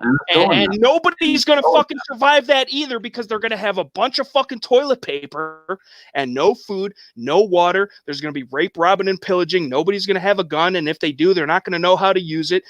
Nobody is ready for what they want to come of this. Like this. Some people will probably disagree with me, and that's all right. Go fuck yourself. I don't give a shit. This was all fucking planned out. Yes, 100%. 100%. This is a fucking weapon, and they are using it to their advantage. Oh yeah. If you don't agree with that, I'm sorry, but you're fucking blind. This is a fucking weapon. 100%. It's been weaponized. I totally agree with that, but this could be a test too. It for the next one. Right, but it's still a weapon. It's still a weapon. Exactly how much they can push through with just this little bit right now. And then there's probably going to be another whole fucking wave of it. And it's probably going to be 10 times fucking worse. Oh, yeah. Oh, yeah. I wouldn't doubt it. I mean, they want to make it a one world thing. It's, they just want control of the world is the bottom line. Times on a couple of chats and with other people too. But think about Nazi Germany. Nazi Germany did the same thing. They wanted a one world order. What did they do? They crippled the economy. They made people listen. They put out messages every fucking day. Every day. What's on media right now? Nothing but this fucking coronavirus. That's all you hear. They drive it into you. It's exactly what the fucking Nazis did, and that's exactly what's fucking happening here. Yeah, they groom you. They're grooming you. Right. Right. And they've been doing that for so long, and so many people. And that's the thing, too. The biggest part of this all is that they chastise people like us, and they make us look bad, like we're fucking crazy, like we're the enemy for speaking the truth, because they know that what we're saying is the truth. So they try and stifle us. They try and kick us off our platforms, our YouTubes, our Instagrams, all the guidelines, all. For people to think that all of this shit is not combined into one goal at the end of the day, whether the people that are running YouTube know that it's fucking, going to end up the way that it is or not, it doesn't matter. This is, and I sound crazy. I know I sound crazy. I know I fucking sound crazy when I say this shit, but the problem is the shit that I'm saying, and no glorification of myself, is more likely right and accurate than what you're hearing on the news or from the government or for whatever, because I do not trust the news. I do not trust the government. Whatever they are saying for you to do, you should probably do the complete opposite within reason. I mean, it's nuts, because the fucking, they for real want a one world government, a one world, what do you call it? Currency. One world order, one world. Exactly. Yeah. Yeah, and that's the thing. They're going to do it digitally, because after all this is said and done, and we are in the next Great Depression, the dollar, which is not worth shit as it is going to be worth even less. So then it's going to go to some other, I mean, we could get into it. The list goes on, but you start hearing and listening to these conspiracy theories about the vaccinations and the fucking 5G, and it sounds nuts. It sounds fucking nuts. Okay. And it might be. But you know what I do know is that fucking shit, as crazy as it fucking sounds, makes more fucking sense than what the government is telling me. And that's the problem. That is the problem, is because they are evil. They're only out for their own gain financially and authoritatively. They want more money, more power. They want us to have less money and less power. They're stripping us of our rights. They have people convinced that is what they need to do, is give up their rights for security. They've got people convinced and brainwashed, so they're doing it. They're gaining. This is right now a test run. The numbers, this is not a pandemic. It's a plandemic, and they're getting what they want. When you have a Speaker of the House, and just listen for a second. When you have a Speaker of the House that stands behind the president, supposed to be the president of the United States, and tears up the speech. Now, granted, it was a copy. Doesn't fucking matter. Does not fucking matter. It is still a speech that was given by the president. She should be in fucking jail. That bitch is still fucking running part of this country. He should have turned around and slapped the fucking shit out of her. That is not okay. That is what we're dealing with. We're dealing with government where they can get away with all this kind of shit. If that was back in the day when you had, like when they wrote the Constitution, if someone fucking stood there and went to go tear that shit up, they'd be fucking shot dead on the fucking right there. Right fucking there. This bitch is on TV and goes like this and gets away with it. Now, that being said, and anybody who follows my channel knows how I feel about this, I don't think Trump is any different from any of these motherfuckers. And forgive me for it, but not really. Hate me for it, whatever you got to do. I don't think that Trump is, and I've said it before, I don't think Trump is draining the swamp. I think he's swimming around in there with them. I think there's no difference between Republicans and Democrats. I think they're one and the same. I think this whole New World Order bullshit, they're all on the same team. And I think that Trump, reading the book of Revelations, whether you're religious or not, I think it's a good idea, is the great deceiver. At first, he comes as your friend. He's got everyone fucking brainwashed. This is what we want. This is what we need. And then we give him all the power and control. And then in the end, he fucks us all. It makes too much sense. I don't think that Trump is the patriot that everybody makes him out to be. I don't think that he is our Lord and Savior that everyone makes him out to be. Trump run on the Second Amendment. And what did he do? The 8-year assault on your Second Amendment is over. It will never be infringed upon with me if you put. And then the first fucking thing he does is ban pump stop. Yeah. Yeah, and everything else. Red flag laws, suppressors. I don't like it at all. Take the guns first, then the due process.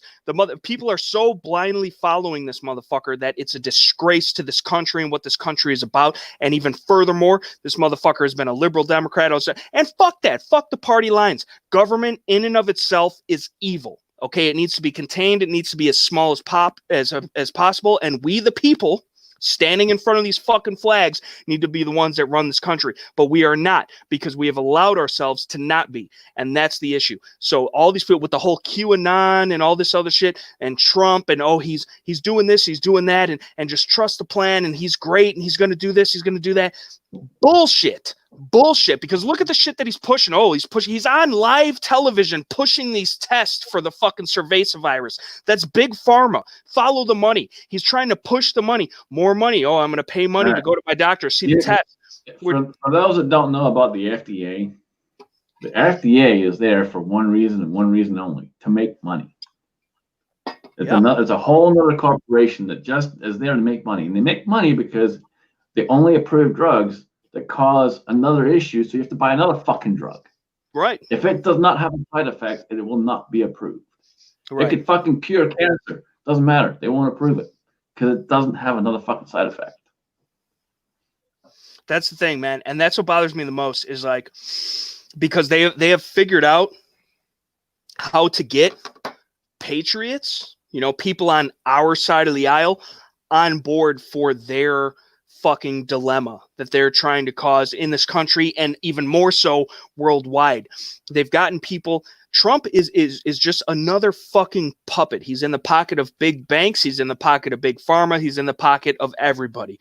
He's not the fucking Lord and Savior. He's not the fucking person that's draining the swamp. He's not but he has everybody convinced that he is, which is why so many people fucking blindly follow him, and why I get on all the time in the gun shop in real person talking to motherfuckers that walk in with their Trump hat and they're this, that, and the other thing. And, Trump is great. I'm glad we're going to get another 4 years of Trump. I think he deserves another 8 years. I wish he could be the president for the rest of his life. Are you nuts? Are you fucking nuts? Is that really how this shit is supposed to work? If he was truly draining the swamp, Pelosi would be gone. And many fucking others would all be in jail already. Or on a fucking boat. He's a showman, and he talks a good game. But that's not the thing. He's a puppet, dude. He's a puppet. He's done a lot for the economy. He has. But look at it now. It's all fucked. It's all fucked. But you guys are looking at its surface value, and I don't intend any disrespect or anything, but it's not. It's deeper than you guys think. And I know I sound crazy, like I'm fucking Alex Jones talking about gay frogs, but it goes deeper than you guys think, because it doesn't matter who they fucking showboat or lift up. If the High Impact Vlogs, which I know a lot of people don't agree with, but I think he's a smart man and he does good work, and he talks about a lot of shit that people are not talking about that people need to realize. He made a point of, if voting, which I know it's been around for a while, but if voting actually mattered, they wouldn't let us do it. So the whole fucking, we're gonna have the polls and we're gonna vote. It's all a facade. They've been proven. If voting mattered, then there would be a lot more control on it, to where dead people couldn't vote.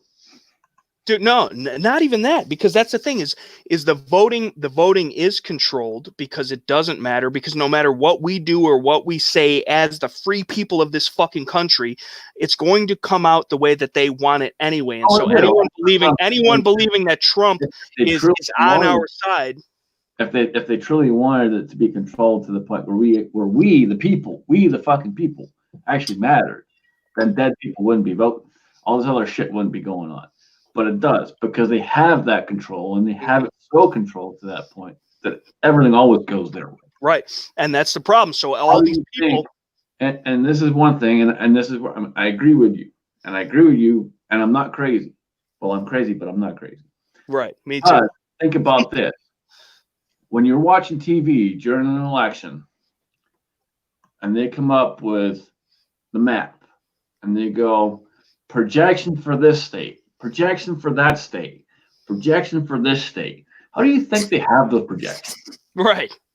Right. Because it's already fucking pre-planned out, motherfucker.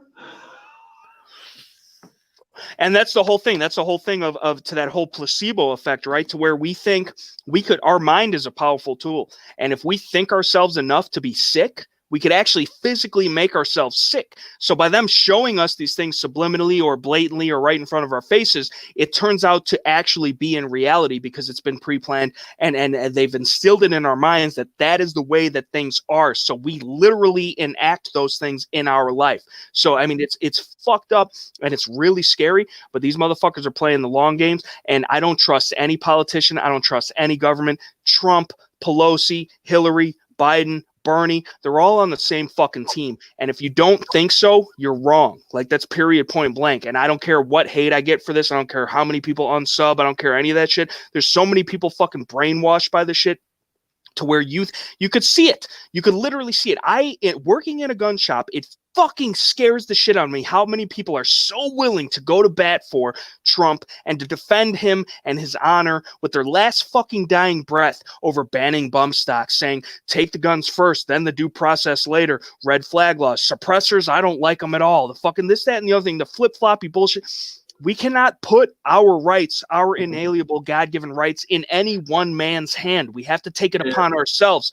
It's so fucked up that so many people will defend him after he's done so wrong to this country, to his voters. What I would love to see from Trump is exactly what he said he would do, which is protect the Second Amendment. Which it's never going to happen. He's not going to do. But if he stood up and said what he said he would do, which is grab him by the fucking pussy, and said, all right, all these states that have all these infractions, they're gone. Get rid of them. That would be standing up for the Second Amendment. But that motherfucker, it's not going to happen, though. And he's controlled. He's controlled by all these motherfuckers. Even to this day, on his campaigns for November, he's still talking like he's the 2A savior.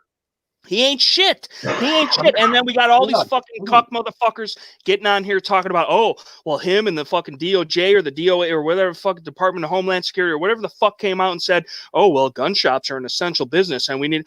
That's bullshit. It's not law. There's no precedent. It's all bullshit. It's all a facade. It's all a scheme. There's so many people are so brainwashed. You can't say one business is essential and one isn't. It's a business. They're all fucking essential. They're all essential. They're all fucking essential. It puts food in your mouth, money in your pocket, money for your family, so on and so forth. They're all fucking essential. That is essential. Turn around and say that job's not essential. Shut it down. That's where we're at now. We are fucked because we're allowing them to tell us our business isn't essential. We're all fucking essential. Right. You're an essential worker. You're not an essential worker. You stay home. You go to work. Right. What is that? That's complete and total tyrannical government control and socialism. That is what it is. Everybody, oh, Trump, let me get your orange little cock in my mouth. Fucking, are you kidding me, people? Are you kidding me, people? And the socialism check, how much are we in debt? And it's going to put us further in debt. We don't have the money for this shit. They're making up the money for this shit. And they're encouraging people to sit home and get on the system and be dependent on the government and not work for themselves, not do for themselves, not be sufficient for themselves. If you can't see this shit, you are out of your fucking mind, people. Please, for the love of God, please wait. The whole social distance thing is because they don't want us gathering in groups like this, telling the fucking truth. Exactly. That's what it is. Exactly.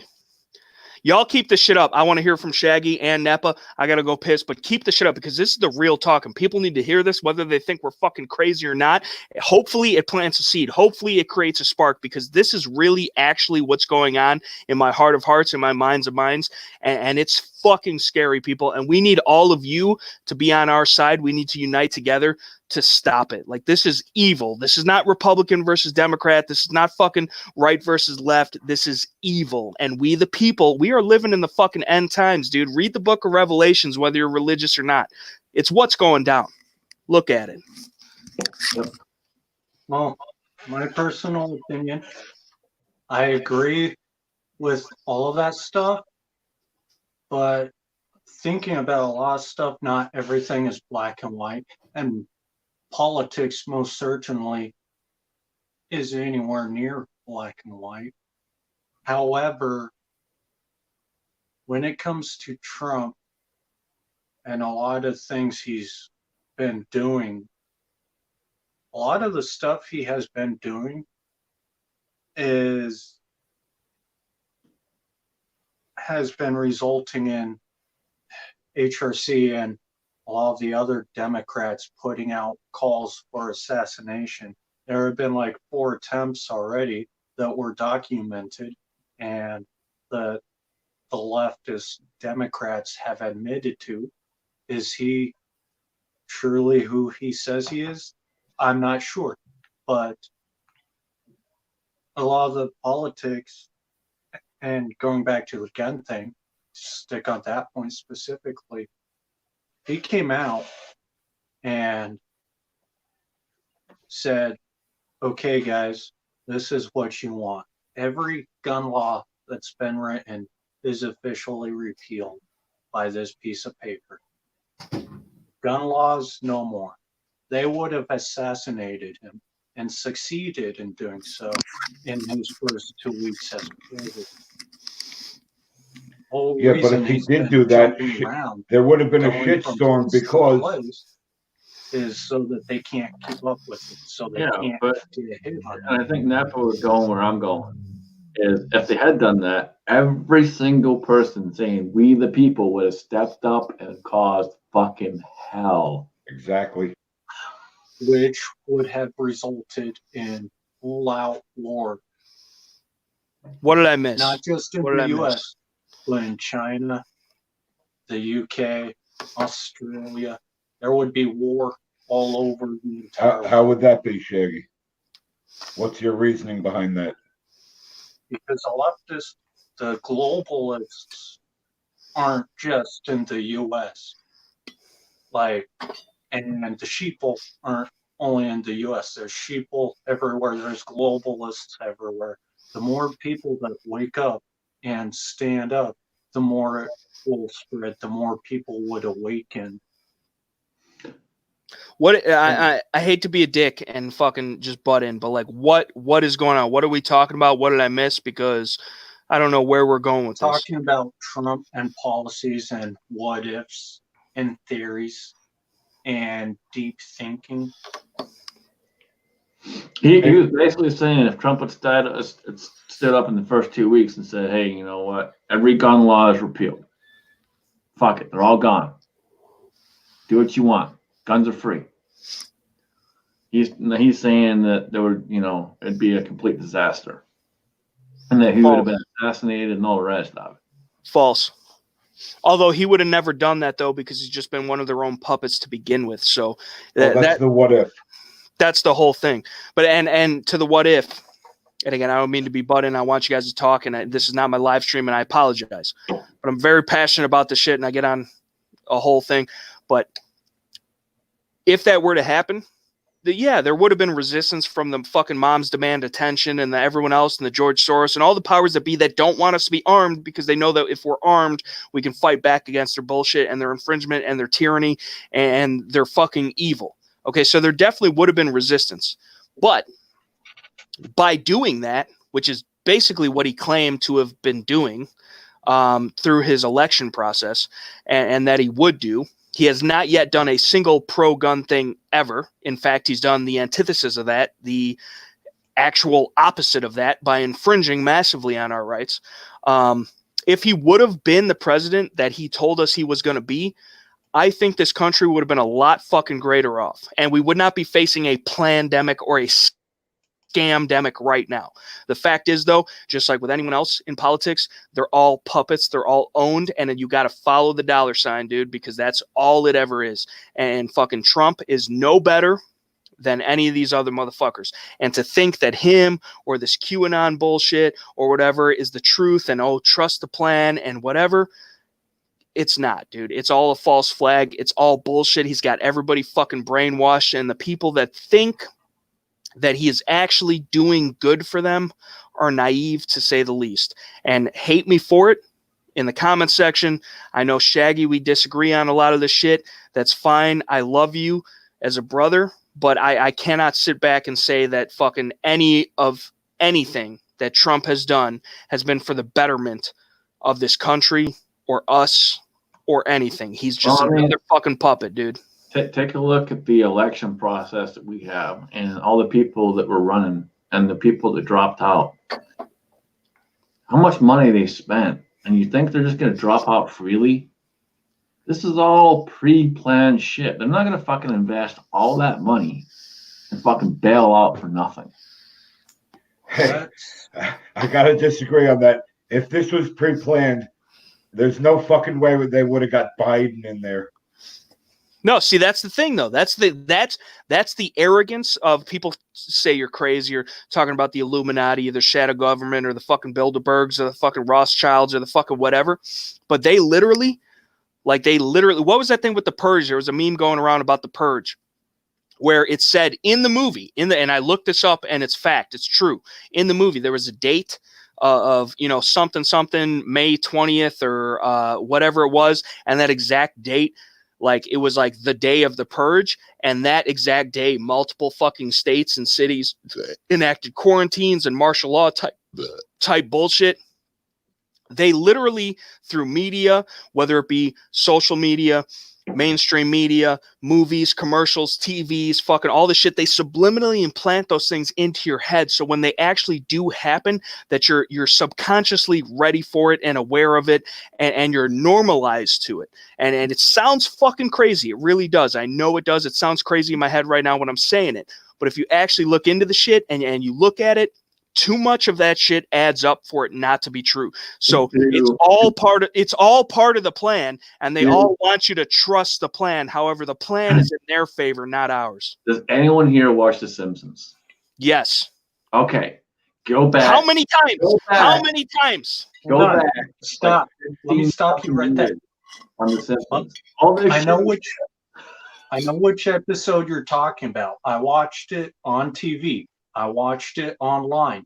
That is the clip they show you predicting Trump destroying the nation. That was never originally in. I'm not talking about that one. No, I'm talking about this stupid fucking virus. It was on the fucking and they're putting it in the box and shit. Yeah, dude. Yeah. That's all real shit. Dome over the entire fucking thing. That's what's happening right now. This entire country is closed to win a fucking dome. It's all subliminal, dude. Like, people think we're fucking nuts, and maybe we are, but the problem is that, like, us being nuts is more on track with what's actually going on than motherfuckers that are being sheep-ass motherfuckers sitting in their houses thinking that everything is fucking sweet, the government has it under control, they're going to fix it, we're going to be fine, we're all getting a check. That's the problem. America is not a place for people to sit idly on their asses and let a power that be take control. We, the people, run this fucking country. We, the people, have our own God-given inalienable rights. We, the people, are the ones that make this fucking world go round. And we've gotten so far away from that we've got motherfuckers sitting in their houses giving up their freedoms and their rights for security that they're never going to receive. That is the problem. I will say this. What? I will say this, and I was explaining this to someone else the other day there. So I take my rights here very, very seriously. I am a Amen. And I take them very, very seriously because I have lost my rights in the past. 93. Back home, we lost all our guns overnight. Over fucking night. Don't think Scotland because it can.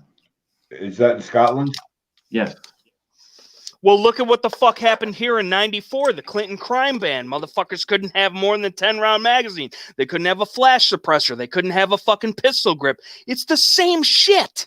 It's the same fucking shit. And for people to think that the fucking shit is sweet and to disregard it as, oh, there's a reason for this. You got to trust the plan. It's all coming together. No, motherfucker. The shit is real. The shit is happening. If we don't have enough motherfuckers like us on our side coming together, nothing is going to change it. And then we're all going to get fucked because we don't stand a chance individually. We don't. I mean, I'll tell you this. I will tell you this in front of everybody. Down to that, I will die on my feet like a free man, and I'm taking a couple of those goddamn bastards with me. That's the way that I look at it. But That's not a betterment of the overall cause. I don't want it to come to violence, but I'm a free man and I will die a free man. And I think a lot of the motherfuckers in this chat feel the same way. However, it's going to be a lot more effective and efficient if we come together and figure this out. Problem is, most motherfuckers are cowering behind their fucking couch right now with their gloves and their masks on, fucking watching CNN, thinking the fucking world is going to end because of the cerveza virus. Okay? And finally, holy fuck, there was actually one piece of truth finally fucking came out today. That they finally admit, the CDC finally admits it's going to be less than regular flu overall. Finally. We already Where was that? Where was that? Where I didn't even see that. Where was that? CDC, they released it. Was it on the website, or was there like a news thing on it, or what? A news thing on it that they said it'd be around 60,000 or less. That's the flu every fucking year. Every fucking year, 65, 70,000. I've been saying it from the day this fucking shit showed up. Yeah, that's something I'd like to bring up. Is a general talking point that everyone loves to bring up. And I'm not arguing with you guys. Like, if it came down to picking up a rifle and fighting for my rights, I'm all there for that. I'll be right there. But what a lot of people don't take into consideration is everything. Like, they see one side saying this, oh, well, they put out a few bad laws, which I agree, red flag laws and bump stock bans, horrible laws, very bad. And they see that and they say, oh, he can never be trusted again. Everything he says he's doing is a lie. And they look at the mainstream media, who's known to lie. Oh, they never tell the truth. And they have it in their head that nobody's there for us. Everybody's all together. It's all one big group. They're all owned by the same people. They all work for the same people. If that were the case, what they don't take into consideration is that if that were the case, every gun law they push since 94 would have made it into law. They would have already had their way with us, because if they were truly owned by one person and they were all in on it, there would be no need, given that they have the majority of the population brainwashed and deeply ingrained with the idea that governments are friend, that it would already be over with. They wouldn't be continually trying to push for these laws. They would have already been in place. I would argue on the opposite of that it's all about the long game, and it's death by 1,000 paper cuts, and they're testing the waters just like they are right now with this pandemic, scamdemic. They're seeing how many people are going to obey. They're going to see how many people are actually prepared to handle this. They're going to see how many people are willing to trust the government or the mainstream media or whatever. It's all testing the waters, and if they feel as if they can't get across the agenda that they're trying to push, then maybe they'll back off because maybe the time is not right. But it's increasingly gotten more and more and more. Whenever once have we fucking lost our rights and then gained them back? I don't think not ever. And if we ever did, it wasn't in the full capacity that we lost them. So to say that, they're not all in collaboration. And again, I know this sounds crazy, and I'm not, nothing personally against you, Shaggy. I love you to death. But I do think it is in the least bit slightly naive to believe that any form of government is ever in our favor. No matter who the fuck you vote for, no matter who the fuck you vote for, no matter who the fuck is in office, no matter who the fuck is doing this or that or the other thing, I don't ever think that the government is in any way, shape, or form trying to benefit anybody but themselves. And to say the opposite of that is mind-blowing to me, because it's been proven time and time again, not only in this country, but every fucking country around the world, and even more so in this country that's supposed to be free. Okay, we're supposed to be free.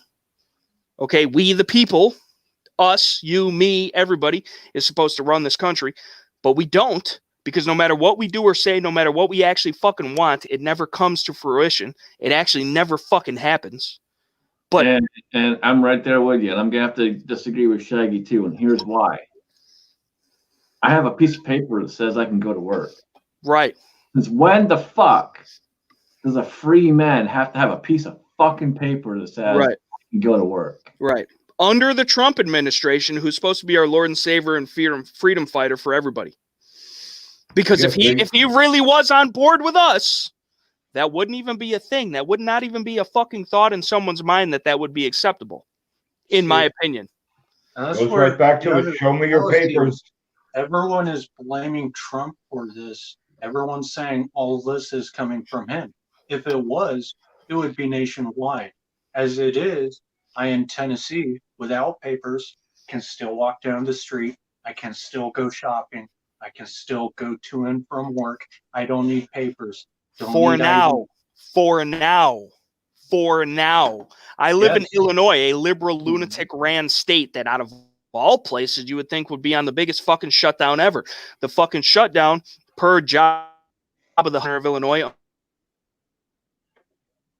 unfortunately, is essential business only. Yeah, Macy's is fucking shut down, but Bass Pro is still open. Fucking Sonic is shut down, but there's no, walk-in dining, but fucking the gun shops are still open. There's a lot of ifs, ands, or buts and in-betweens, but the problem is that it does say specifically in the law that it could be enforced by law enforcement, fines, penitentiary, whatever it is. They're literally telling you what you should do, not necessarily at this point what you can do. It's all a recommendation. However, those recommendations are still open to interpretation and can be enforced by men with body armor and firearms. Okay, so that is martial law, no matter which way you want to put it. It might be diet martial law, it might be zero sugar martial law, but it is still fucking martial law, because me as a free citizen of this country should be able to walk outside my fucking house and do whatever the fuck I want, whenever the fuck I want, wherever the fuck I want, as long as I'm not hurting anyone or infringing on anyone else's rights or this, that, and the third.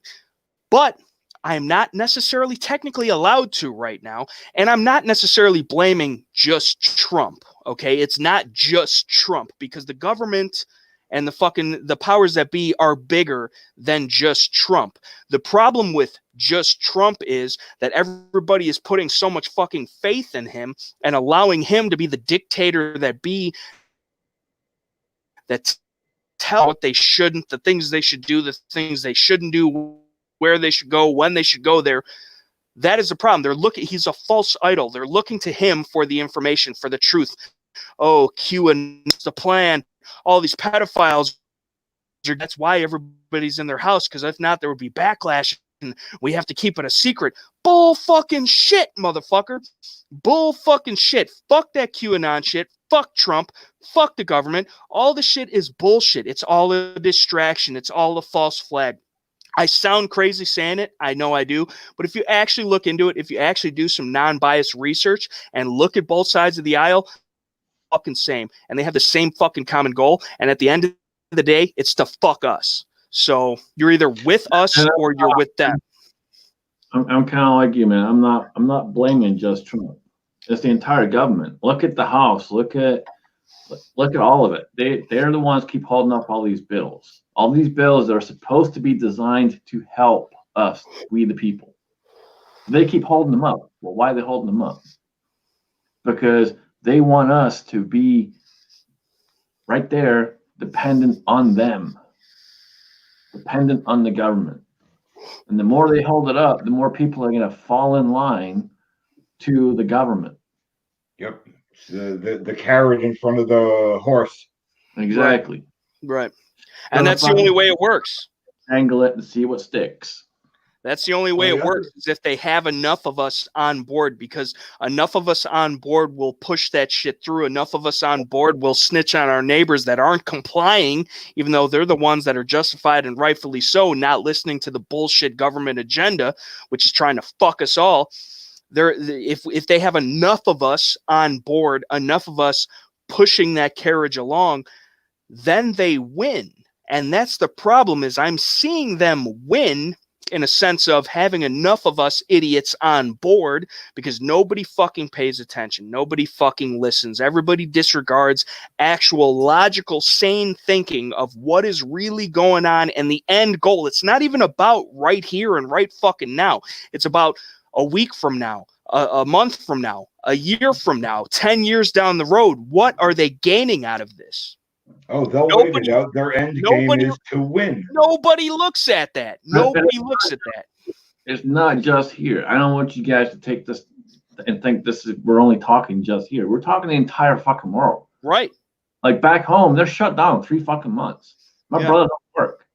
My brother's got 3 fucking kids. Doesn't work right now. Out of fucking work. Not being paid. Nothing. It is fucking stupid. We are killing economies all over the fucking world because of a fucking flu. Well, that was China's plan to begin with. I think Trump put all the sanctions on China and fucked with their economy. And I think China just said, you know what? Fuck you. And no one has we're going to ruin everybody's economy now. This is what I'm getting at, though. And guys, feel free to disagree with me or call me out on my bullshit or whatever you want. And I hate to keep cutting people off, but I think it's far deeper than that. I think it's all just a show. I think, like Randy and a lot of other people have said, it's WWE. It's all pre-planned. It's all, we're going to do this. They're going to do that. It's going to look like this. So the people think it's like that. I don't give a fuck what is going on. All I know is that what is going to happen. And from what I'm seeing, what is going to happen is not going to be good for anybody, at least the common peasants like us. The rich, the elite, the government, the fucking whatever, they're going to be fine because that's how they designed it. The whole Trump versus China versus this, the whole world economy, I think it's all pre-planned. I think it's all bullshit. They're manipulating the stock market. They're making it crash when they want to. They're fucking pumping money into it to build it back up. It doesn't fucking matter. I don't think for 1 second that Trump is innocent in any of this. I don't think that China is innocent in any of it. I don't think anybody's innocent in any of this except for us, the people that are willing to pay attention and look at it for what it is. I don't think that any of this shit is by happenstance. I think it's all pre-planned. One of the biggest things that bothers me is, and I haven't seen too many people question this, is how did it get worldwide so quick?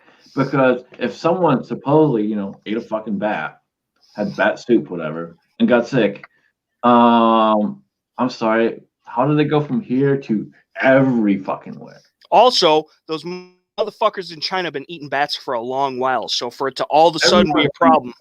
Australians eat bats. Don't give me that fucking bullshit.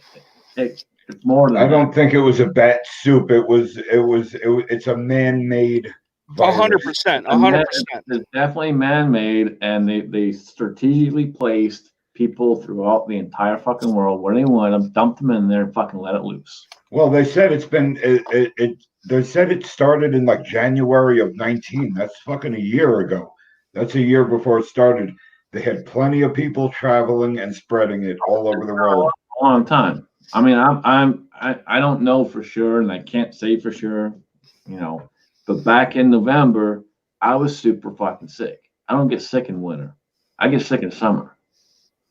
I was sick to the point almost for 2 weeks where I was hacking up a lung, sweating my ass off. Wasn't right. Was it? I don't know. There's no way for me to know. It was definitely around in November. But it could well have been. But people just need to wake the fuck up. Amen to that. We got Door Kicker in here. I don't know if he's being facetious or if he actually truly does believe in it, but he keeps mentioning Q and trust the plan. I don't know about you guys. I personally think that Q is a false flag to throw us off the scent. I think fucking Trump is the great deceiver. I think there's a lot more deep bullshit going on than people realize. But I'm open to suggestions. I'm open to discussion, and I don't hate anybody for having a differing opinion than me. And I'd like to hear that. I know that Shaggy does tend to have a differing opinion than me. I know you do follow a little bit of the Q shit and what's going on. I do, from my understanding, believe that you you are invested in that kind of shit, I want to hear the other side of the argument, because I don't want to just be in an echo chamber. I don't want to just, preach what we only believe. I want to get knowledge and information from other sources. I want to have a discussion between differing opinions, because that's how people actually learn. That's how people grow. So and if there's anyone out there that does have a good solid link to something with good information and it's valid information, we all want to know. Right. We all want to know. Right.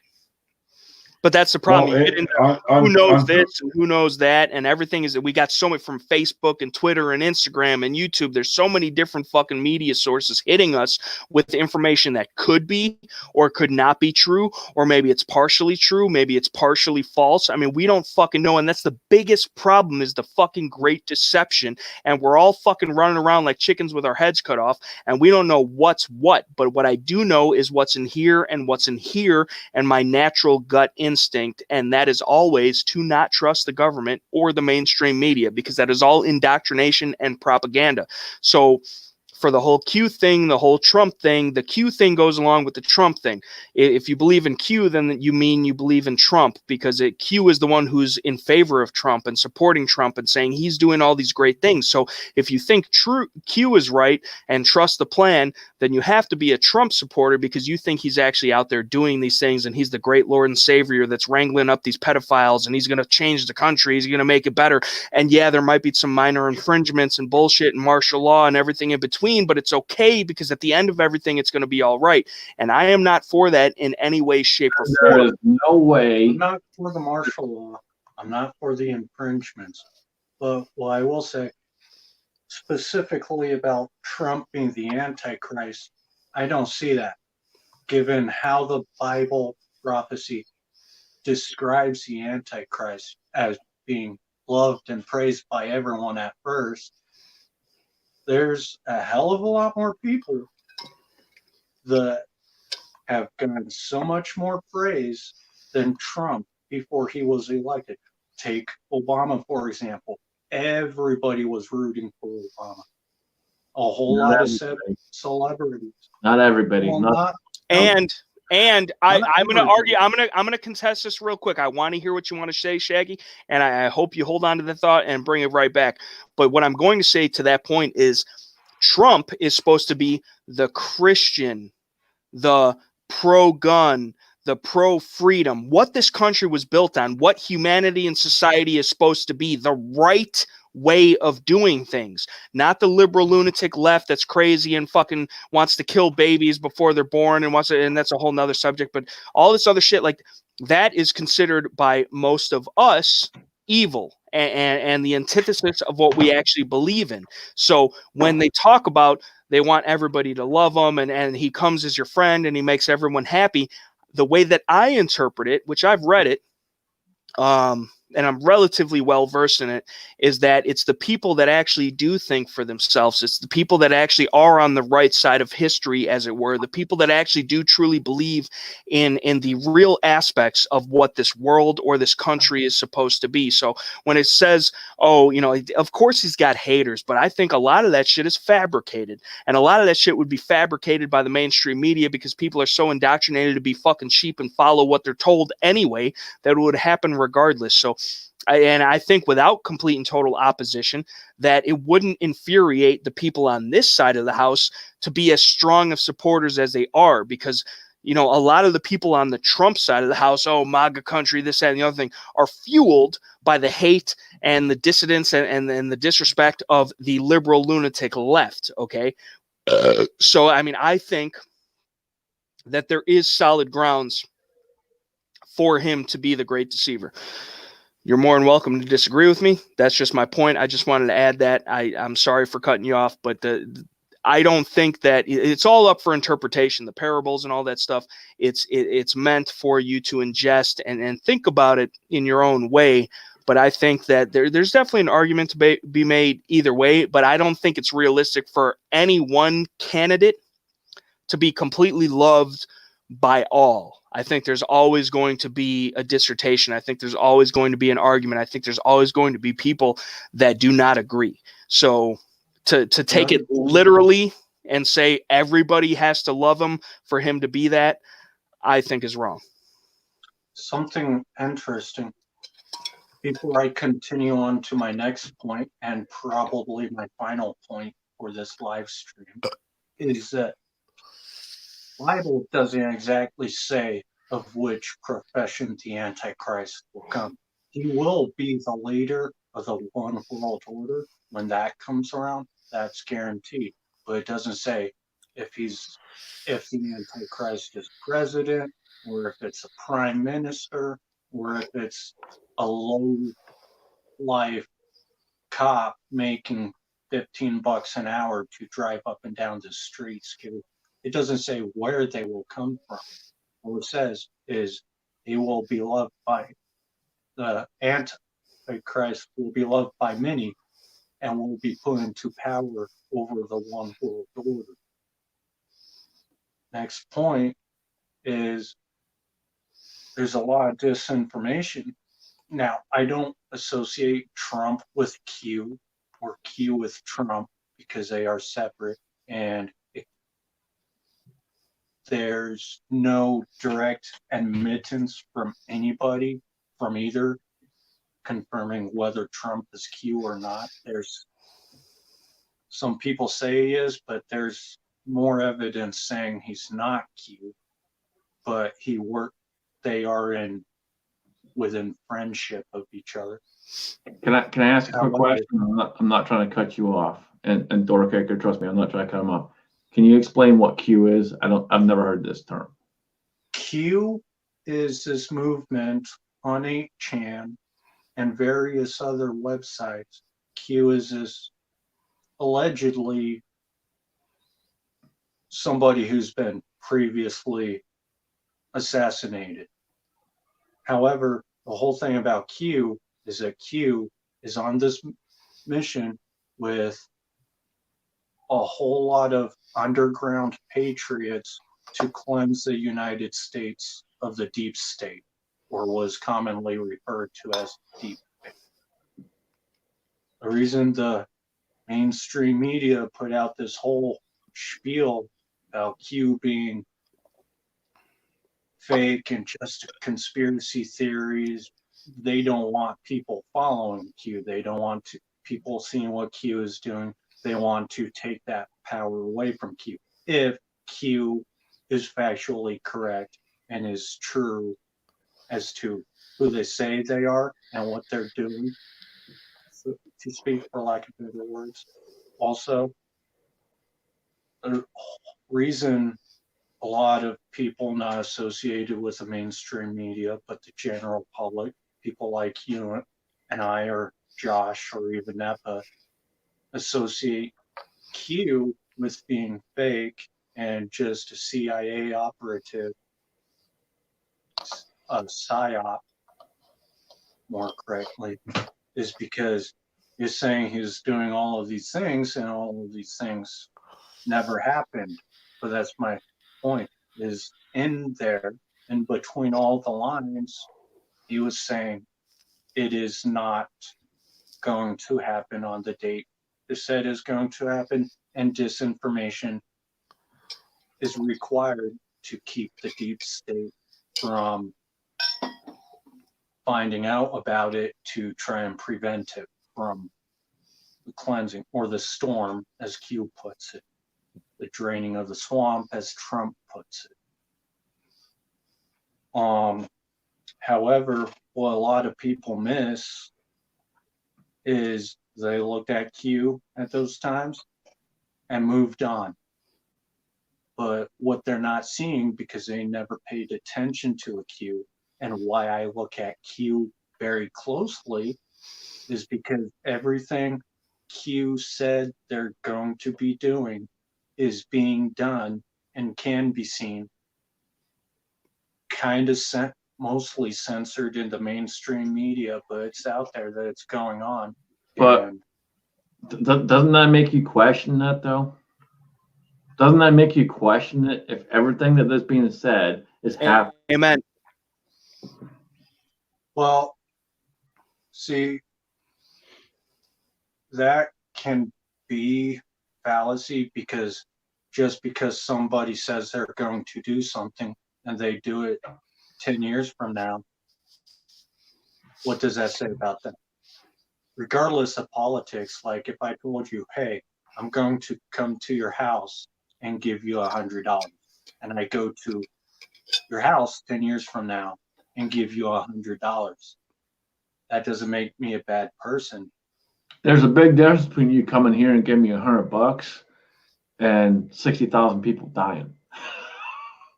And I'm not trying to rag on you, brother. I'm not.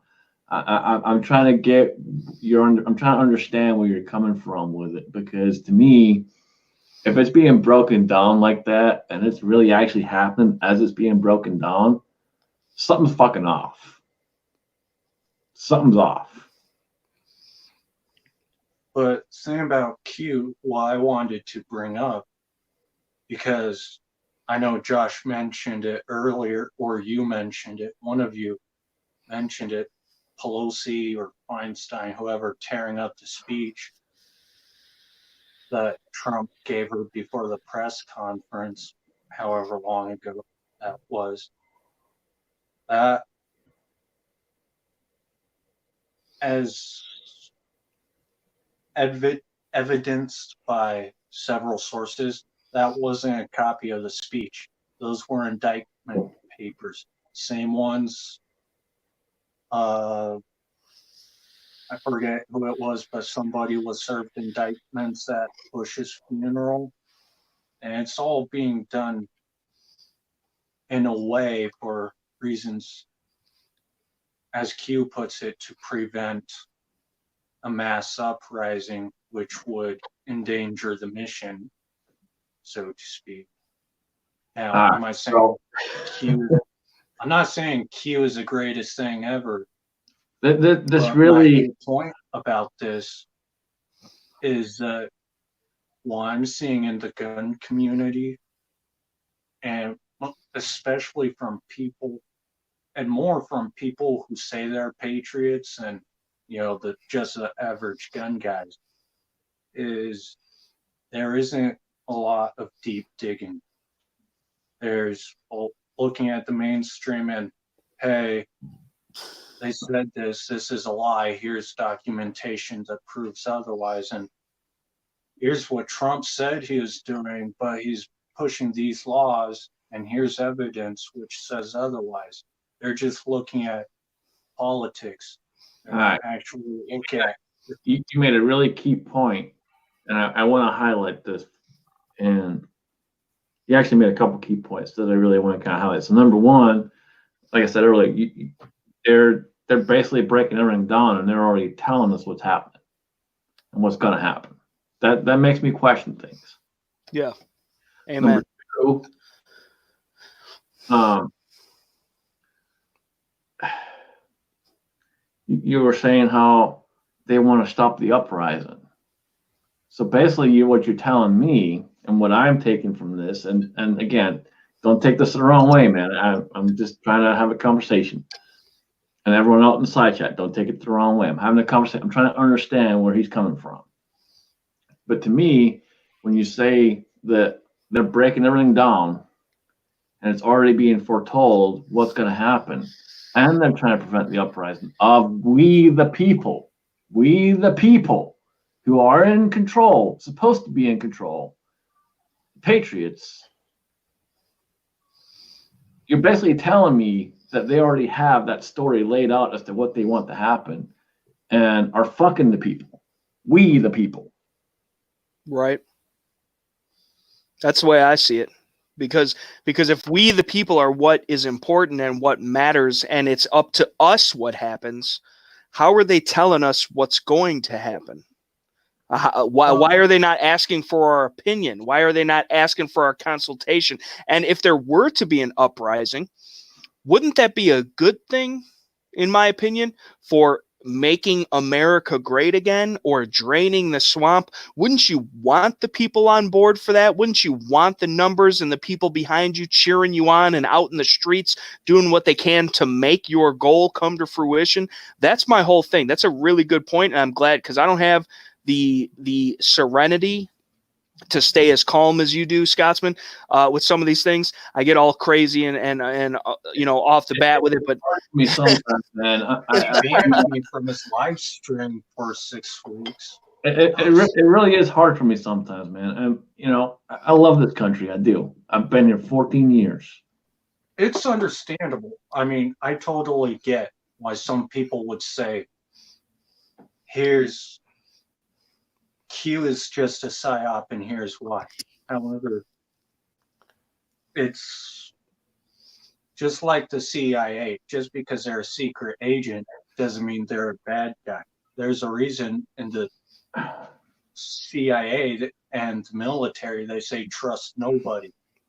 Just because you're part of them doesn't mean you're on their side. Now,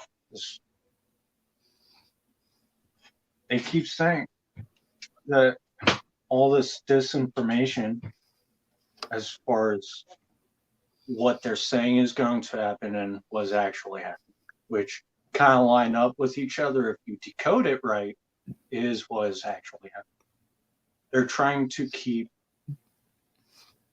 the disinformation out there so they can succeed with the mission. They don't want to endanger the mission.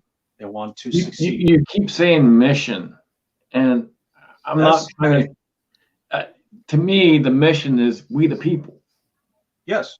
That there shouldn't be anything other than that. So Right. when you got someone breaking all this shit down and saying exactly what's going to happen, and it's happening, and that's the mission, how the fuck is that right? right. If I can interject here for I'm just asking questions. I'm not trying to. Scotsman, hold on to that. N.E.PA, what do you got to say? I just want to say that speaking as somebody who has no knowledge of Q, I've heard of Q. I know a lot of people take Q very seriously. Shaggy, until just now when you just explained, I really didn't know what Q was. I never followed Q. I didn't know what Q was either, just like Scotsman. And I don't want to, no offense to anybody. I mean, this is a free country. Believe what you want to believe, think what you want to think, and whatever. I don't stop anybody from doing that. But the way you just explained what Q is, and as a first time explainee of Q, it sort of sounds a little bit like a combination of conspiracy theory, and bunk. So I don't know. But like I said, I don't know anything about Q. I've never followed it, but there's just something doesn't hold water in my mind about it. It's just I understand it, and that's why I'm saying this isn't something that I'm saying is absolute truth, but this is something that I'm seeing backed up by evidence that I've seen. There's firsthand photos, audio recordings. But Shaggy, I hate to cut you off and door kicker. I know you get all mad at me for doing so, but you can go fuck yourself whether you're cool or not. This is I know you're on the Q bandwagon, door kicker, and all that other shit. I see you in the comments. And by all means, take the responsibility out for me for saying this. And Shaggy, we've had our own conversations. You've had your own conversations with other people. We clearly disagree on a lot of this shit, but I still love you to death, brother. But the whole thing is that everything you've explained, and bear in mind, I've asked you for evidence of what is going on. You've sent me a couple pictures. You've sent me a couple links to things that don't prove anything in the grand scheme of things. And I'm sure you could say the same about what I've sent you about certain things. But what you're telling me, though, does not make as much sense as what I'm telling you. And not that I'm right, because I'm just regurgitating information that I believe to be true from other people that I've gathered it from. But what I can go off of is my instincts as a human, my knowledge, my brain power, which as little as it may be, and my heart, which is wholeheartedly invested in this shit. Okay. And like Scotsman brought up, it's a perfect point. Because you can't say that Trump and Q are not in cahoots with each other, because the whole thing about Q, the whole reason behind Q is that we have to trust the plan, because Trump is in office. That's why he got elected. He's draining the swamp. He's doing this. He's doing that. And it's up to him. And he's controlling. He's the mastermind of all these puppets, and he's making all this other shit happen. So if Trump is a bad guy, which I would argue he is, given from the things that he's done, okay, and the things that he hasn't done, okay, he's a bad guy in my mind. This is just how I'm looking at it. In my mind, he's a bad guy. Then you have Q, which could be a real intelligence person or some random fucking dude in his basement that got everybody on the internet to believe what he's saying, okay?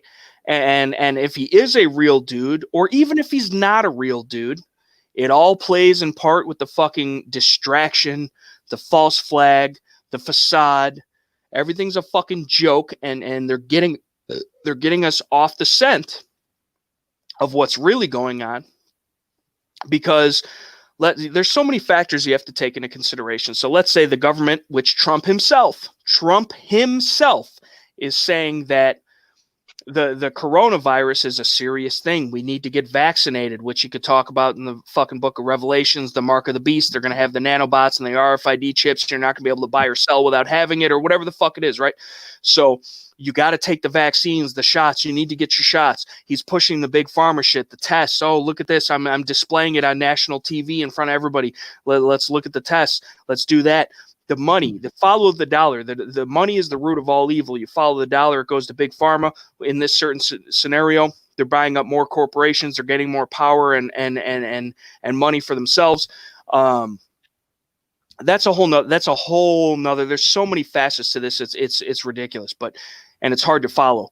But that's a whole nother subject. But let's say Trump is the bad guy, right? Which is how I view him, because he has lied on every single thing to get elected. He has not done one single thing that he's promised to do as far as gun rights, which I think are the most important rights, because without those, we can't do anything to change the other bullshit that's wrong in this country.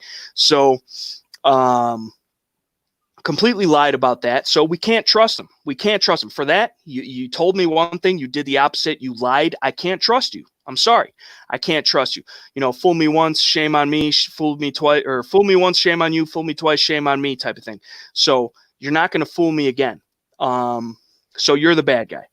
And then this whole Q thing is only perpetuating shit. You say that they're disconnected, that they're not one and the same, that they're not in cahoots, but Q, his whole existence is based on what supposedly Trump is doing. Oh, Trump is he's draining the swamp. He's having all these pedos fucking arrested. Tom Hanks and Oprah Winfrey and all these other motherfuckers, all these celebrities, all these NBA stars, all these fucking high grade politicians.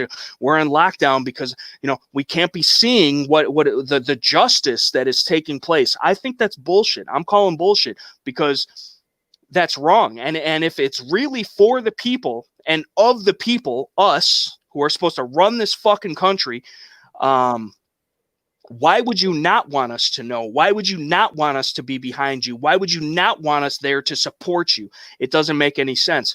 And then so when you have things like that and all these crazy, it's backdoor and this is what's going to happen and this is what's going to be this, and you got to just trust the plan. It's blindly. What the fuck? Trust the plan? Just trust the plan. That is subconsciously telling motherfuckers to disregard any free thinking and to just trust the plan. Trust what the government is saying. But if you turn around and just say trust the plan, that's being a fucking sheep. Yeah.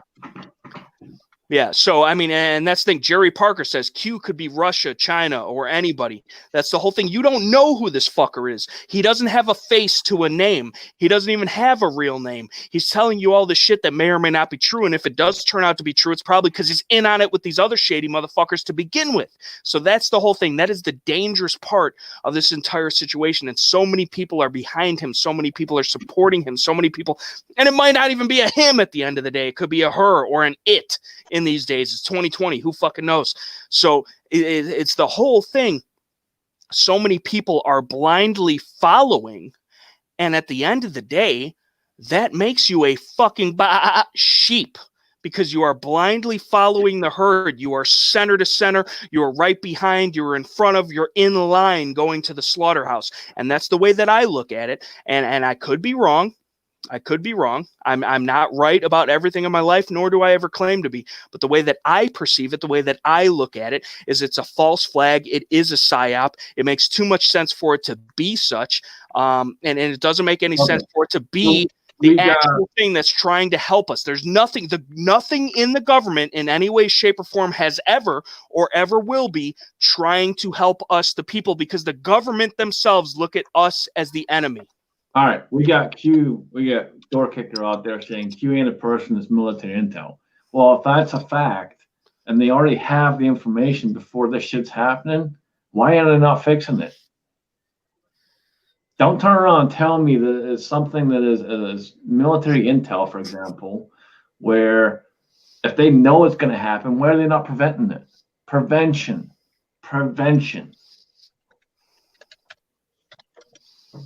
I'm sorry, I really kind of question that one, because you can't say something like that when, and you're probably prime military, brother. And if you are, man, hey, I appreciate you. I appreciate your service. I really do. But to turn around and say military intel and then let the shit happen and not try and stop it and protect the people, we the people, like they're supposed to, that's a fucking problem. Well, my question is, let's pretend this is the greatest false flag ever. Why is Trump cleansing these government positions, such as the Supreme Court, the FISA, which he obtained access to today, and is able to get his own person put in there? Why is he getting rid of these people that are known to be associated with the deep state, are known to be associated with pedophile rings, and known by some to be associated with the adrenochrome shit? Why is he taking those people out of office and replacing them with supposedly and allegedly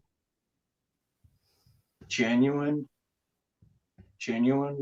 honest people with good intentions? That's the thing. I truly believe that if you're no good intentions, deep state operation,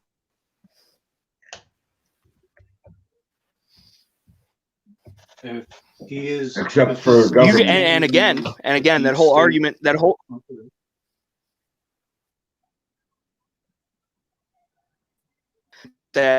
replacing it with his people or the people that he wants, or the people that is going to be more digestible for us, the people who are supposedly on his side, and supposedly the people that he's fighting for and defending against, of course it's going to be people that are more successful in our opinion for the end goal that we want. They're going to be more digestible for us to be like, oh, well, of course we don't want fucking Obama being a senator. Of course we don't want fucking, Dianne Feinstein. It makes too much sense when you look at shit, and shit aligns, especially when it's coming from the government. When shit makes too much sense and it's so blatant and simple and just in your face, as if, oh, this is what's going on, and you can't tell anybody about it. You just got to trust the plan. It might look sketchy at first, but I promise you at the end, everything's going to work out. That's the same in my mind as the Nazis telling the Jews that we're going to put you on this train car, and when you get there, you're going to have food and water and shelter, and we're going to give you showers, and then they end up in the fucking gas chambers. In my mind, that's the way that I look at it. So that's where the line is, because everyone thinks,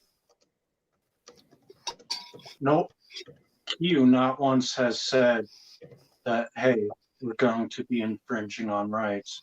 These infringements are important for this reason.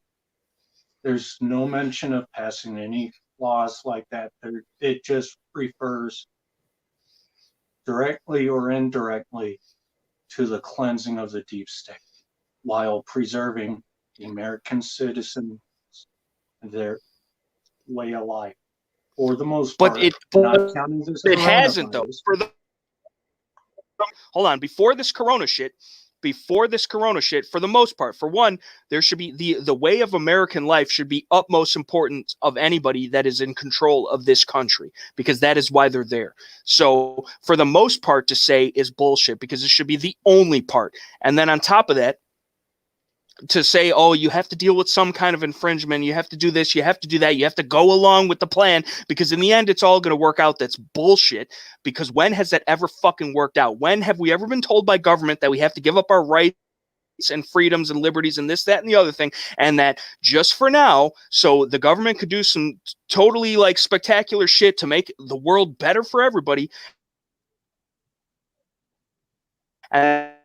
and we fucking think that Q and Trump is a whole different story, just like people say, oh, well, socialism can work, it just has never been done the right way, is bullshit. So that's where you lose me, man, and that's the whole thing. Like when the first I voted for Trump when he first came around, as I'm sure most of us did.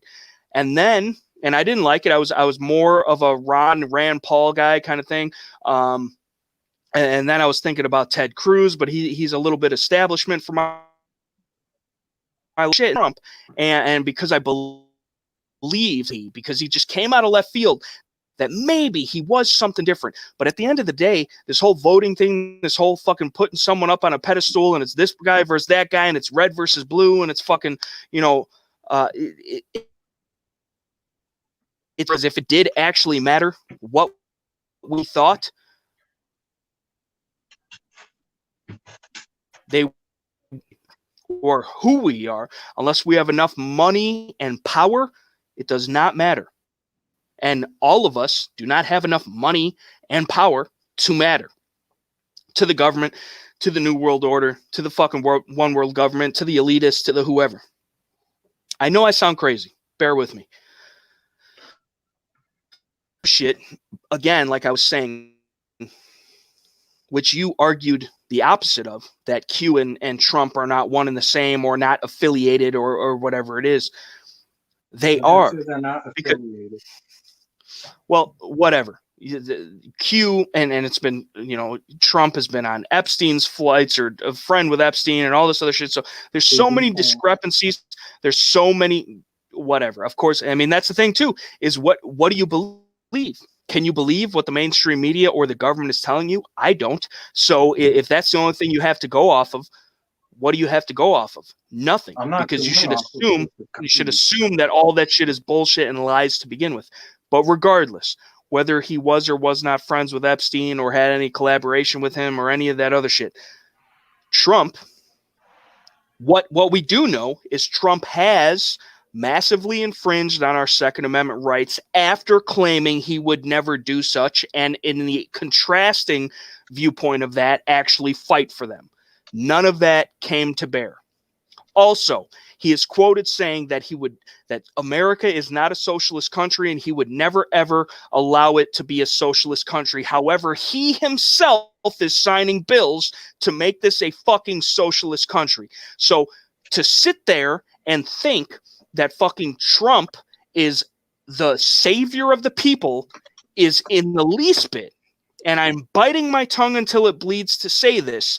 Then, on top of that, to think that Q, this imaginary person that is supposedly on the side of the people, and he's in coercion with Trump, and they're the best buddies, or they got this intel, and we have to trust the plan and make sure that you go along with what the government says, and you might have to give up some rights in the meantime, but it's for the greater good, that everything's going to be good in the long term, and you're going to have to give up all these rights and freedoms so we can round up all these pedophiles that are being evil, and all the shit, and the underground children sex slaves, and bullshit. I wish it was true. I really do wish it was true and that they were actually doing that shit. But in my mind, in my heart, I do not believe that to be true for a second, because the fucking motherfuckers, if they were actually doing that shit, would be doing that shit. They would be doing it in broad day, because they would have real motherfuckers like us behind them, supporting them. And the fact that they're doing it in secrecy and that we have to sit back and not think about it, not talk about it, not see it on TV, and just accept it for what it supposedly is the problem, because that's some shady shit, and that's shady fucking secretive government shit that is continuing to happen no matter who the fuck is the president. It doesn't matter whether it's Trump or it's fucking Biden or it's Obama or it's Bush or it's fucking Pelosi or it's Hillary or it's fucking Bernie or whoever the fuck it is. That is some deep state shit in and of itself. And to sit there and blindly follow a motherfucker that is telling you every single move you should make and to just trust the plan, just trust the government, that equates to the same thing as the fucking government now that we can see, that we can hear, the mainstream media that we can see, that we can hear. It's the same fucking shit. They're in the same fucking boat paddling up shit's creek.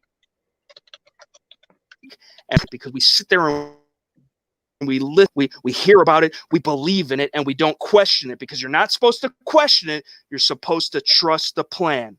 That's my problem with this. I'm sorry, but that it is what it is.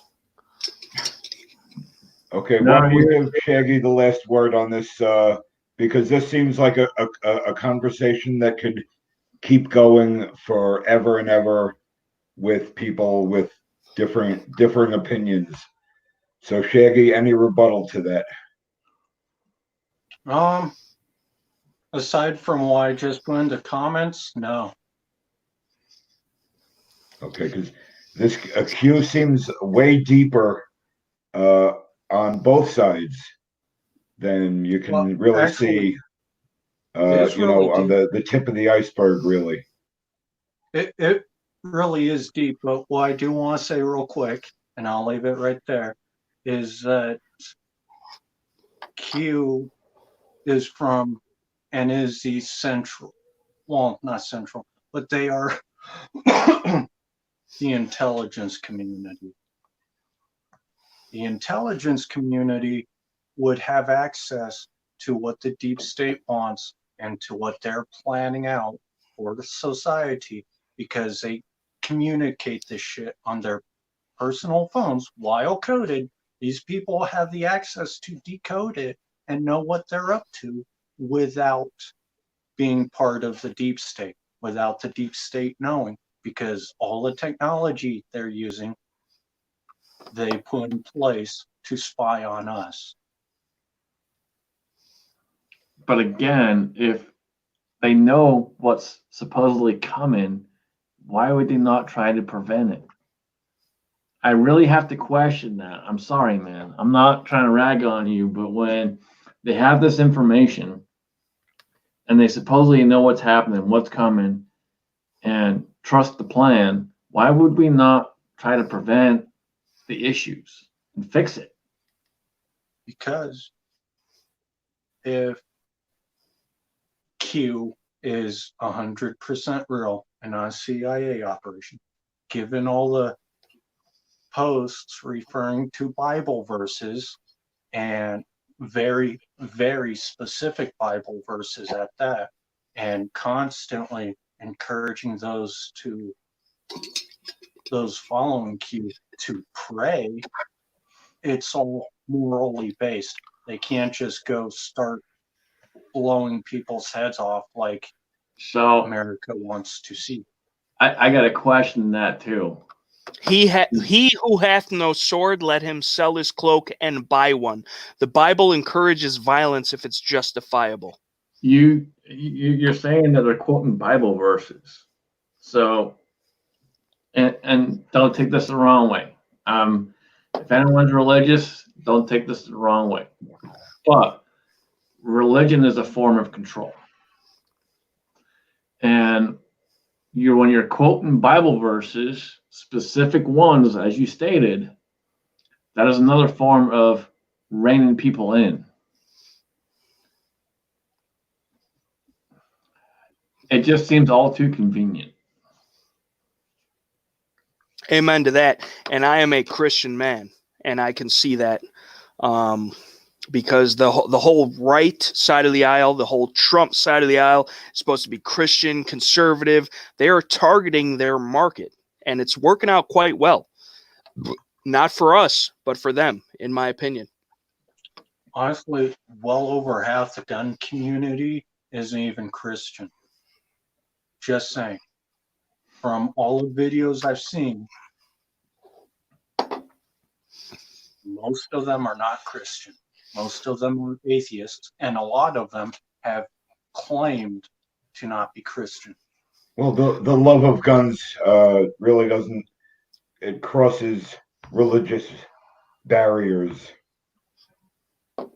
Right. And you're taking a look at the people that you see and the people that you hear. There's way more people that don't have a YouTube gun channel or a YouTube channel, period. So what about them? You haven't taken into example their feelings, their beliefs. So I mean, I am a religious man. I do believe in God. I am a Christian man.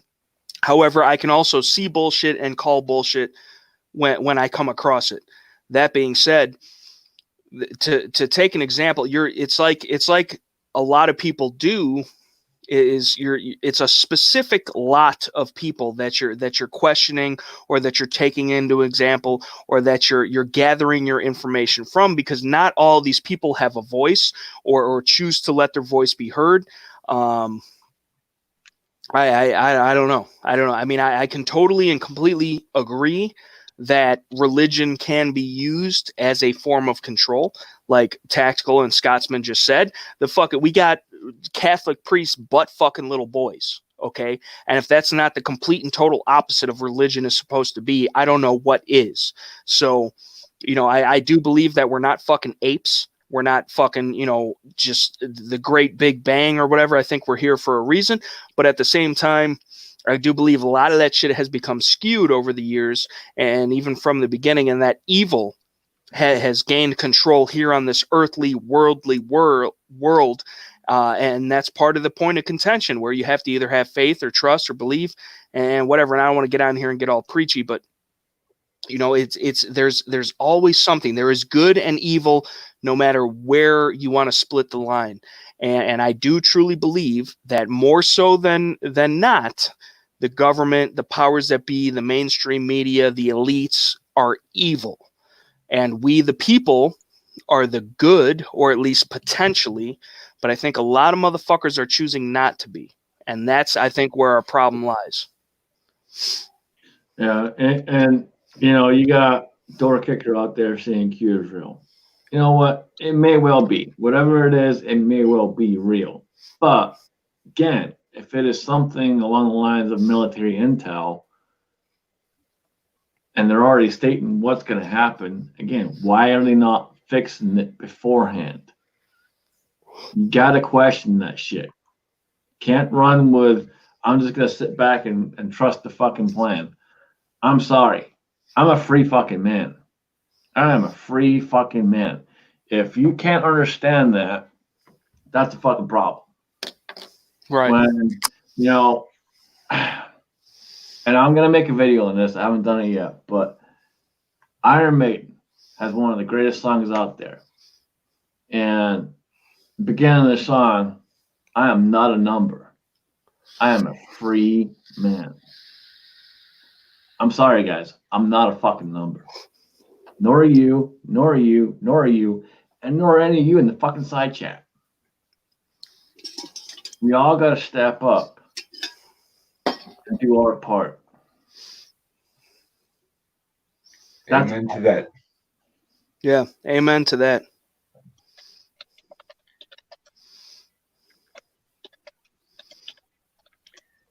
That's where I'm coming from. I love everybody. I love everything. I try and come from a point of logic and reason, the way that I look at things, and I understand that I'm an individual and I look at things differently than other people do. And I can only go off of the information that's provided to me and what I know and feel to be truth or lies in and of myself. which could be different from the man sitting next to me or the man sitting across the street or the woman that's over here or whatever. So I don't have any problems with having a disagreement between people or having a discussion or a debate between people. However, if I do see, I'm not one to back down from my points. And if you guys follow my channel, watch my channel, you know that to be truth. I don't believe that Trump and or Q is in the betterment of our interests. And that's where I lie with it. And I do think that it could be a false flag or a psyop or something to distract us or throw us off the scent of what's actually going on. And I do truly believe that there is more favorable evidence in favor of what I'm saying and what I believe than there is to the contrary of to where Trump and Q are on our side and they really know what's best for us, because that in and of itself, how could someone else know what's best for us? Only we know what's best for us. Only we know what we want, what we need. So to trust the plan and to give all that up in favor of someone else and their desires, their wishes, their commands, I think is naive. Again, I'll say that in the least bit. And it scares me. And I think that the government, the shadow government, the Illuminati, the Bilderbergs, the whoever the fuck it is, has so many people convinced that this is the way, like the Mandalorian, that we are even more divided than we once were, because now we have patriots against patriots, against the opposition, against the whoever. So we're all fucked. We're all fighting amongst each other. We cannot agree on anything. We all have these different opinions and varying ideas of what's what and what's really going on. And I think at the end of the day that is the master plan. And that's what they want, because we are weak then. We are only strong in numbers. We are only strong together, and divided we will fall. And we seem to be relatively divided. So I don't want to talk doom and gloom and be a fucking, what do they call it? It comes down to this, man. It really does. Life, liberty, and the pursuit of happiness. Right. Who are you, government, to dictate how I can pursue my life, my liberty, and my happiness? Right. You're absolutely fucking no one. That's right. who you are. Exactly.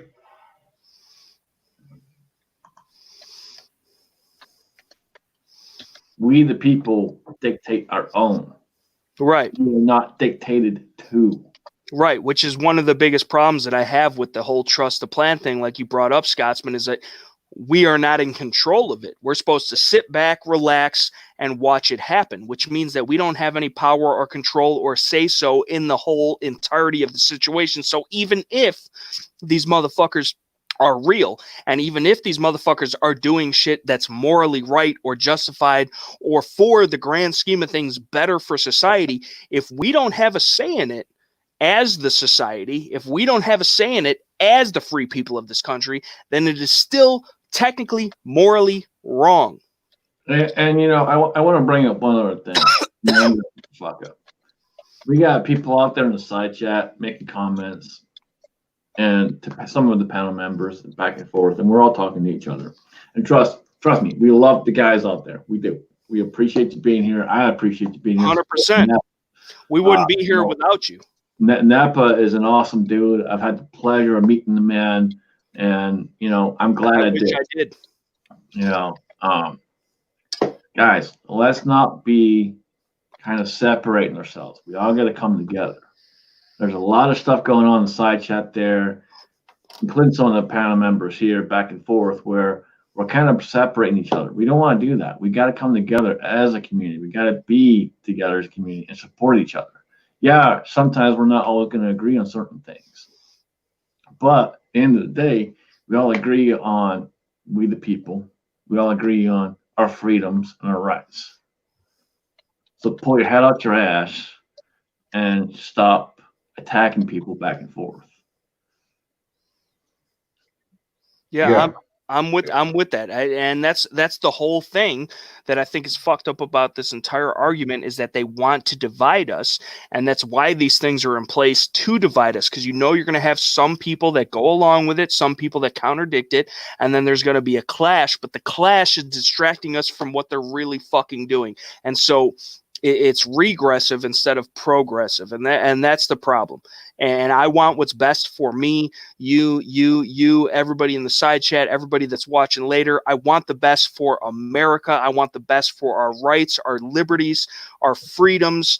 And if we cannot come together as one to make that happen, then we lose. No matter what our difference of opinions is, if we cannot come together and agree that this is worth more than that, then we're fucked. And that's where we're at. So, I mean, we either have to and we're gonna, or we choose not to and then we don't. So.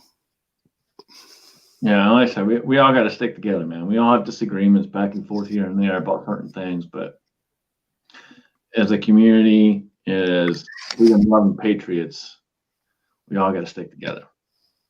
Well, it looks like Shaggy and Scales got a little personal thing going on there. Yeah, they do.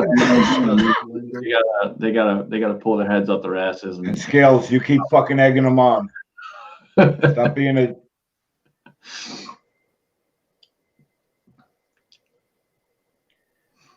So anyway. Oh, look at that! Door kicker paints toenails. I was we're getting pedicures. Awesome.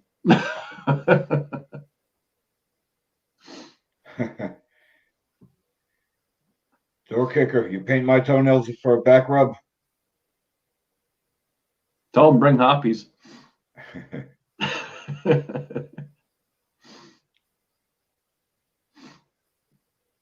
Ballastol is better. I don't think so. That smells like shit. Yeah, Ballastol smells like shit and it's sticky as fuck. Ugh. So anyway, all right, let's get off of this fucking shit and get on something else. Yeah. You've been reloading yet, or what are you doing, man? I have not started reloading yet. I should have started a year ago when you told me to. But I don't listen to nobody, and now I'm a little sorry I didn't. But how is reloading supplies going? Are they dropping too, or are supplies still available? Between you kind of got to know where to look and where to go. Unfortunately, at one point in time, they did shut down a lot of gun shops because they weren't classed as essential, but a lot of them are opening back up. So yeah, you can still find them, but just really watch prices, because I've seen price hikes and bricks of primers, price hikes and powder and all the rest of it. I've been lucky that my local gunsmith still has stuff that he can't sell, so I get it super cheap. Like $18 a pound and $25 a brick of primers, so which is a really decent price considering usually about 35 or so for a brick of primers. But yeah, you just gotta kind of look around. But if you haven't started reloading, I highly recommend you do. I mean, now is obviously kind of a tough time to do it, but you can still find some really good deals on presses. And if you've saved your brass already, you're well on your way. Well, that's my problem. I've given all my brass away because I didn't reload. Caliber you need, man, I'll send you brass. I got brass. I would turn the camera around and show you, but it's a fucking disaster. Okay, yeah, I think very soon I may just start very basically getting into it with 9mm, I guess, to begin with. That's the easiest. 9mm or 38 is probably the easiest to start. So if I shoot more 9mm. All right. Well, I'll get a package put together for you, brother.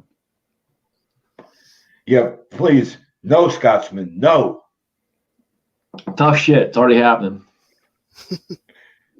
Too fucking I have, and this is the thing. I've been which I wanted it before we got off on our crazy tangents, mostly me. I wanted to talk about like what people can be doing to be prepping and shit and looking forward to the future and being self-sustaining. And I do think reloading is a key component to that. I think it is a valuable skill.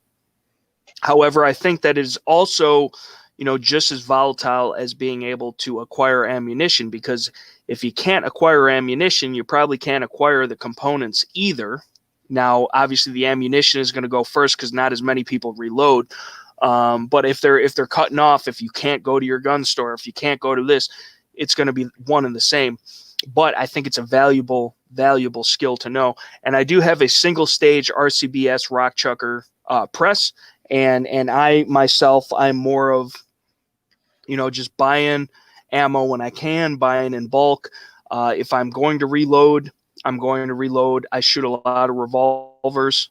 So, Magnum cartridges, 357, 44, whatever it is. Also, 38 special, you could, because it's versatile. You could load light wad cutters and anywhere up to a bear load.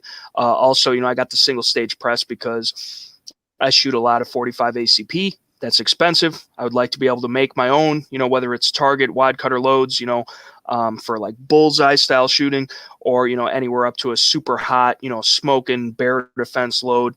And then the same thing with like match. I got a Remington 700 that is absolutely supremely accurate with gold medal match. I want to be able to reload my own cartridges and see if I could get even more accuracy out of it.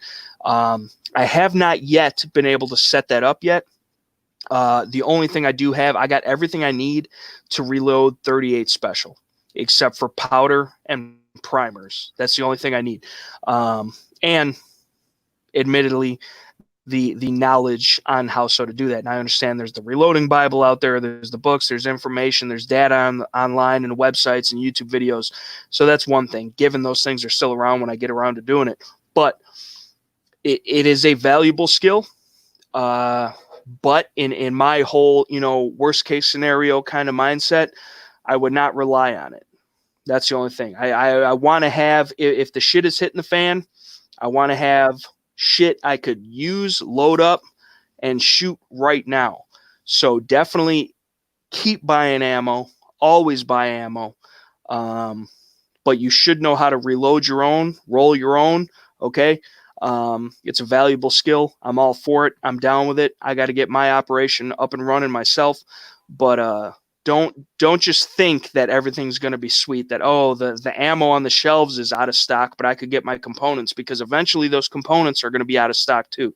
Well, you're to some degree, I'll agree with you, but to some degree, I'll disagree too. Because a lot of us reloaders stock up, and we pile up, and we have the stuff we need. I have an entire cabinet just for that reason. So I have plenty of powder, plenty of primers, and we stock up for that reason. So to some degree, I agree with you, but again, to some degree, I kind of disagree with you. Because a lot of it sounds like reloading, prepping. Now, riddle me this though. Riddle me this.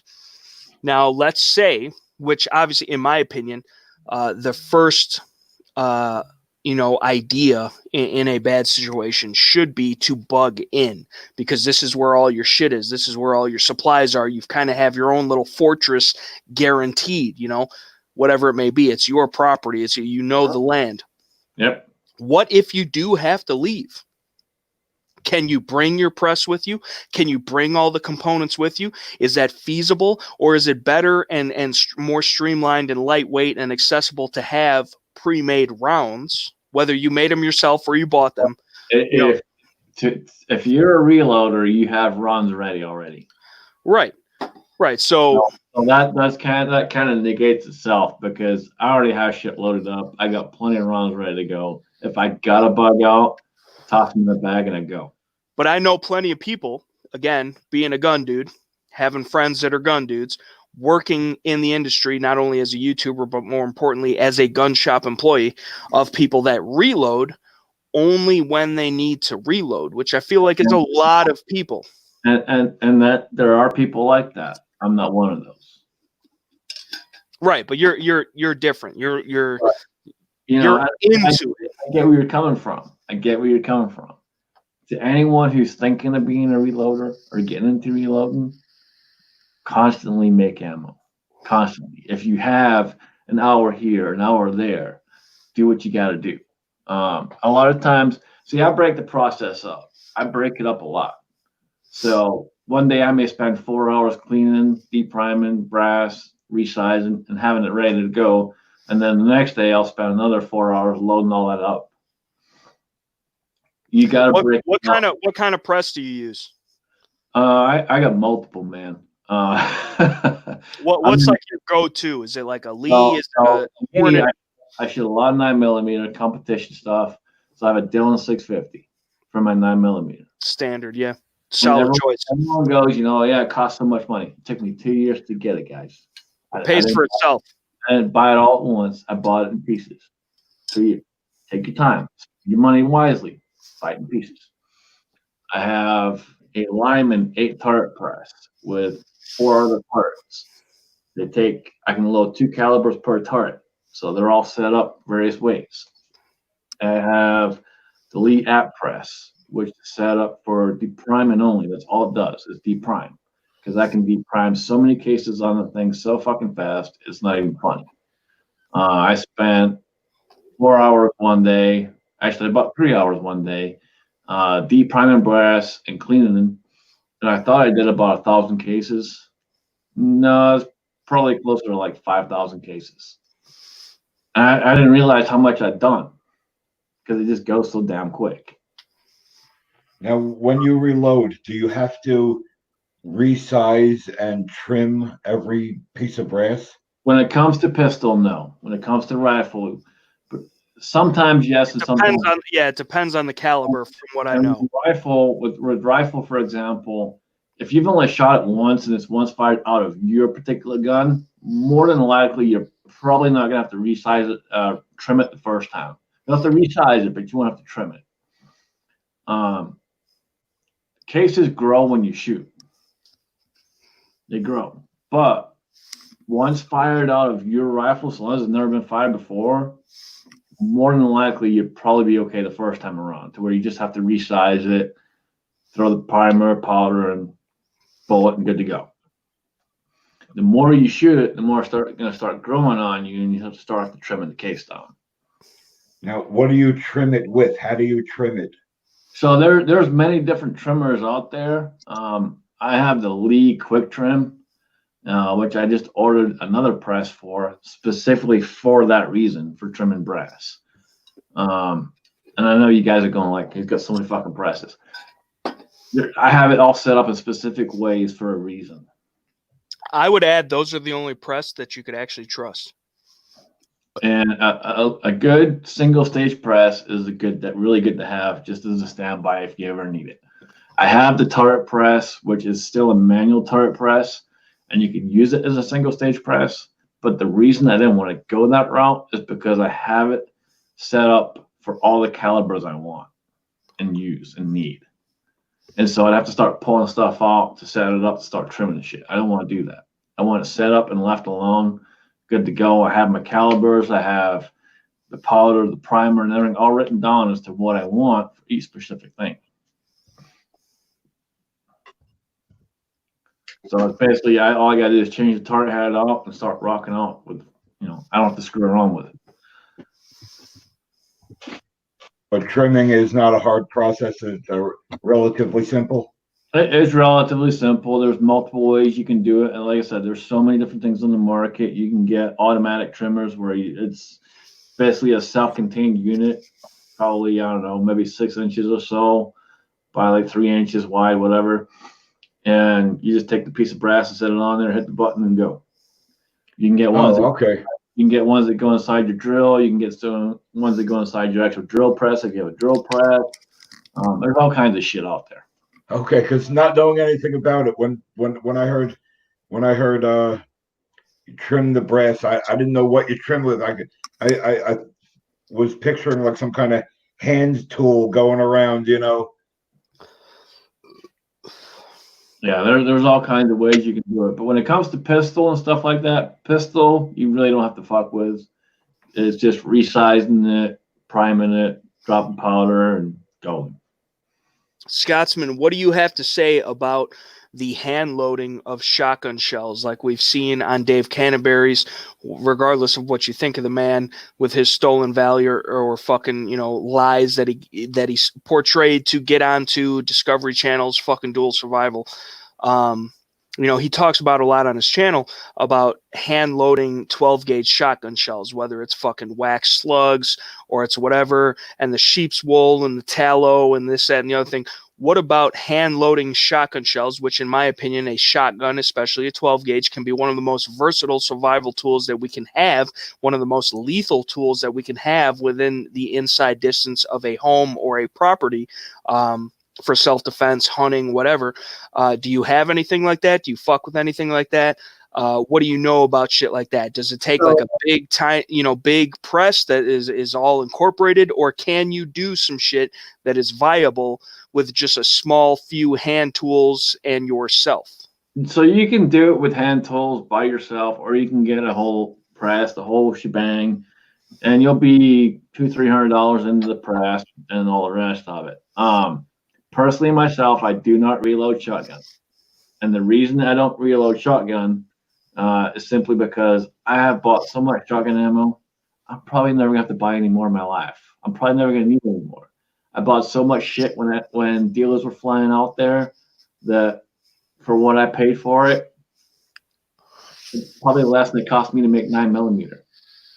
I make 9mm for about 6 cents a round.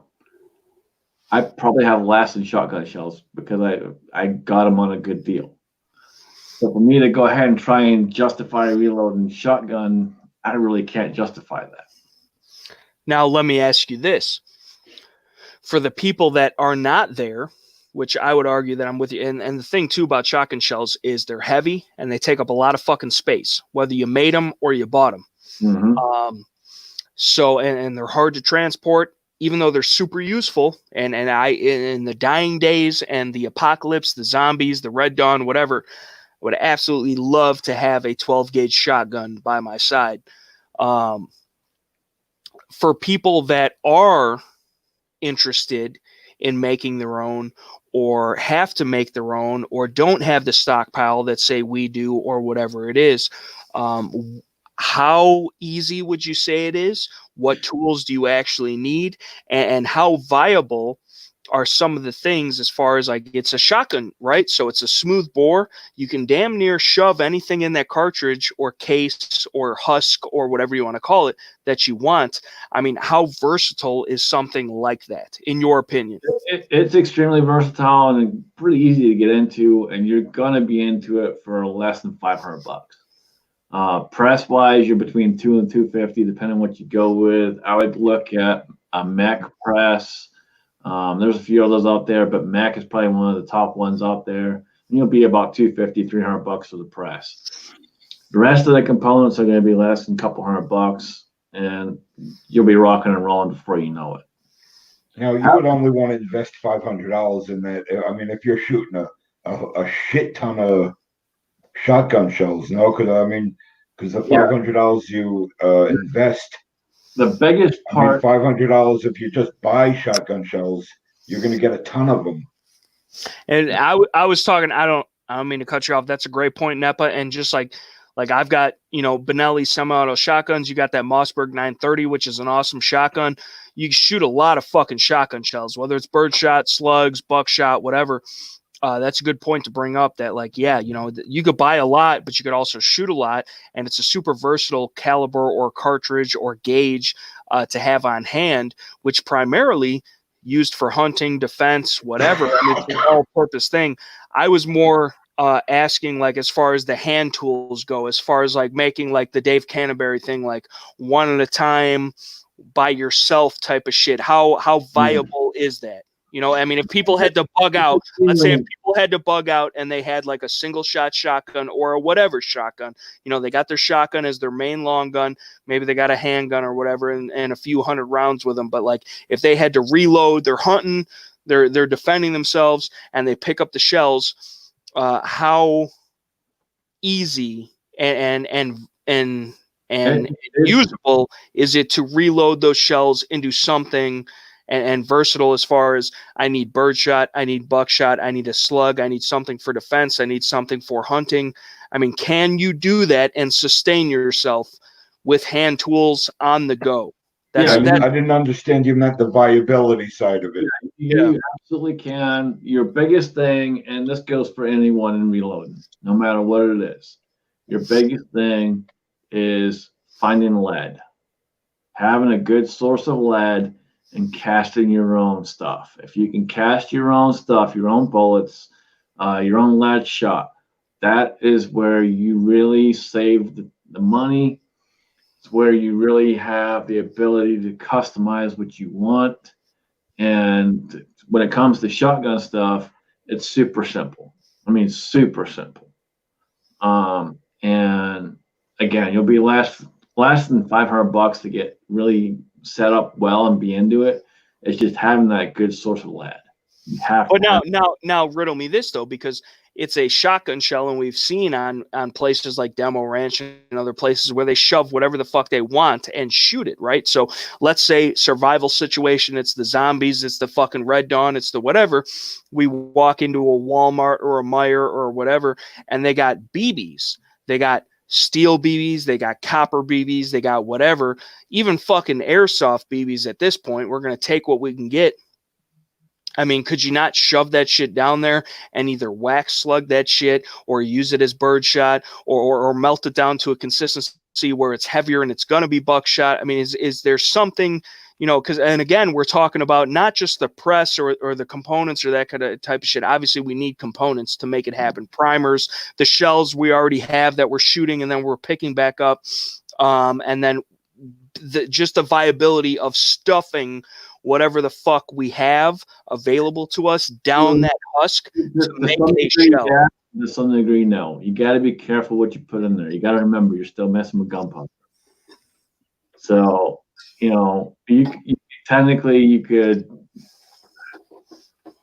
I'm not going to get into too much detail on that, but you can make pretty much anything you want, but just be careful what you put inside there because, again, you're dealing with gunpowder and dealing with an explosion of some sort to where things will happen. So just be careful. But in other words, no nails and pieces of broken glass. If you had to go shit hit the fan and had to start loading some other things in there, technically yes, you could. Just be super careful. Now, you know a lot more about this than me. I know enough to be dangerous, but you actually do this like on a regular basis. You're into it. From what I gather from your channel, like it's a major staple in what you do and what you believe in, which I'm all for. What would you recommend as far as like a homemade shot if people at that level of I don't have what I need, but I have some shit that I could use? Is it BBs? Is it pellets? Is it flechettes like tacks and shit that you would use in fucking office life? Is it rock salt? Is it pebbles you found off the ground? What is safe? I mean, what is viable? Worst case scenario, if I had to make a load up and didn't have a good source of lead, whatever. Worst case scenario, I'd probably go with like pebbles, rocks, something along those lines, because they're gonna stick together and they're gonna fucking hurt. You wouldn't go with BBs or pellets. And I'm not suggesting anyone does this, so do not take this as gospel. But worst case scenario, I may go something along the lines of nails, screws, something that's gonna fucking really hurt. Yeah, that'll hurt. I'm not suggesting anyone does that, so don't fucking do it. Throw a little broken glass in there too. That would probably disintegrate under the sheer explosion of the primer and gunpowder. Yeah, I'm not opposed to it. But tactical scales out there mentions, pressures and stuff. You got to be careful what you're putting in there because you got to remember you're compacting this in with powder the primer underneath, the powder, and you're really compacting that in. And a shotgun shell is compacted more almost than in a regular shell to some degree, because with a pistol and a rifle load, you usually have a little bit of space between the actual cartridge itself and the bullet itself. You usually have a little bit of space. So you got to be really careful with a shotgun one, because when you're doing shotgun, it typically is compacted all the way in, super fucking tight. So you got to be super careful with that. So you to each their own on what they throw in there and stuff like that. But worst case scenario, this is what I want to know, like straight up. And first of all, door kicker, go fuck yourself, trying to hit my beard with a weed whacker. Fuck you. You're probably jealous you can't grow one. And then secondly, so you don't recommend like BBs or any type of like pellets or anything like that? Because I would think out of just knowing what most shotgun shells consist of, that is damn near the same thing. A 177 grain pellet or a BB that you would buy, like you can go into Walmart or Meijer or whatever and get big canisters of them. Somebody that could buy that shit for super, dump them into a fucking shot shell, a little bit of wax or whatever to make a slug, so you got the density. Well, I mean, is that basically birdshot? Yeah, so long as they're steel BB. Don't use the plastic shit. Right. If it's steel or if it's copper or copper plated or whatever, wouldn't that be a viable option? You just really kind of watch what you're putting in there and watch your loads, because that pressure. There's a whole lot to shotgun. There's a lot. Shotgun is almost more difficult than pistol, because you really got to watch your pressures. But using BBs, wouldn't that just be basically a birdshot load? It'd basically be a birdshot load, but again, you got to really kind of.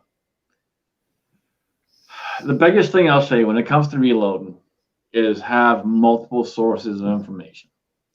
So for me, when I first started, number one, I had someone who was nice enough to help me out and give me information and help me talk to me on the phone and walk me through stuff.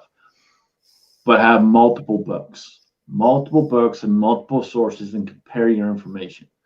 I probably have, I don't know, 8-9 books somewhere in there. And even if I'm developing just one fucking load, I'm still going through every book, comparing the data before I make a load up. You have to have that kind of time and understanding and dedication to it, because if you don't, you're gonna end up fucking something up. You're gonna end up hurting yourself. So it's a science. It is a science.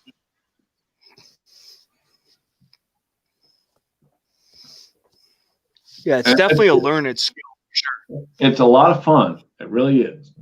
I don't want anyone to be discouraged thinking, oh my God, I got all this shit I got. No, it's a lot of fun. Once you actually take the time and get the basics down, it's a lot of fun. Yeah, but once you pass the learning curve, just like with anything, when you start doing it, it's scary and hard. Once you start doing it, it's easier, and then it's just second nature. Sounds like my sex life. It's scary. You want to still have that kind of, I'm not going to say fear, but you want to have that understanding of what you're doing. So, I'm very particular. I can load 500 rounds in the Dillon pretty quick, usually in about an hour or so, hour and a half. But I'm still checking every case to make sure powder's in there. Every single damn one. Because I don't want to have an issue. And so, yeah, I could probably load, 800-900 rounds in an hour if I didn't check every case. But I check every case for good reason. Right. So, for practically speaking, like, let's say it's not a zombie apocalypse, it's not the fucking cerveza virus, it's none of this bullshit. It's just every day, normal, average Joe shit. If you're doing it properly, by checking your work and making sure that you're not going to fuck some shit up, because let's say worst case or best case scenario, you blow your gun up. Okay, you got this nice new gun and you blow it up or you damage it in some way, shape, or form. Okay, that's way better than you getting seriously injured or injured at all. But now you just potentially lost $200 to $2,000, okay, in your gun that you're reloading for, or you, depending. But by doing it the right way and by checking the cases, checking the powder, checking the projectiles, checking how it's seated, checking the feeding, checking all that shit, that costs time. Time equates to money.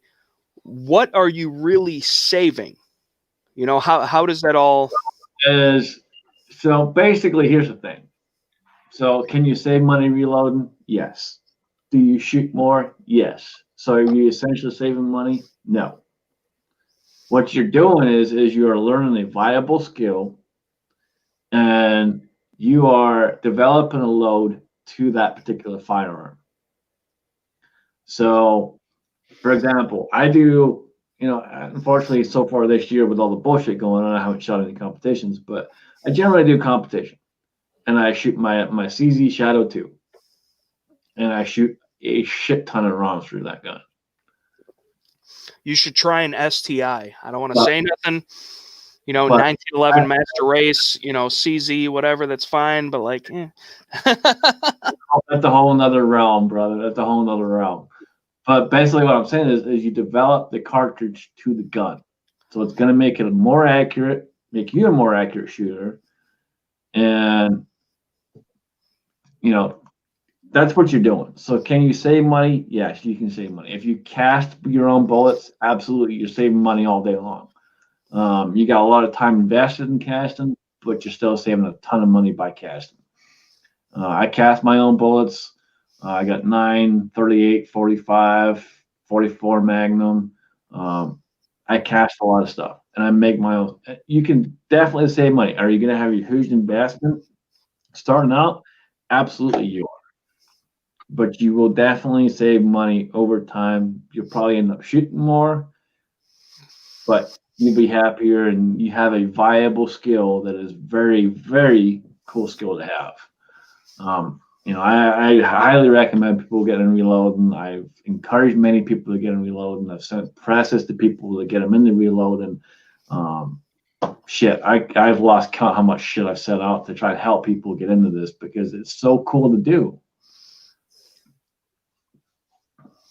Yeah, I can't argue with that, dude. I can't argue that. What I can argue with, though, is N.E.PA saying CZ life, because if you actually, no, you can't argue with that. I can, though, because if you look at it in the media, in the magazines, in the people that are actually winning the competitions, they're all shooting 2011s. So, no. Sorry, brother. CZs are great. CZs are great. I have some. I love them. They shoot nice, but it's not better than an STI or an SVI or a fucking whatever. They're not better than an Akai custom. Some of their firearms. Hold on. Some of CZ's firearms are made in Turkey. Hold on. Communists. Hold on. I got one better for you.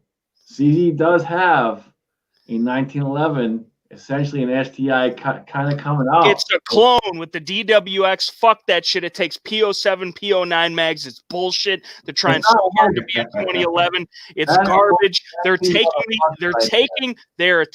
the idea from STI and everyone else and trying to make it. No, fuck that shit, dude. STI Master Race, dude. I don't give a fuck. Easy laugh, brother. Easy laugh. Nah, dude. I assume you're a member. You're on practice score. Are you on practice score? Yeah. You want to compare? Do you want to compare? Because that STI has never done me wrong. My Shadow 2 has never done me wrong. I swear. Hey, I'll tell you this, man. Everyone that has shot my Shadow 2 fallen in love, not with just the Shadow 2, but CZ in general, and they've all gone and bought CZs. Until their slide stop breaks. My shadow, I've never had an issue, and my Shadow 2 has probably the best trigger out of every Shadow I've ever shot, and I've shot a bunch out. I got a buddy that is like drinking the CZ, and don't get me wrong, CZ makes an excellent handgun as far as a metal double action, single action, or single action hammer fired gun. I will not dispute that any way, shape, or form. The Shadow, the Omega, the Standard 75, the whatever, okay? 100% totally behind it, proven in war, in combat, in competition, no questions, no questions. That being said, the 1911 or 2011 is more ergonomic, more accurate, has a far superior trigger, and you just can't compare the two, bro. You just can't. You cannot compare the two. I'll go unlock the safe and get the STI right now. I swear to Bob. But I mean, legitimately, like the 1911, 2011 is Master Race, whether you want to admit it or not. And that's fine. I know all you hipsters are like on the CZ bandwagon. That's cool. That's fine. I get it. But like, but like once you guys actually start shooting, you know, I shot 2011s. I shot a lot of 2011s, and I will tell you right now, I'll take my CZ any day of the week. you're so biased. You're so. I'm not biased. Hey, don't forget the Scorpion, man. The Scorpion's fucking badass. I have shot. Fuck the Scorpion. That motherfucker be blowing up. I got pics and video of that motherfucker blowing up. The Scorpion is having a problem blowing up for no reason. I only shot one about a three times, but I didn't have no problems, and I thought it was awesome. All right, so we got Beretta 9mm in the side chat. Hey, nice to see you, man. Beretta, fuck yeah. But yeah, no, the Shadow 2 versus the 1911, 2011s, dude, I shot all of them in competition, and I'll tell you right now, I'll take my Shadow 2 any day of the fucking week. I'll tell you this. I'm not biased. You're definitely biased. You're definitely biased. You're biased. You have to find because if you had, tell you right now, if you had a 2011, you can give me a $4,000 fucking 2011 and give me my Shadow 2. I'm gonna take my Shadow 2 all day long. You're out of your mind. No, you're out of your mind. Everything you said tonight just goes out the window because I can't trust you anymore, Scotsman. Hey, man, this is America. Everybody's entitled to an opinion. False, because the 1911 is America's handgun. And if you don't believe in it, you're a communist. I have a 1911. I have one. I love it. But at the end of the day, when it comes to competition, my Shadow 2, that's the way I go. And you can disagree all day long with me. It's fine. I got no problem with that. But I'm telling you right now, I've shot $5,000 pistols. It's not about the money. It's not about the money. Honestly, some of the fucking Rock Island Armory 2011s are actually like seriously. I've shot them too. I've shot the 10mm double stack. I love it. It's legit. I love for $600, that motherfucker is legit. I love it. But at the end of the day, when I go to competition, I'm shooting my fucking Shadow 2. It's because all the hipsters are doing it. That's why. Okay, let me ask you a question now. I got the CZ clone, the CZ75 clone, the Tanfoglio. The Tanfoglios are solid. Witness. Those are I solid. got it in 40. Yeah, Tanfoglio does an excellent job. There's a few others out there. I was this close to buying a Tanfoglio Stock 2 or Stock 3 or whatever the fuck their competition gun is, because I honestly think that it's better than the CZ for competition purposes because check this out. Because there's more to fucking grip on the goddamn slide than there is on the CZ. The Tanfoglio guns are awesome. They're reliable. They work. They're accurate. They're a very, very good clone. Now you're going to have the purists saying, oh, you should never fucking, it's CZ all the way, whatever. I'm not even a CZ dude, and I respect the Tanfoglios. I will eventually have, I got CZ 75s and Omegas and PO7s and PO9. I got all that shit. I'm all into it. I had a Shadow 2 on order when they first came out. It was hard to get the blue nitride one with the blue grips and the nitride finish and all that. So I switched it over to my Colt A4 rifle, which I am glad that I got instead. But at the end of the day, shooting 1911s and 2011s, and me, myself, okay, being a 1911 guy, I cannot dispute. I mean, I'm not trying to talk shit. I'm not trying to boast myself. But out of 75 people at my local competitions, I am top 10 every time shooting an STI. And a lot of that has to do with my own shooting experience. But I also think that because I'm shooting a 1911, 2011 platform, that it does give me the advantage over the subpar CZ platform. Well, see, so hold on. See, you made a key point. You're giving yourself an advantage. I'm not trying to give myself an advantage. I'm trying to be the best shooter I can be with what I got. So right, so, but this is the so, gun. This so is the when gun you that I say- carry, that I use for self-defense. This is the gun. This is America's gun. So this is my gun. Like this is not just for competition because it has a I nice know, single but action you trigger, said or it's got the ergonomics, or it's got the, I mean, well, admitted that you gave yourself an advantage. So because it's a better gun. So you're admitting that the 1911, 2011 is a better gun. not a better gun. So then how would it be an advantage? How would it be an you advantage? You said it gives you an advantage, not me. Because it's a better gun, though. In your opinion. In right, my opinion, trust me, I love a 1911. I love a 1911. I love a 2011. They're awesome guns. I feel like you don't. I've shot them all. But when it comes down to it, all day long, Shadow 2 when I'm shooting competition. Okay, Scotsman, I love you and I respect you and you're a good dude and you're a smart dude. Tell me why. Because that gun just fits me better. That's all it is. So personal preference, which is subjective, but on paper, why is that gun better? Is it the trigger? Because it's not.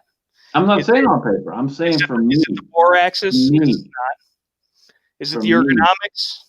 That's subjective. Okay, ergonomics could be subjective. Again, I'm not being subjective. For me, it's just for me how it works. How it fits my hand. He said it's fucking personal preference, man. Why are you gonna grill the dude?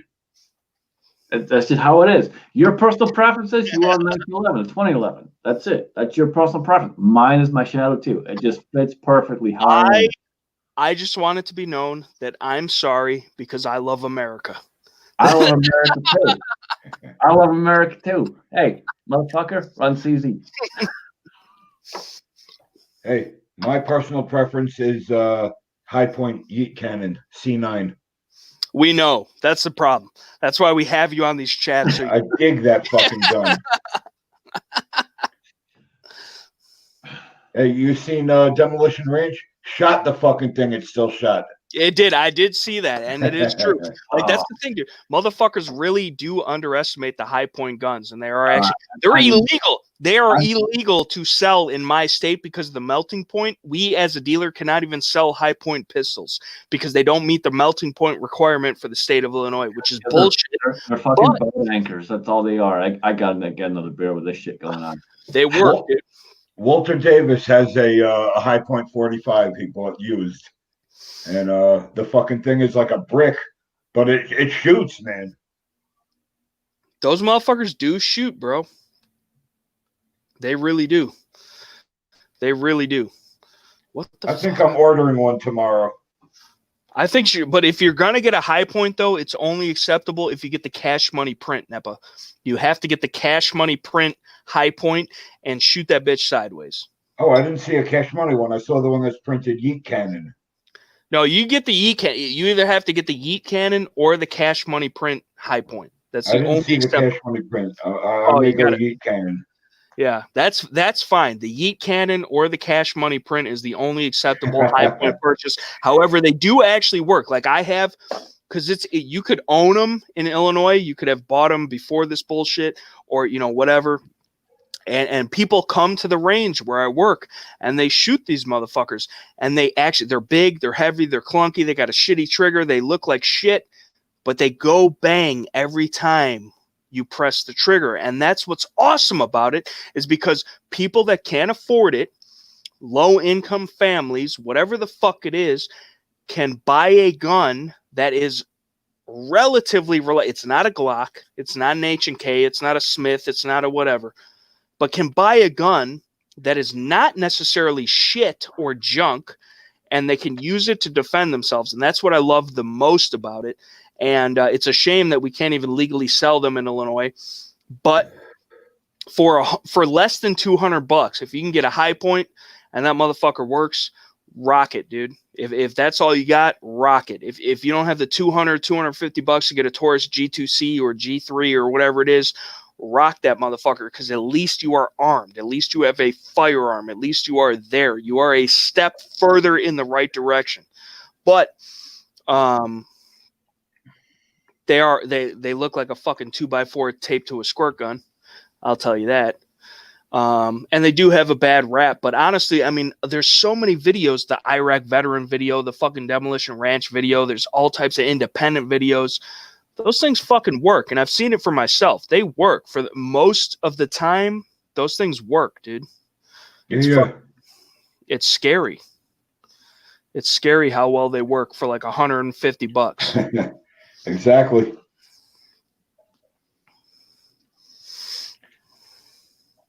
Where does Shaggy, what about you? What handguns do you carry, Shaggy? That 17? Yeah, that would be what I'd be carrying if it weren't for the fact that I have yet to apply for a concealed carry permit, mainly because I don't have the money for a job, but I'm still looking. What's the process and what's the cost in Tennessee to get the concealed permit? Process is pretty much same everywhere else. For the most part, most places, you go in, apply for your permit, take the class, submit your fingerprints, they'll do a background check, and then you pay for the permit, and then you get it within a select amount of time. Okay, you have to take a class. You have to take a class in Tennessee to get it. Yes. That's mandatory. Yes. Wow, I didn't think they were. I thought they were a little freer over there. That's what I thought. 8-hour class. And what's fucked up is I can teach the class, but I still have to take the class to get my permit too, even though I can teach the fucking class. So you're in Tennessee too? No, I'm in Ohio. Okay. But I can teach the class. I'm qualified to teach it, but I still can't get my permit without actually going through the fucking thing. I don't know if you're qualified out here preaching the good gospel of CZ pistols. I don't know. And you know what? N.E.PA, do you mind me showing my CZ? Go ahead. All right. I just want to make sure because some people freak out. So they're freaking out. Here's why I love my Shadow 2. So when I first bought my Shadow 2, before I even bought my Shadow 2, I bought the grips. Of course. To make it look like a tactical sport orange. I already see it. You're fucking crazy. Why did you buy grips before you bought the gun? Well, I went through CZ Custom. I went through CZ Custom because I wanted classic wood grips. So I have the classic wood grips on here. But here's the thing. Here's the biggest thing about this. I'm not trying to muzzle myself, but I have a decent sized hand. And so the fatter I can make the grip, the better. That's why I carry full-size guns more than anything, because I can't, when it comes to small guns, I have long fingers, long hands. So the Shadow 2 just works for me. Does a 1911 work? It does, but I'll tell you this, one of the problems I have with a 1911 is when I go to shoot that gun, my finger tends to slip further on the trigger than it should be, because there's not enough meat on the grip. Communist. Fuck you, man. Patriot. That's good. That's good. I got pretty big hands too, bro. I got pretty big hands too. Shit works perfectly fine for me. Yeah, well, apparently you got little fingers. I got long fingers. If you guys don't mind. Hey, Brett, all the way, brother. I do. I've got a. Let me unbox this thing. I've got a Wilson Combat 92 Brigadier Tactical on its way for me. Door kicker. We're not nuts. I'm fucking crazy. Do you not read the fucking name, man? I'm fucking crazy. Is that a 92 or a 96? 92 SF. I believe we still got, I don't know if Beretta's still out there, but Beretta, if you're still out there, there you go, man.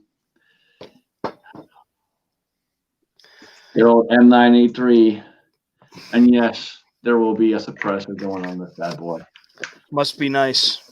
I wouldn't know what it's like. Loaded and ready to rock and roll. I would not know what it's like, unfortunately. I'm a huge Beretta guy, though. I'm a huge Beretta guy. I love the Berettas. I like the Beretta 92 and M9 and any variant of better than the SIG 226, and I love the fucking SIG 226. I will tell you this, man. I worked for Beretta for a while. I saw their processes. I saw the time, the detail, and everything that goes into making those 92s, those M9A3s, all of that. There is no way any day of the week that I would hesitate to buy one. Yeah, that's the Beretta's the first gun we ever bought. And probably, I would still say probably one of the best shooters. I've had 4 different ones over the years. And part of the reason I've had 4 is because I gave a couple away to friends that need something to defend themselves. And I'm all about helping people defend themselves, so that's why that happened. But that M93 will never go anywhere. Never. I love that thing to death. That thing is freaking sweet. Heck of a shooter. And I got one of the ones that they made before they opened the other plant. So the secondary plant that they opened in Tennessee did have some issues when they first opened. So didn't you have I watched one of your videos a while back. You had a problem with your Beretta, the Flat Dark Earth one, I think it was. I can't remember the model. the one I just showed, the M93. No, you did a video on it. You had an issue with one of the Berettas. Oh, the APX. Yeah, the APX. So the APX is a strike and fire pistol. I got rid of all my strike and fire pistols. I shoot a hammer gun way better, and so I decided to sell all my strike and fire pistols. I love that APX. That APX kicks ass. If you can find one, buy one. I would not hesitate to buy one. The issue I had was caused by myself, and I fully admitted it in the videos that I made. I still had hate comments and people fucking making all kinds of stupid shit when they were watching the comment because they didn't watch the whole fucking video. Don't make a comment if you're going to watch the whole fucking thing. Especially when I'm telling you I fucked up. You're right. What was the issue again? I forget. So basically, it's a modular pistol. It's one that is designed to submit to the military trial. And when you take it apart, basically the trigger assembly comes out as a group. That's what makes it modular. So you can take the whole trigger assembly out of the frame, and that's your firearm, not the frame itself, just the trigger group with the assembly. That's your firearm. That's the only part that's serialized. When I went to put into the new frame that I purchased, the trigger bar flipped on the outside. I didn't see it as I was inserting it into the frame, and so when it went inside, it locked up solid. Again, that was my fault. I didn't see it flip, but it flipped up. Shit happens. But the gun itself, after I got it fixed, I had a friend of mine who's a gunsmith. He fixed it for me real quick. Didn't take long. 0 issues, thousands of rounds down range. Accurate, very, very accurate. I could shoot it pretty decent, but again, I'm more of a hammer fire guy, so I went back to what I know best, my revolvers and my Berettas and my Shadow 2. Disgusting. Yeah, I think that the APX is definitely a really good looking pistol. I wanted to get one, but it was just on my list of like 10,000 other ones I wanted. But I think that's a really hot looking fucking gun. It is. I'll shoot you a link to where you can hold on. You guys think the Beretta APX is a good-looking pistol? I like the way that fucking thing looks. Hey, Yes, I do. if you think that is ugly, you got a fucking problem, dude. That is. Are you kidding me? That is a sexy pistol. Are you kidding me? Shaggy, back me up on this shit, dude. Is that not the seen ugliest? You haven't when I seen the hear Beretta Beretta- APX. When I hear this is the Beretta, right? Yeah, the Beretta APX, the striker fired. Okay. Here, hold on. When I hear, hold on, I'll pull it up. I can't believe you people. That's a good looking fucking gun, Josh. It is a beautiful. when I hear Beretta and fuck up, my brain automatically makes me think of the PX4 Storm. And yeah, and even worse so the APX, dude. Are you kidding me, bro? Wait, I have a PX4 Storm full size and compact. I know, and it's ugly. It works, but it's ugly. The compact is ugly. The full size ain't too bad. It looks like a high point on a diet, bro. They work. They're good guns. They're good guns. I've shot them. I've used them. My friends have them. They're good guns. I'm not disputing that fact. However, the motherfuckers is ugly, bro. In my opinion. Yeah, the full size ain't so bad, and the full size has the rotating barrel system.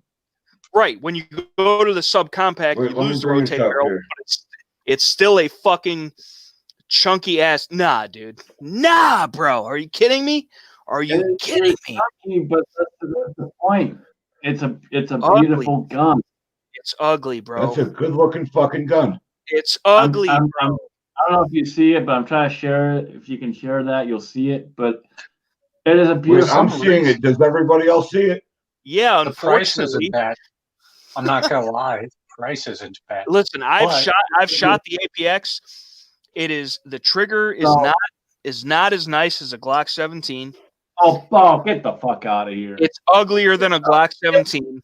No, I'm not even biased. Now we got a Glock card in the house. Here we go. What are you talking about? That a Glock 17 is better looking than that?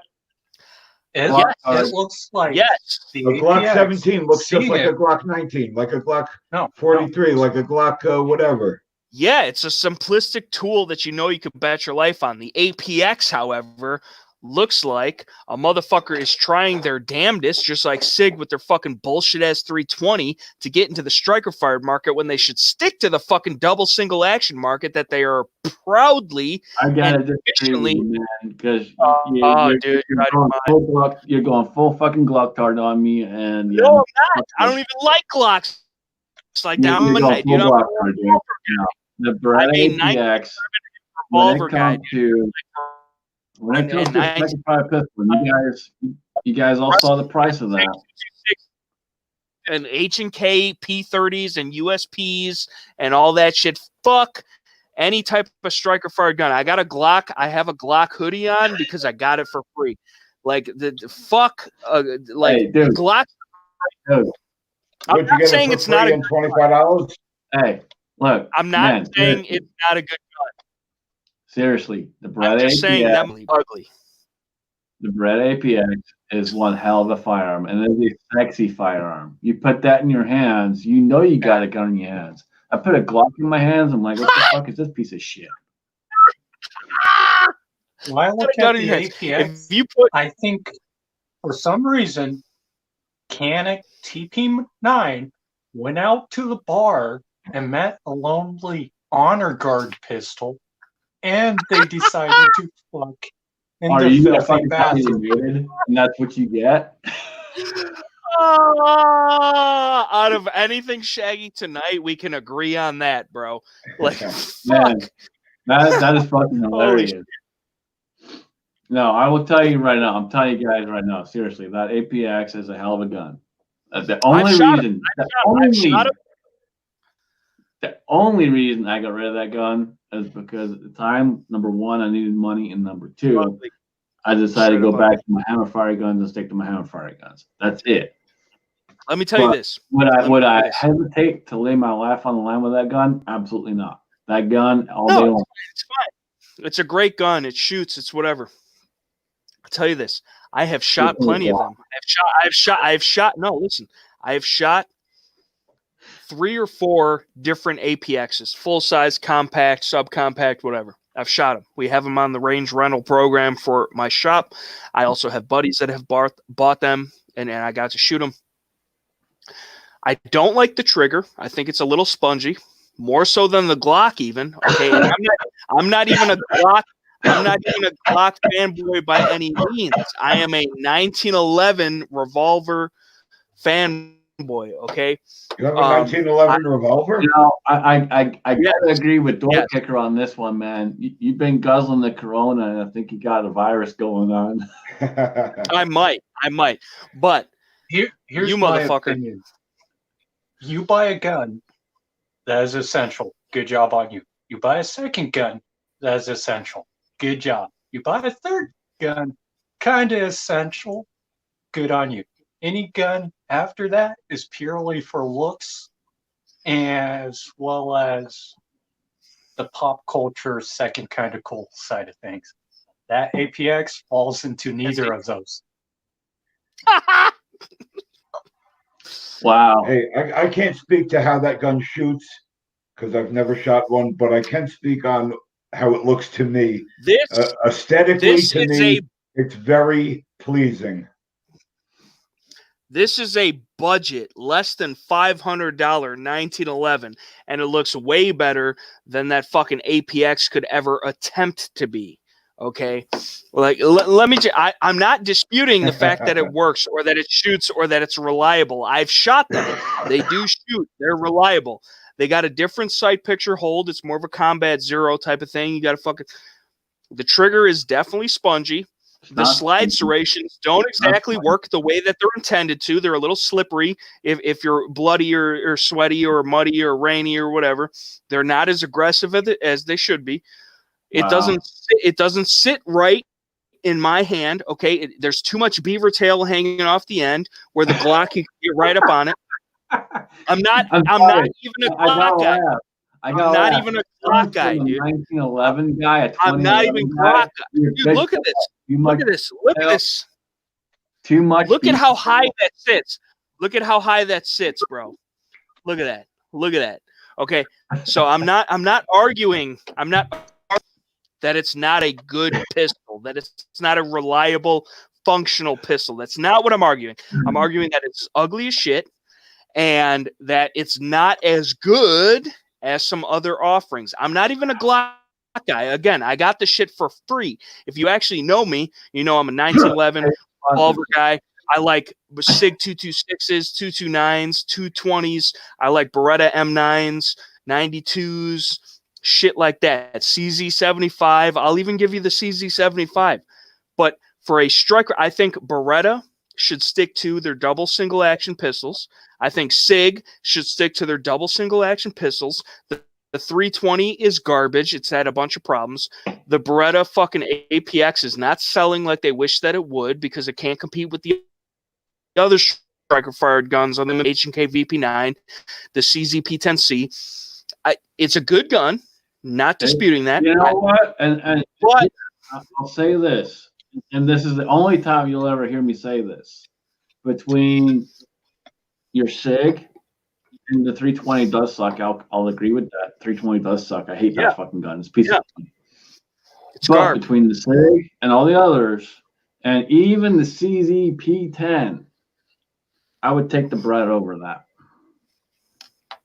I would take the Beretta over the 320 and the P10C because the P10C and the 320 have known issues. The Beretta does not. That being said, if I could grab a Smith M&P, I'd grab that. More so, I'd grab a Glock. More so, I'd grab an HK VP9. More so, I would grab something with a fucking hammer on it. I can go out right now and buy an APX, brand new, $350 out the fucking door, versus a Glock for $600 that the piece of shit hammer with shitty sights. Get to talk about. You know, I'm sorry, man. You got the same fucking the sights. money. They're painted 3-dot steel sights. That's fine. No, I got night You want to sights know on the why one they're I that had. cheap? Is because motherfuckers can't sell it. They can't sell it. No, you got to know where to look. Number one, but number two, I got night sights on mine, so go fuck yourself. For one, I shop local and support my local gun shops. I don't shop online. Two, the fucking APX is the ugliest fucking pistol I ever did see. I would rather have a high point. Sexy fucking pistol. It is a sexy. And then two, and if you're talking about you were saying earlier about how the serrations weren't good enough for you, and you're saying that the ones on 1911 work really well. They're bigger and thicker and much more grippier than 1911, but you like them better. And it's all right, man. I love you, brother. I do. I love you. But you're likewise. No, you're full of shit because the Beretta, dude, the Beretta APX, dude. Out of all fucking pistols, you're gonna argue with me on this? Come on. Hey, Come all on. I said was it's a good-looking fucking gun. That's all. This shit is ugly as fuck. I love you to death, bro. I'd take a bullet for your dumb ass, but the APX is not a good-looking pistol. No, it's not a good-looking. Hey, for the love of God. Hold on. I agree with you. It's not a good-looking pistol. It's a sexy fucking pistol. You guys are out your fucking mind. I can't believe you. I cannot believe you. I'd fuck one. I cannot believe you. I cannot believe you guys right now. Good-looking, sexy pistol. Fucking swear to God. Swear to God. Is a good-looking gun. This right here is a good-looking gun. Fucking gun. That's a sexy gun. That's right here. That's a sexy fucking gun. That's a sexy gun, okay? Is that a Bakelite? I can't see. Right there. It's a Bulgarian factory polymer mag. Okay. To go with this Bulgarian AK-74 that has a Bulgarian sling on it. So this is real deal. This is the real thing. But the fucking... I do have Bakelights, though. I do have Bakelights. They're not at my disposal right now. But that's a sexy gun. The Beretta APX, out of all guns, is not a sexy gun. Like, I love you guys. It's a good gun. It works. It goes bang when you press the trigger, but it does not appeal to the eye. It doesn't. That's personal opinion, my friend. No, that's fact at this point. That's fact, dude. Hey, let me tell you something.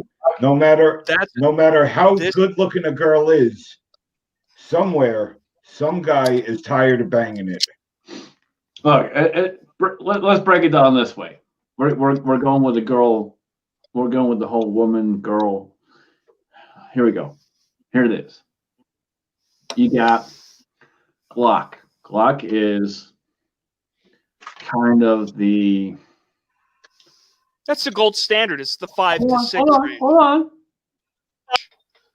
on. It's the job. Glock kind of sits in the middle. Glock is kind of the 5 to 6 range. Some people really want it. Some people don't. It's kind of the...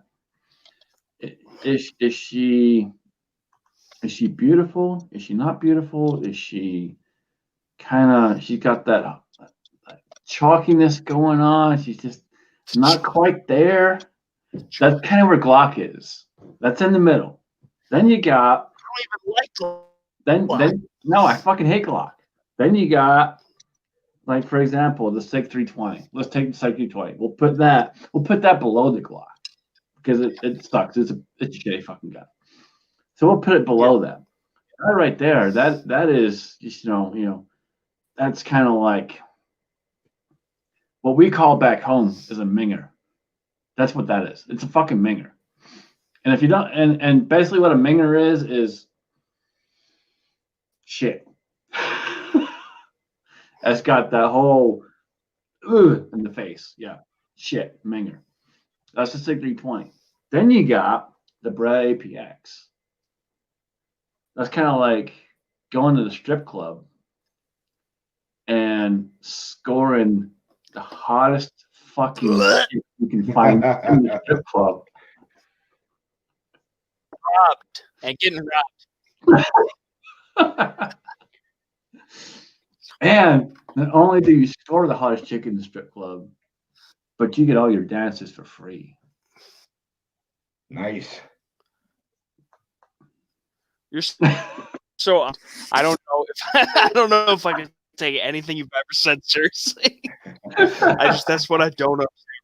Because I love you guys to death. I really do. So basically, Scotsman, you got a good head on your shoulder. N.E.PA, I love you. You're a real good dude. But at the end of the day, if you motherfuckers converge and believe that the APX is a good-looking pistol, I don't know if we could be friends anymore. let me break down what Scotsman just said. He is crazy, as self-proclaimed. Scotsman said basically that if you have an APX and you bring it into the strip club, you can get the hottest girl and force her to have free dances for you. That's because they're so appalled and disgusted by how it looks. No, they're so Just because impressed. she's the hottest girl in the club doesn't mean she's attractive. Right. That could be some real ass fucking worn out I mean, strip she club could look, action. she could look like an APX for all we know. That bitch could have an eye patch and a peg leg. What you just described was a Glock. Hey, we have a strip club that advertises that they have 100 beautiful girls and 3 ugly ones. That's pretty good. I will say this, though. That no matter what, I do believe the APX to be a solid pistol, and that it works, and that if your life depended on it and you pressed out and squeezed that trigger, realistically press that trigger like you should, it would go bang. That being said, that motherfucker is ugly. That's all ain't ugly, it's sexy. That shit is ugly, bro. It's sexy as fuck, dude. What is wrong with you? That shit is ugly, bro. You got problems, brother. You got problems. A 1911 is sexy. A Beretta 92 is sexy. A CZ75 is sexy. A Browning High Power is sexy. A revolver, a 686, a snub nose, a Chief Special, a Model 36 is sexy. A Beretta APX is not sexy. I'm sorry. There's no class or culture to it. Oh. There's no class? Dude. There's no. Dude, oh my God, man. I love you, brother, but fuck yeah, there is class. Yes. How big is the check you guys are getting from Beretta right now? Because if we're all shilling for the APX, that's fine. We could get on. How big is that check to say that the APX is a good $361? The check's tiny.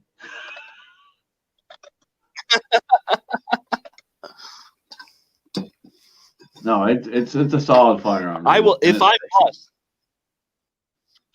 No, I know it is, but it's ugly. Like I think the High Point's a good gun for the money, but it's PF 450 is a great gun, but it's ugly. I would much rather have a PX4 Storm, which I also think is ugly. But I would much rather for $500 to $650 have a Beretta, a real Beretta, a 92, an M9, because those Italian curves, you can't argue with those Italian curves. It makes you just want to make pasta all day long and stay in the house and then fucking go row down the river in a boat or something on whatever the fuck they call it. The fuck at the Venetian or whatever. Right, the fucking Maron, you know what I'm saying? Forget about it. You know, I'm gonna get the papers. The fucking Beretta 92 is one of the most sexiest pistols, other than the 1911. I think the 1911 is the best looking pistol, the most ergonomic pistol, the best shooting pistol, has the best trigger of any pistol, is the most accurate of any pistol, and it's not it. And I'm not saying jams the most out of any pistol. You are so out of your mind, N.E.PA. I can't believe had a lot of I'm breaking your fucking balls. We're gonna. You've had a lot of Coronas tonight. We're gonna kind of let that one fly. You are so out of your 9mm USA is out there. I have. Hold on. And says that the new Colt Python is sexy. No, it is not. No. No, it's not. No. No, No. he's trolling right now. He's It is trolling. bullshit. He It is knows bullshit. he knows the truth to that, but he's trolling right now because Brett is my dude and he wants to aggravate me, but he knows damn well Gosh, garbage. They don't polish the metal, they don't fit the metal, everything is cast, it's all bullshit. He knows it, but he wants to justify in his own mind for him to buy one. Best and it's a cool place. It's not. Hold on. He doesn't Hold on. He needs to understand because he realizes that You're sexy. You want to know sexy? You're sexy. I'm holding on. Look at that. Is this a real Colt Python? No. Yeah. This is a Smith. Is that a Model 28 or that's a 27, isn't it? What is it? 29, brother. 29. 44 Magnum. It's my carry gun. Yeah. What model? 27, 28? 29. Okay, so it's yeah. 29, Josh. Is that N frame or L frame? It's got to be N frame. N frame 6-shot.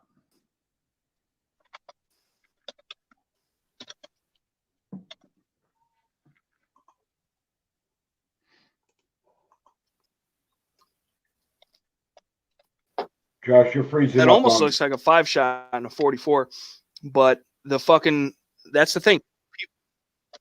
Am I? You're sort of lagging behind and you're freezing up. Second though. Yeah, no, it's a 6-shot, man. This is 19. Hold on. 1980. Nice. And I have a custom holster that I had made for it, specifically made for it. So,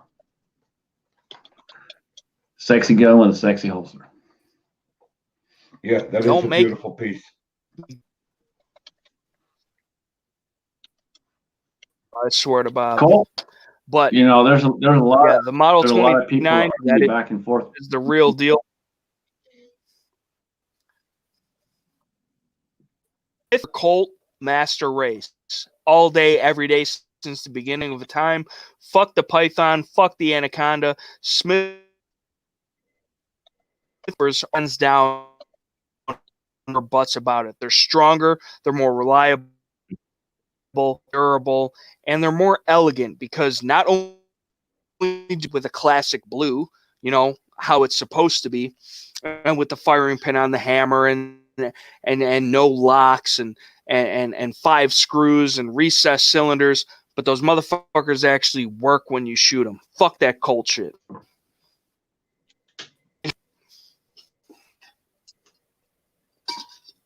Nope. Nope, that's what you want right there. Oh yeah. You know I got that shit, bro. I showed you a taste of that shit on the live stream I got on with you last time. And I'll go up and get some more. I know, but I'm all about that life. This is I am all about that one, life, dude. You know, and when it comes to Colt and Smith, dude, you're gonna have these people that are, well, Colt did this. Well, no, the bluing, the detail, the time that Smith put in, the handwork that Smith put in, and you know, they got a new line out, the classic line. See these grips? Yeah. You're not going to see these grips ever again if you buy a classic line. Classic line are pressed fucking wood. Pressed wood. These are hand done. Yeah. Hand fucking done. Plus, they're sleeve barrels. They got the fucking Hillary hole. They got transfer bars. It's not the same. However, I will argue that Smith & Wesson still to this day makes the best modern double-action, single-action revolver known to man. I would take it over a Colt any day of the week. I would take it over a Taurus any day of the week. I would take it over a Charter Arms any day of the week. I would take it over a XYZ brand any day of the week, other than a Korth, but now we're talking big money. But they're not what they used to be. However, Those old guns can still be found, and for an affordably reasonable price if you know what you're doing and you know what you're looking for. The modern guns are still good to go. I carry a modern 642 every day of the week. It's a no lock, okay, but it's still a modern Smith. It's a great gun. It's accurate. It's reliable. It's lightweight. It's convenient. I love it. For a modern revolver, if you're not buying Smith & Wesson, you're wrong. Fuck a Ruger, fuck a Colt, fuck a everything else. Smith & Wesson till the day I die. However, back in the day, the old school Smiths, if you can get your hands on an old school Smith, that shit is the truth. I have that Model 19 I showed on the fucking last live chat that I was on with you, Scotsman. It's pin and recessed. It's old school. It's armalloyed finish, which was popular for cops back in the day. It's basically like a hard chrome, anti-rust resistant type of finish. And the action on that gun, it's got a firing pin on the hammer. The double action is, I don't even know how many pounds, but it's super light. It was not even touched by a gunsmith. The single action is a hair trigger. The motherfucker is accurate. You got to worry about that flat spot on the forcing cone because it was known to crack if you put high volumes around of magnum fire through it. But that gun is a work of art.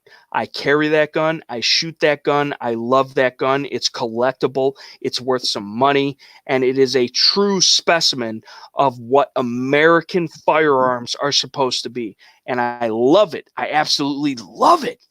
That is the real shit. That is the real shit. When it comes down to it, is it the most practical thing? No. Is it the most, durable thing? No. Because of the forcing cone, whatever. But if I had one gun to rule them all, at the end of the day, it would probably some form of Smith & Wesson revolver in 357, so I could shoot 38s, that had all the quirks and shit worked out, and maybe like a 3-inch barrel. That would be the most ideal to rule them all firearm, like maybe a 5 to 7 shot gun. You can't beat it. You can't beat it. Some of the guys out there are asking what oil I use on the leather. I don't use oil. What I use is this stuff right here. Black Rock Leather and Rich.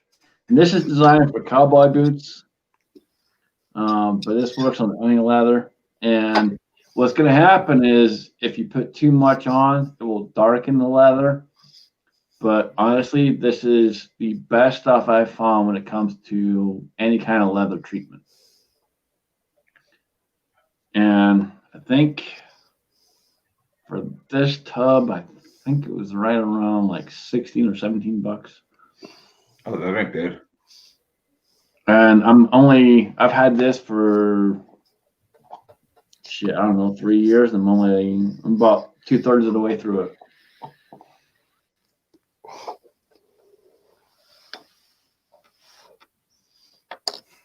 But you don't need to use a lot. A little bit will get you a long way. A lot of these, especially if you have like a custom holster, a leather holster, they're already kind of pre-fitted. What I always do when it comes to a leather holster, regardless if it's pre-fitted or not, like this guy, I left the gun with him, and they vacuum packed it to get it exact to the gun. Even though they did that, I still did my regular process, which is I take my firearm, I put it inside a plastic bag or plastic wrap, and stick it inside the holster, and I let it sweat. And what happens is when it sweats, it expands with the leather and all the rest of it, and it all comes together, and you get the perfect fit. Usually it takes about 2-3 days. I'll let it sit in the safe like that, take it out, wipe it off, and the rest of it. And then just a little bit of the conditioner, and you're good to go. Pro tip. Right there. But most of these people that are not into the 1911 or the revolver game or the higher end, not even necessarily as far as expense goes, but just quality, double single action guns, metal frame guns. They're not even considering a leather holster as an option. They want Kydex. They want, hybrid. They want nylon backed Kydex. They want just Kydex in general. They're not worried about a true fit of a quality fucking leather holster, and they're losing the class of what carrying a gun is. And I don't have a problem with you carrying a gun in Kydex or in fucking neoprene backed Kydex in a hybrid or whatever. Carrying a gun puts you above 90 to 99% of people just by carrying it to begin with. So I don't care how you do it, unless it's in like a fucking Uncle Mike's holster where the fucking you trip and the shit's gonna fall out and slide across the street. But most people cannot appreciate the quality of a high quality leather holster. I like Milt Sparks.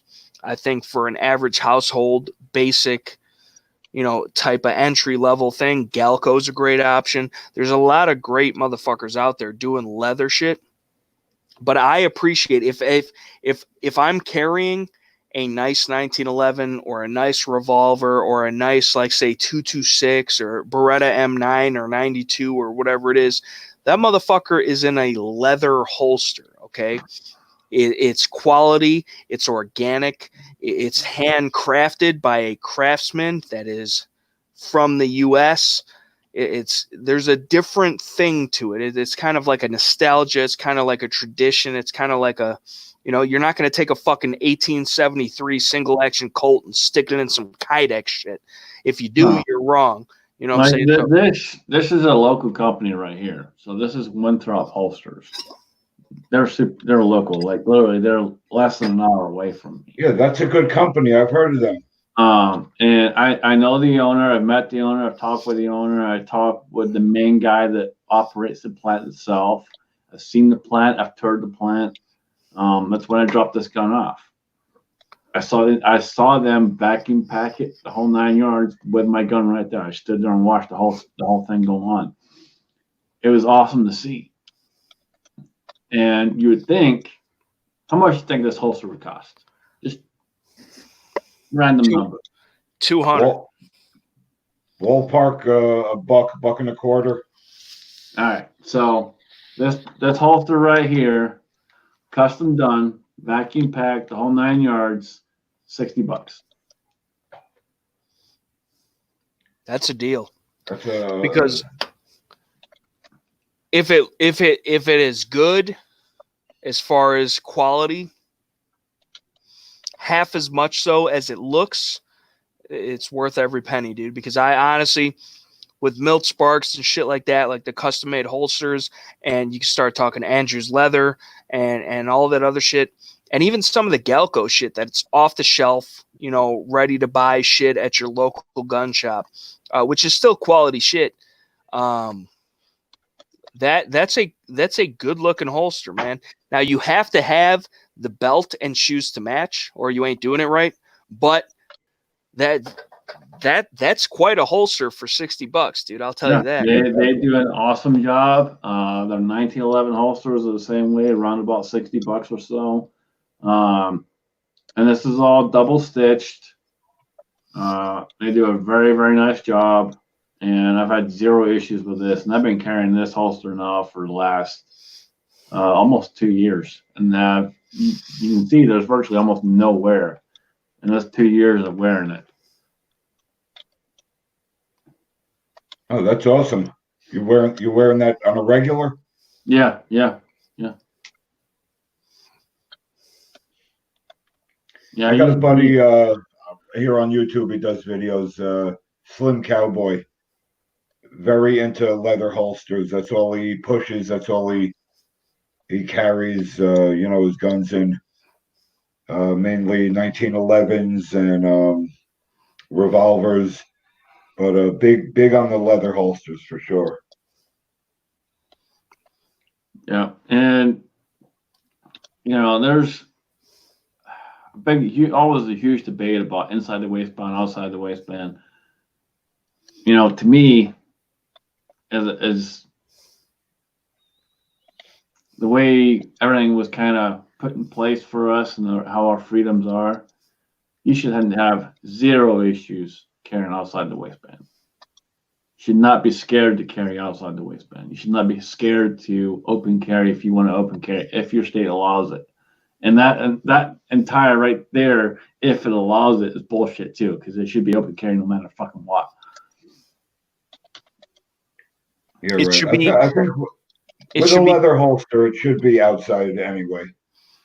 Well, I will argue to the point of it should be constitutional carry, to where you could carry whatever the fuck you want, whenever the fuck you want, however the fuck you want. So if it's inside or outside, or it's a chest rig, or it's a shoulder rig, or it's an ankle rig, or it's just fucking riding to the store with a fucking AR-15 AK in your side passenger seat of your vehicle, whatever the fuck it is, it is allowed, and it is acceptable, and it is, politically correct, even though it might not be seen as such.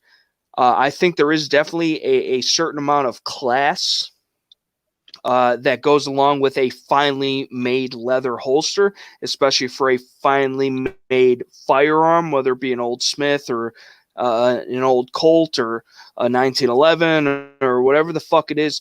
But people should have the opportunity and the right, which they do. It's just not recognized in most places, to carry however they want, wherever they want, whenever they want. So it's not a matter of, is this socially acceptable? Is this the right attire? Is this the way I should be doing it? It's the way you want to be doing it. And that's what the Second Amendment's all about. If you want to carry outside the waistband and show everybody what you got, if you think it's better to conceal and get, you have the element of surprise, I'm all for it. If you want to just have a firearm at your disposal, whether that means on your person or in the vehicle or in a backpack or whatever it is, I'm all for it. Firearms, in any way, shape, or form,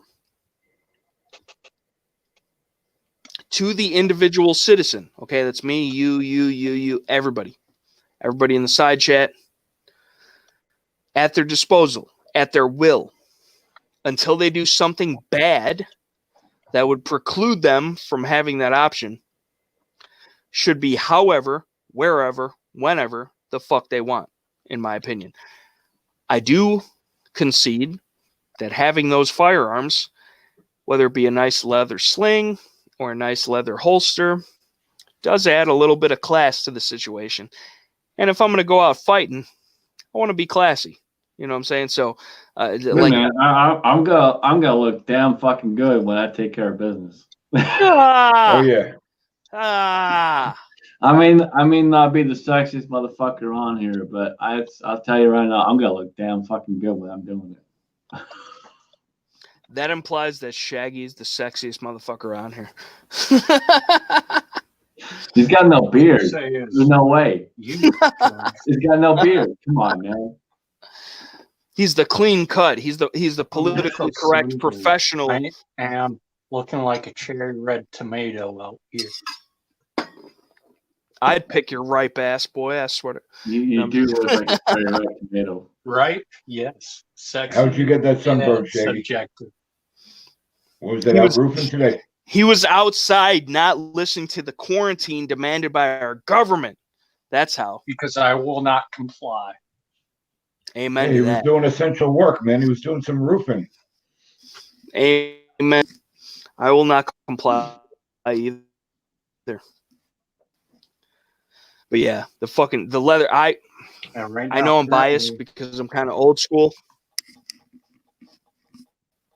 But leather holsters, 1911s, revolvers, SIG 226s, Beretta M9s, 92s, PPKs in a shoulder holster, Galco, Classic Miami, whatever. That's where it's at. If you're not rocking some classy high-end leather and it don't match your shoes and your belt, you're wrong. That's all I got to say. Because if you're going out in And the your purse. boog and your leather does not match, you're wrong. Yeah, you're gonna rock a 92 or an M9A3 or whatever it is. It better be in a shoulder rig, and you better be ready to be rocking some fucking old school shit. Oh yeah. And But mostly to anyone mostly who says 1911s, Die because Hard, 1911s are master race. if anyone says Die Hard is not a Christmas movie, go fuck yourself. It is the best Christmas movie ever.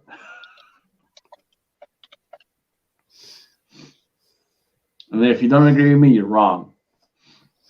For one, that's one of my main reasons for, not one of my main reasons, but definitely a big reason as to why I love the 92, because it's just such a classic, iconic pistol. It's beautiful, it's reliable, it's well made, it's got good history and heritage, and it's been there and done that, and so I respect it. Also, H&K MP5, same thing. And I have one of those H&K SP5s on order. I don't know if I'll ever see it. That being said, I have ordered one of those H&K. I got everything H&K subgun on order. The SP5, the SP5K, the HK USC, which is the UMP civilian version, 45 carbine. I did receive that. It did come in. I don't know how. It's fucking nuts. But I do have one of those.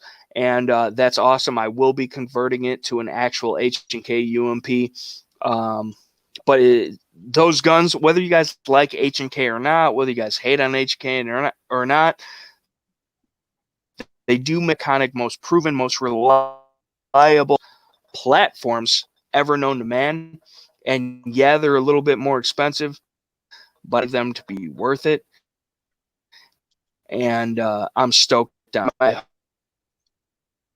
I hope it comes off, but the HK gun, especially the MP5 SD, which I wish I could have in my fucking state. Great guns, nuts, absolutely, completely, and totally classy, iconic guns. Been there, done that. Will continue to do it.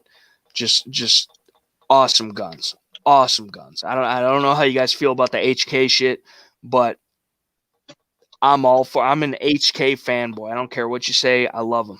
I love them. See, me and you wouldn't get along on the HK shit, because to me the HK, and you say that the Beretta trigger spongy. No, the HK trigger's fucking spongy. The Glock trigger spongy. What H&K trigger is spongy? I was waiting for it. Say what? Yeah, man. Yeah, no, I'm sorry, dude. I have HK, FN, fuck, dude. Glock, yeah, all those triggers spongy. You're in the pocket, dude. How much does Beretta pay you for this shit? That's what I want to know. Not enough to stay home. In the pocket, dude. In the pocket of Big Beretta, dude. No, dude, you know what? If there was one company that I'd want to be in the pocket of, no one. I don't believe it. He'd be right in the fucking pocket of CZ in a heartbeat. He'd be like, "Oh, CZ, you're cashing those checks. Let me get a Shadow 2 or that new Shadow 3 that nobody goes. Let me get a DWX. We're all about it, dude. We're all about it." No, I had, and I got it sitting right here actually. I don't know if you saw it or not, but I had a company reach out to me and send me a holster for free. And I did tell them I'd be 110% honest, and if it's a piece of shit, I'd let people know it's a piece of shit. So I got this holster in the mail. It is a shoulder rig. I did order it for a 1911. It is a special 1911 to me. And so I ordered this. This is what they sent. And I did the review. And like I try to do, I try to keep everything under 5 minutes because I hate long ass videos. I don't know about you or me or anyone else, but I ain't got time for more than 5-10 minutes tops. There's a lot of things on here that I was not impressed with. And my biggest complaint is for what they want for this, which was around $130 for a shoulder rig, 2 magazine pouch. That's not unreasonable. But for what they want for it and what they provide with it, I was very disappointed. It has a lot of plastic parts, which I'd expect metal parts no matter what on a shoulder rig. They are super flimsy. It is super flimsy on the back section, which you want some movement for sure. But again, it's all plastic and this is super thin rubber, like super thin rubber. You can't buy me. I don't care if it's fucking CZ or not. You can't fucking buy me. If it's a piece of shit, I'm telling you, it's a piece of fucking shit. So then why are you still promoting the CZ Shadow 2? Because the CZ Shadow 2 is not a piece of shit. The CZ Debatable. Shadow 2 kicks fucking Debatable. ass. Debatable. No. Who was that? Honestly, just from looking at it from my perspective on the screen, as it were, that actually it doesn't look like a bad holster. Like it looks like a decent quality holster. So The holster itself is nice. My only complaints, and like I told them, and I sent them the video before I even posted it live, my biggest complaints with it is plastic pieces and how the centerpiece itself is just super thin rubber. So yeah, you want it to be flexible, you want it to sit nice in the middle of your back, but at the same time, you still want it to be somewhat rigid because it's a heavy firearm. So you want to have, it's kind of a mix and match. You got to have the rigidity and make it solid.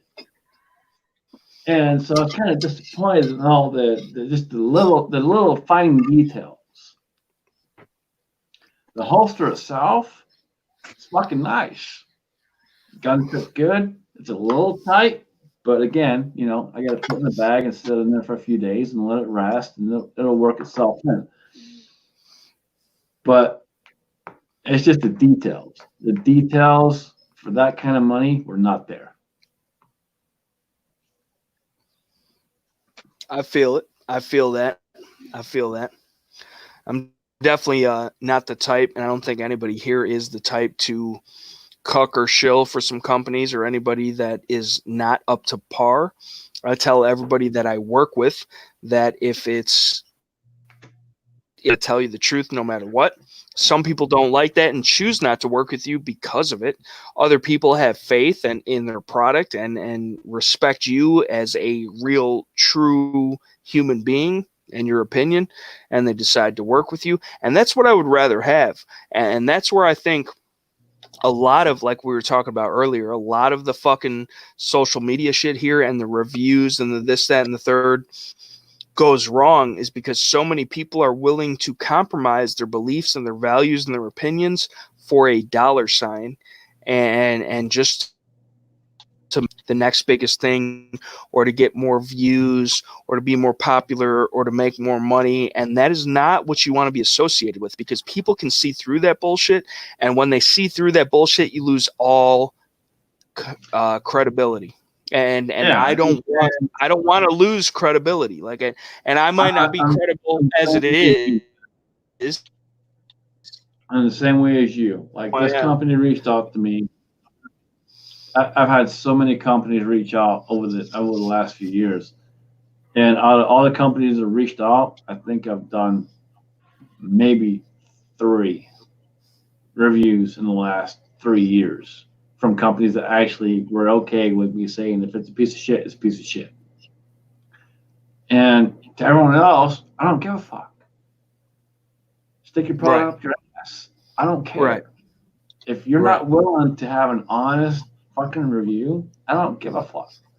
Right. And is isn't that the whole point of sending shit out to review to begin with, is to get the feedback from the quote unquote customer and the person that's using the product and make it better? So Well, you all know, these companies that are sending shit out. I sent this back to them before I posted it live and said, hey, this is what I found, and here's the video.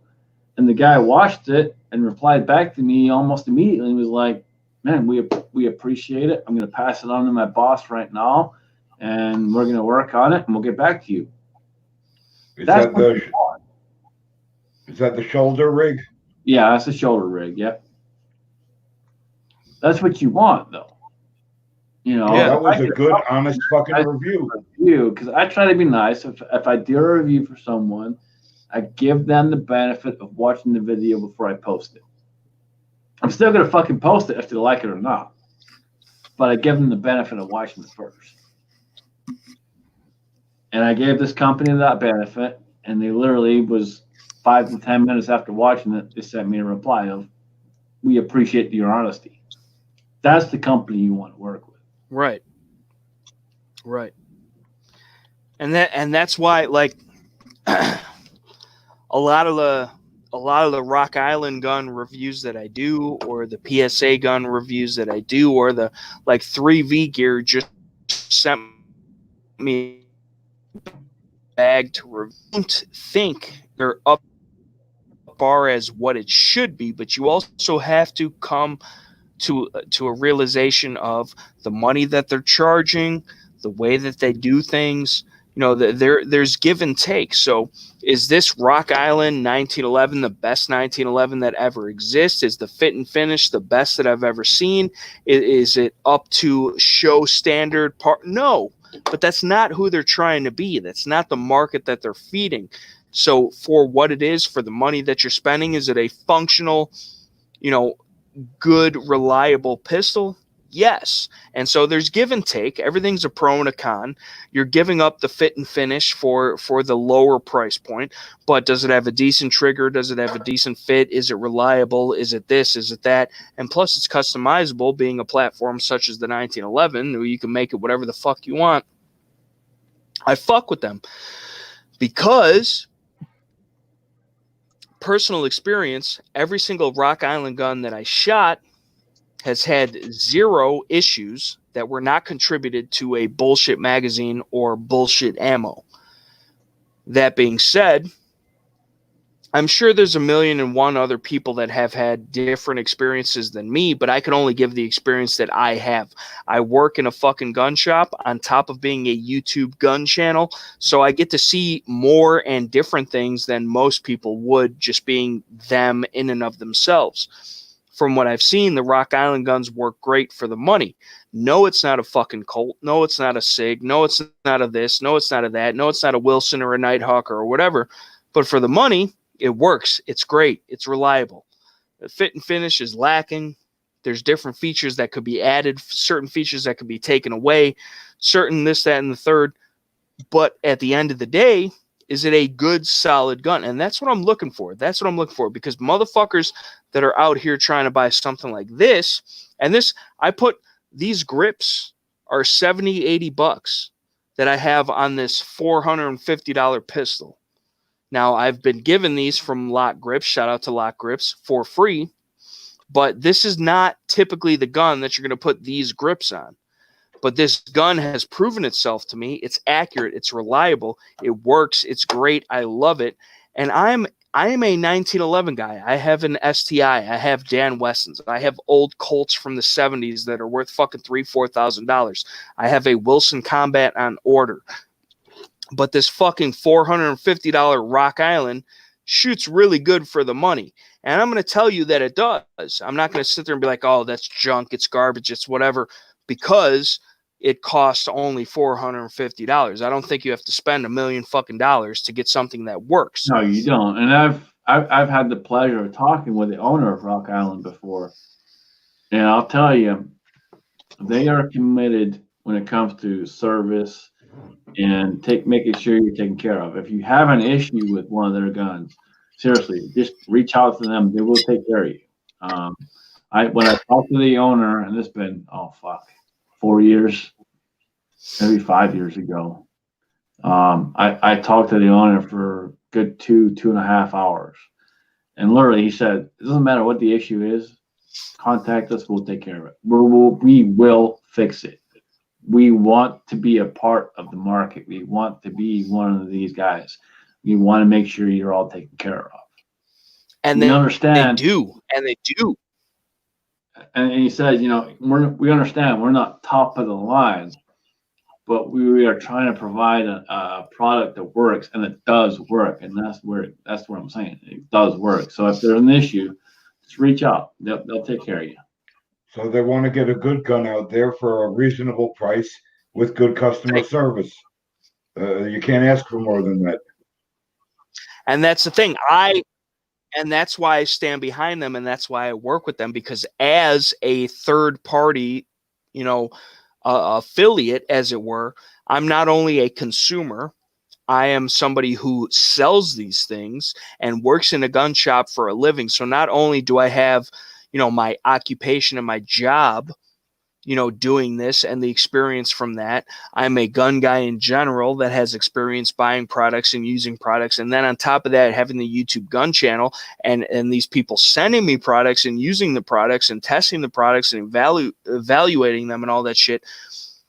What is consistent with the products that they send me, with the products that they sell, that the products that I'm selling for them, that the products, all that shit lines up. It is not a Wilson Combat. It's not a Dan Wesson. It's not a Colt. It's not a SIG. It's not a Nighthawk. It's not a Chambers Custom. It's not a none of that shit. But when I fucking press out on a target and press the trigger on this motherfucker, it goes bang, and it hits where the fuck I want to. And it does that for less than $500. Does it do it as good as some of the more expensive pistols?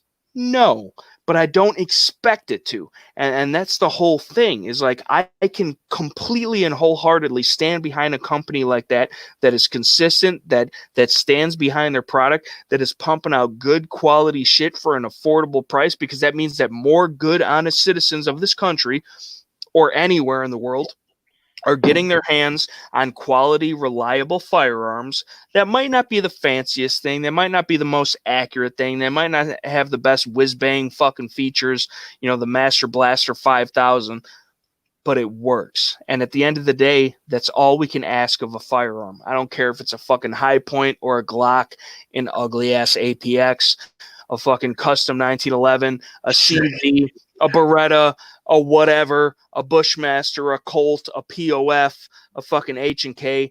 If I press the trigger, that motherfucker needs to go bang. And that's why I fuck with Rock Island Armory or Palmetto State Armory or places like that, because they are producing quality firearms for an affordable price that gets guns in the hands of good people of this country that may or may not have the disposable income to provide themselves with a higher end, top tier, or custom or whatever firearm, because you don't necessarily need that.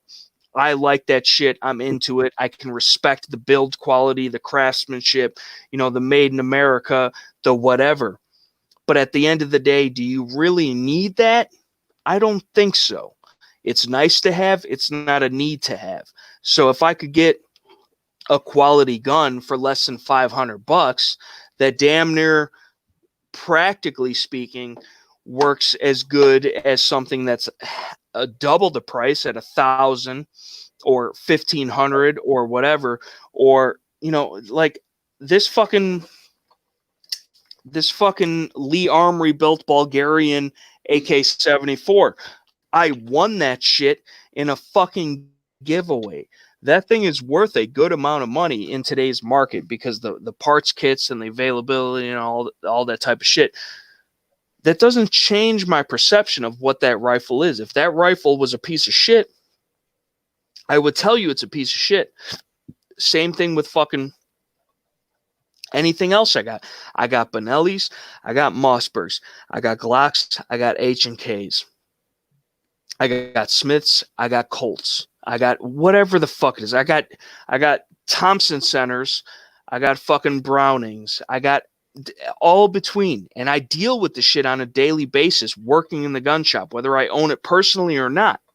I see the shit. I see the customers that buy it. I see what they put it through. I see what they do with it. I see the money they're willing to spend on it. I see, and I'm doing my own research in between.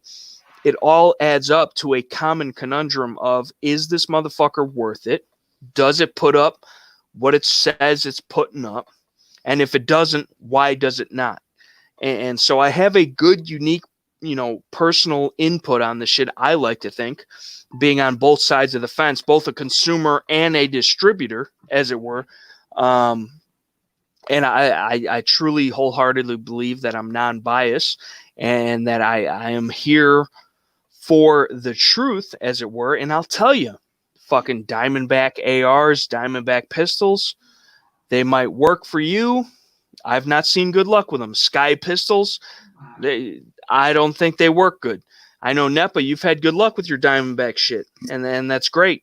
I did have issues with it at first. It was either feeding or ejection, but I cleaned it up. That was when I first got it. I cleaned it up. I polished the feed ramp.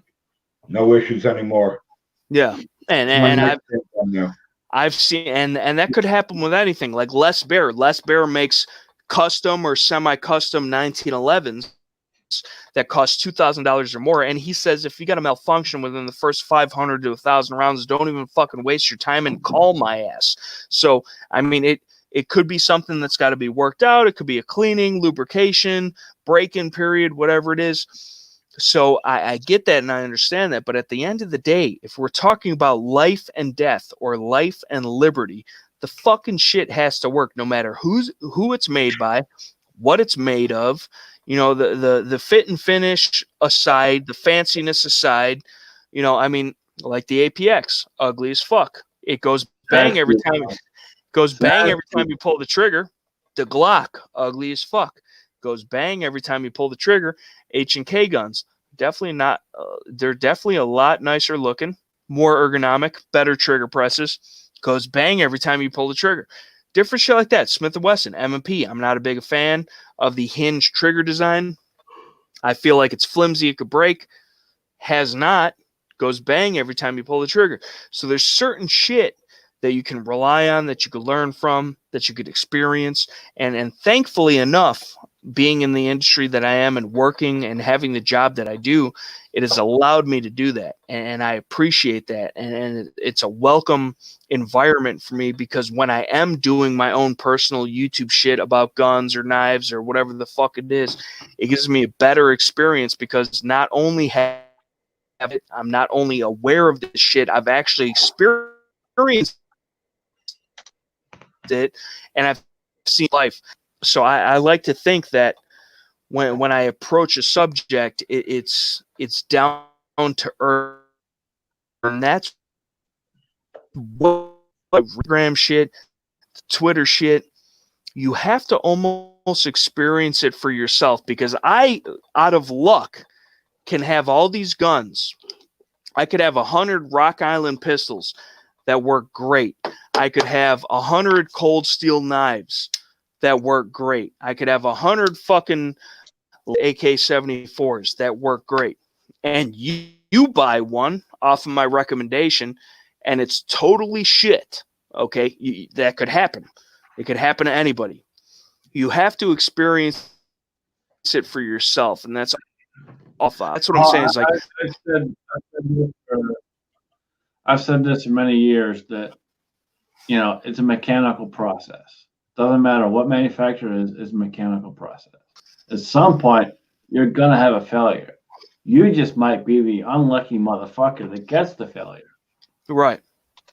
Yeah, right. And that's what I was getting at. I think a lot of people misunderstand and think just because it's a Glock or H&K, it's a Smith & Wesson, so whatever, they think they're immune to that. Run your carry load ball, but it might not feed running. It might not feed the critical defense, the critical duties, the HSTs, the golden sabers, whatever you want. And just to that is, oh, well, I'm spending this much money like bought an H&K US Wilson Combat 92 Brigadier, a Wilson Combat 1911.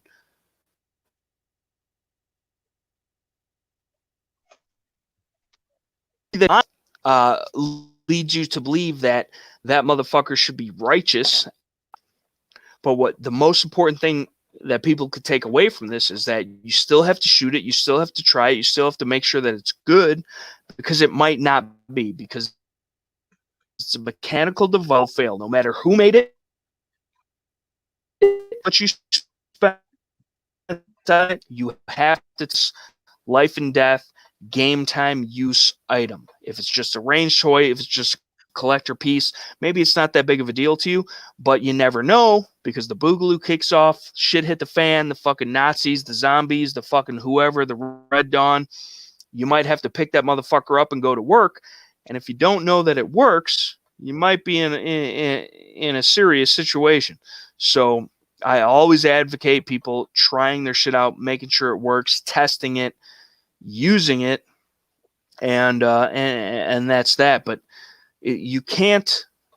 I have Taurus guns. Let me put it this way: I have Taurus guns that cost me less than $300 that I would trust my life to. I also have a lot of other guns that cost me way more than that I would trust my life to. It's all about your own individual, unique experience, and you can only go off of that. All this YouTube shit, all the media shit, all the magazine shit should only be a suggestion.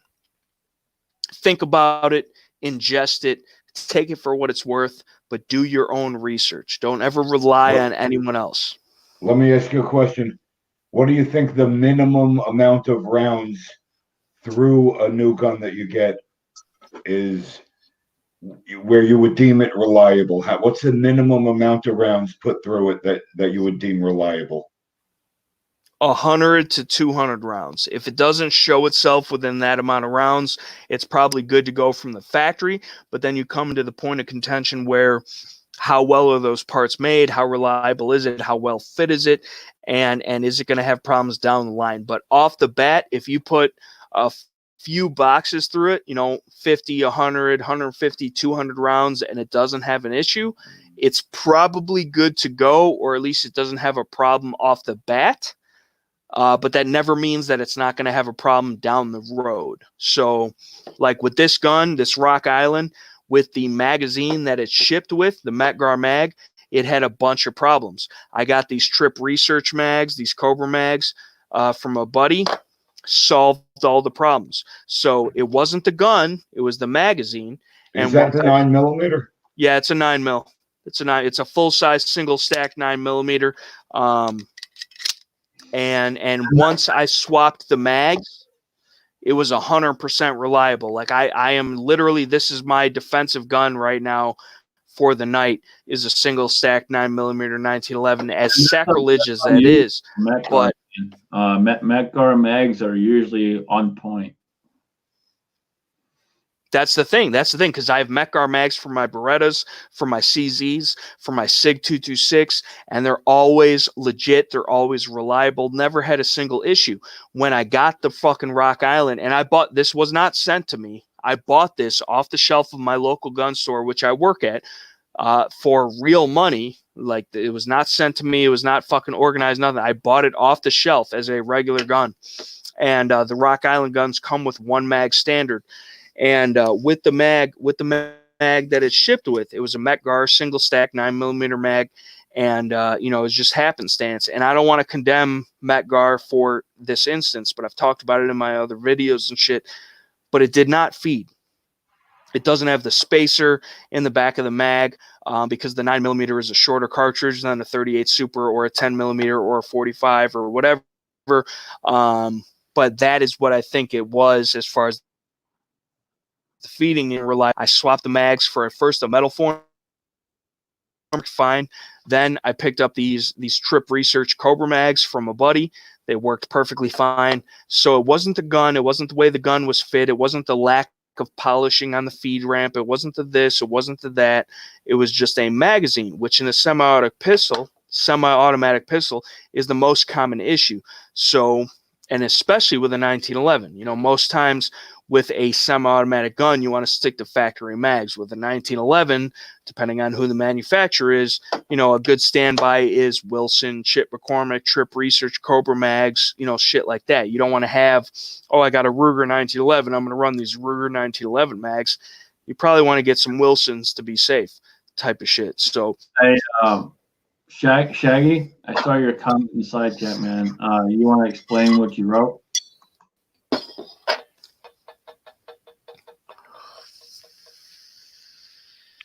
Sorry, I had microphone on mute, but basically I went through, wrote a neatly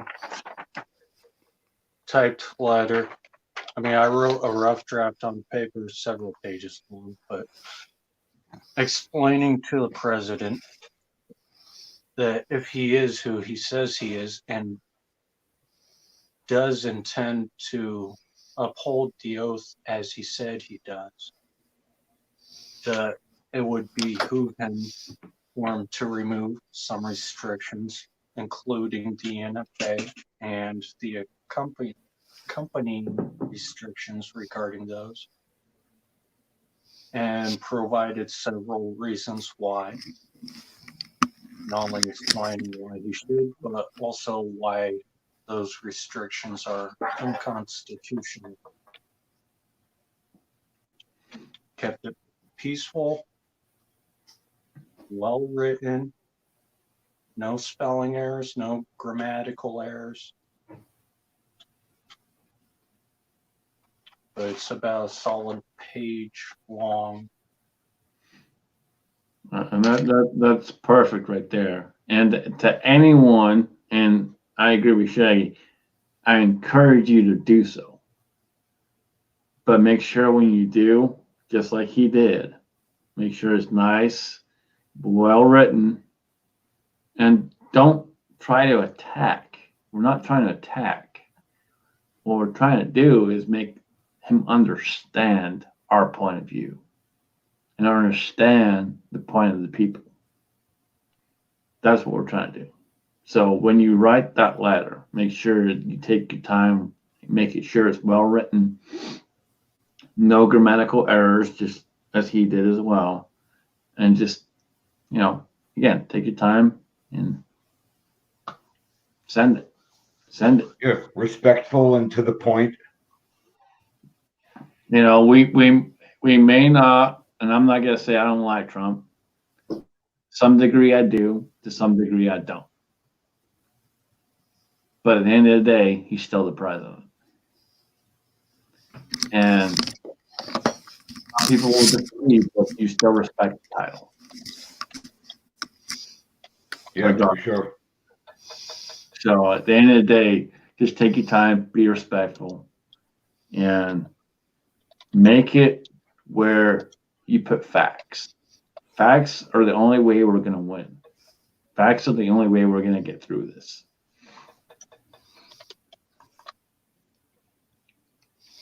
I agree. Wholeheartedly agree. But I also think that the way that it's set up is they're too focused on the emotion. And then off of. And really, not to be a cynic or a pessimist, but and I don't want it to come off of as what we are doing does not make a difference, because I do think it does. But one could look at it as if they don't give a fuck what we say. So facts is definitely important, because if they do give a fuck what we say, it needs to be factually accurate and correct. So 100% that needs to be what happens. People need to be logical and educated in what they're saying, what they're portraying to the powers that be. But even more so than being factual and educated, I do believe people need to be firm. You don't need to be abrasive. You don't need to be aggressive. You don't need to be violent, but you need to be firm. You need to not dance around the subject, and you need to tell them how it is and what it's like. You have to have the facts to back it up, but do not hold yourself back and be afraid of what they're going to think or what fucking list they're going to put you on. You need to sit there and be real with them. You need to be real with that person that's reading that email or reading that letter or listening to that voice message. And you do need to be factual and accurate, and you do need to be on a level that is understandable for them, which is hard because that's the enemy, right? They're not looking at it from the same perspective as we are. So it's hard for us. The burden is on us as the patriots, as the civilians, as the American people, to try and proclaim what we want things to be. But to be accurate and factual and logical and reasonable with them, but at the same time being stern. And I think that's the most important part, is being stern and letting them know, without portraying ourselves as some kind of enemy or domestic or a psycho, that we're not going around, and here's the evidence to back us up, and you guys need to rethink this shit. I don't know the perfect answer or the perfect layout to set it up and how you're supposed to, and what you start with the stuff as and all that shit. That's an individual.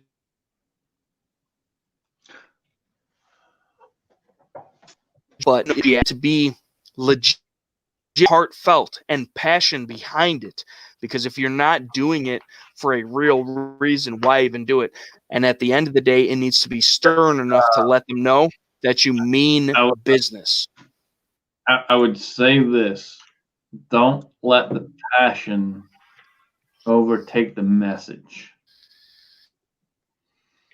Yeah, exactly. Be passionate, but don't go crazy.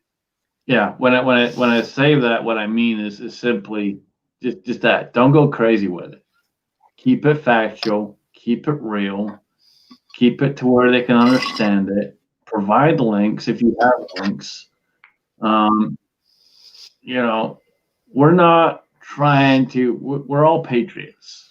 We all love this country. We all want to be here. We all support it. We all love it. There's a reason all of us, again, we have this shit behind us. It ain't just a fucking studio. To me, this is not a studio. This, to me, is I'm here for a goddamn reason. And I love having this behind me. Whenever you reach out to someone, whenever you reach out to a congressman, a senator, whoever it is, president, whenever you write that letter or you make that phone call, keep it respectful, keep it factual, and bear in mind that whatever you say is a reflection on us.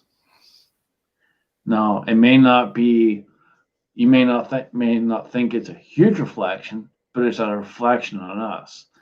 And the way the media portrays our community and how we are is terrible. So that one slight accidental comment that might come up because you're passionate, and trust me, I'm passionate too. I'm seriously passionate, and most of you guys know that. And I sometimes I take videos down that I've made because I'm so fucking passionate to the point where I gotta watch what I say. And that's my point. Just be cognizant of what you're saying, how you come across. We want to drive that passion. We want to make sure we are staying free. We want to make sure we are staying as patriots as we are.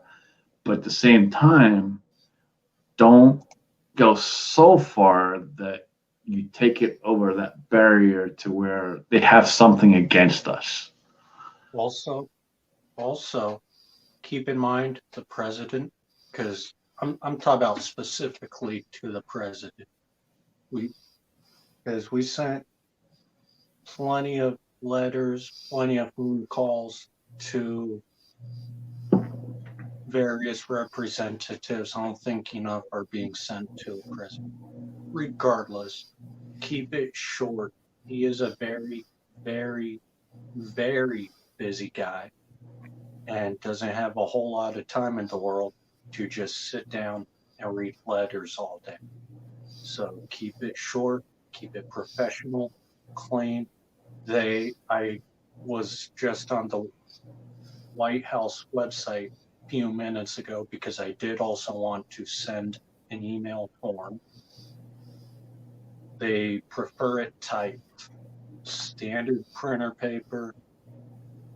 They didn't have a format, a basic format to follow, but typed, well written. They do say they want you to include your name and return address on the letter, which I find a little fishy, but it is what it is. Okay, well said, both of you.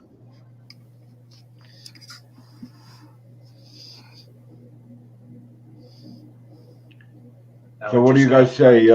We got just about 8 hours in here. Fuck yeah, we do. You're giving me a run for my money, N.E.PA. I didn't know. I didn't know you were out here doing live chats like that.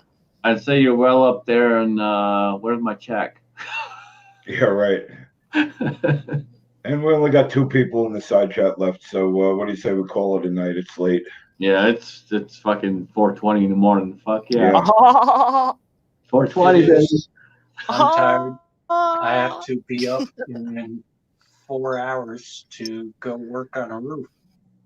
You ain't got to be up for shit, Shaggy. Get the fuck out of here. No, I'm just kidding. Okay, I'm just joshing you. I'll let you guys go, and I will say to everybody who was in the side chat, thank you for showing up. And Scotsman, great having you. Josh, great having you. Shaggy, thank you very much. And I doubt anybody is going to rewatch this all the way to this point, but I will. I'm gonna. I'm doing it. If anyone out there rewatches to this point, do me a favor. If you haven't already done it, smash that fucking thumbs up. Yeah, exactly. Smash that like button. Hit that bell. This guy is an awesome dude. Thank you, sir.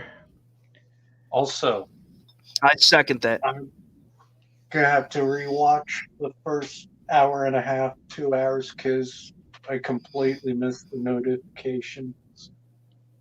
Yeah, no problem, Shaggy. Okay, I'll let you guys go. I'm going to sign off, and I'll talk to all of you guys soon. And keep out of trouble. Stay safe. Stay healthy. I'm not making any promises on that front. Okay, well, do what you got to do. You know what I mean? Amen to that. And it's been a great chat and a great night. And I don't understand.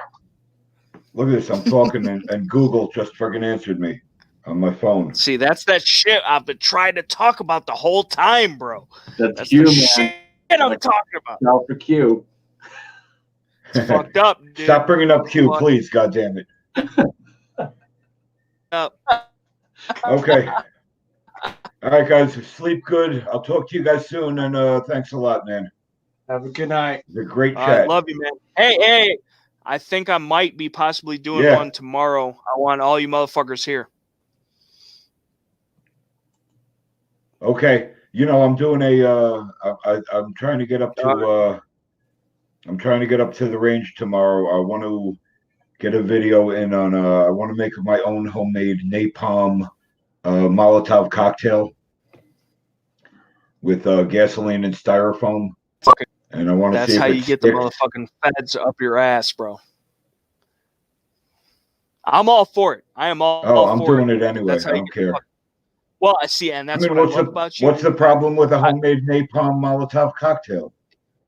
Nothing from our perspective, which is the right perspective and the freedom perspective. However, the way that the general public looks at it, it's a little domestic terroristy, which fuck them, fuck what they think, fuck what they believe because they're wrong. However, this is really hard for myself, trust me, to even say this. It makes me want to vomit this coming out of my mouth. But as of the time being, don't push it too far, because I don't want to see you be deplatformed and then other motherfuckers not be able to hear the message and the voice that you have to be heard for some stupid bullshit. because Yeah, that's the way that they're going with this shit. Like, I'm all for it, dude. I am all for it, bro. I've got a backyard and a garage myself. I'm right there with you. But tread lightly, because we have to, not because we want to. You know, Okay, so in other words, don't make it a tutorial on how to make a homemade right, napalm right. You Molotov could have cocktail. implied. You could have it implied. You could lead motherfuckers to water, but don't make them drink. You know. Okay. Don't send the horse to the water. Okay. I'll lead it to water, but I won't make it drink. And on that note, we're out. Right. Not your fault. Talk to you guys soon. Yep. Love you. I take no responsibility. Later, guys. Neither do I. I'm out.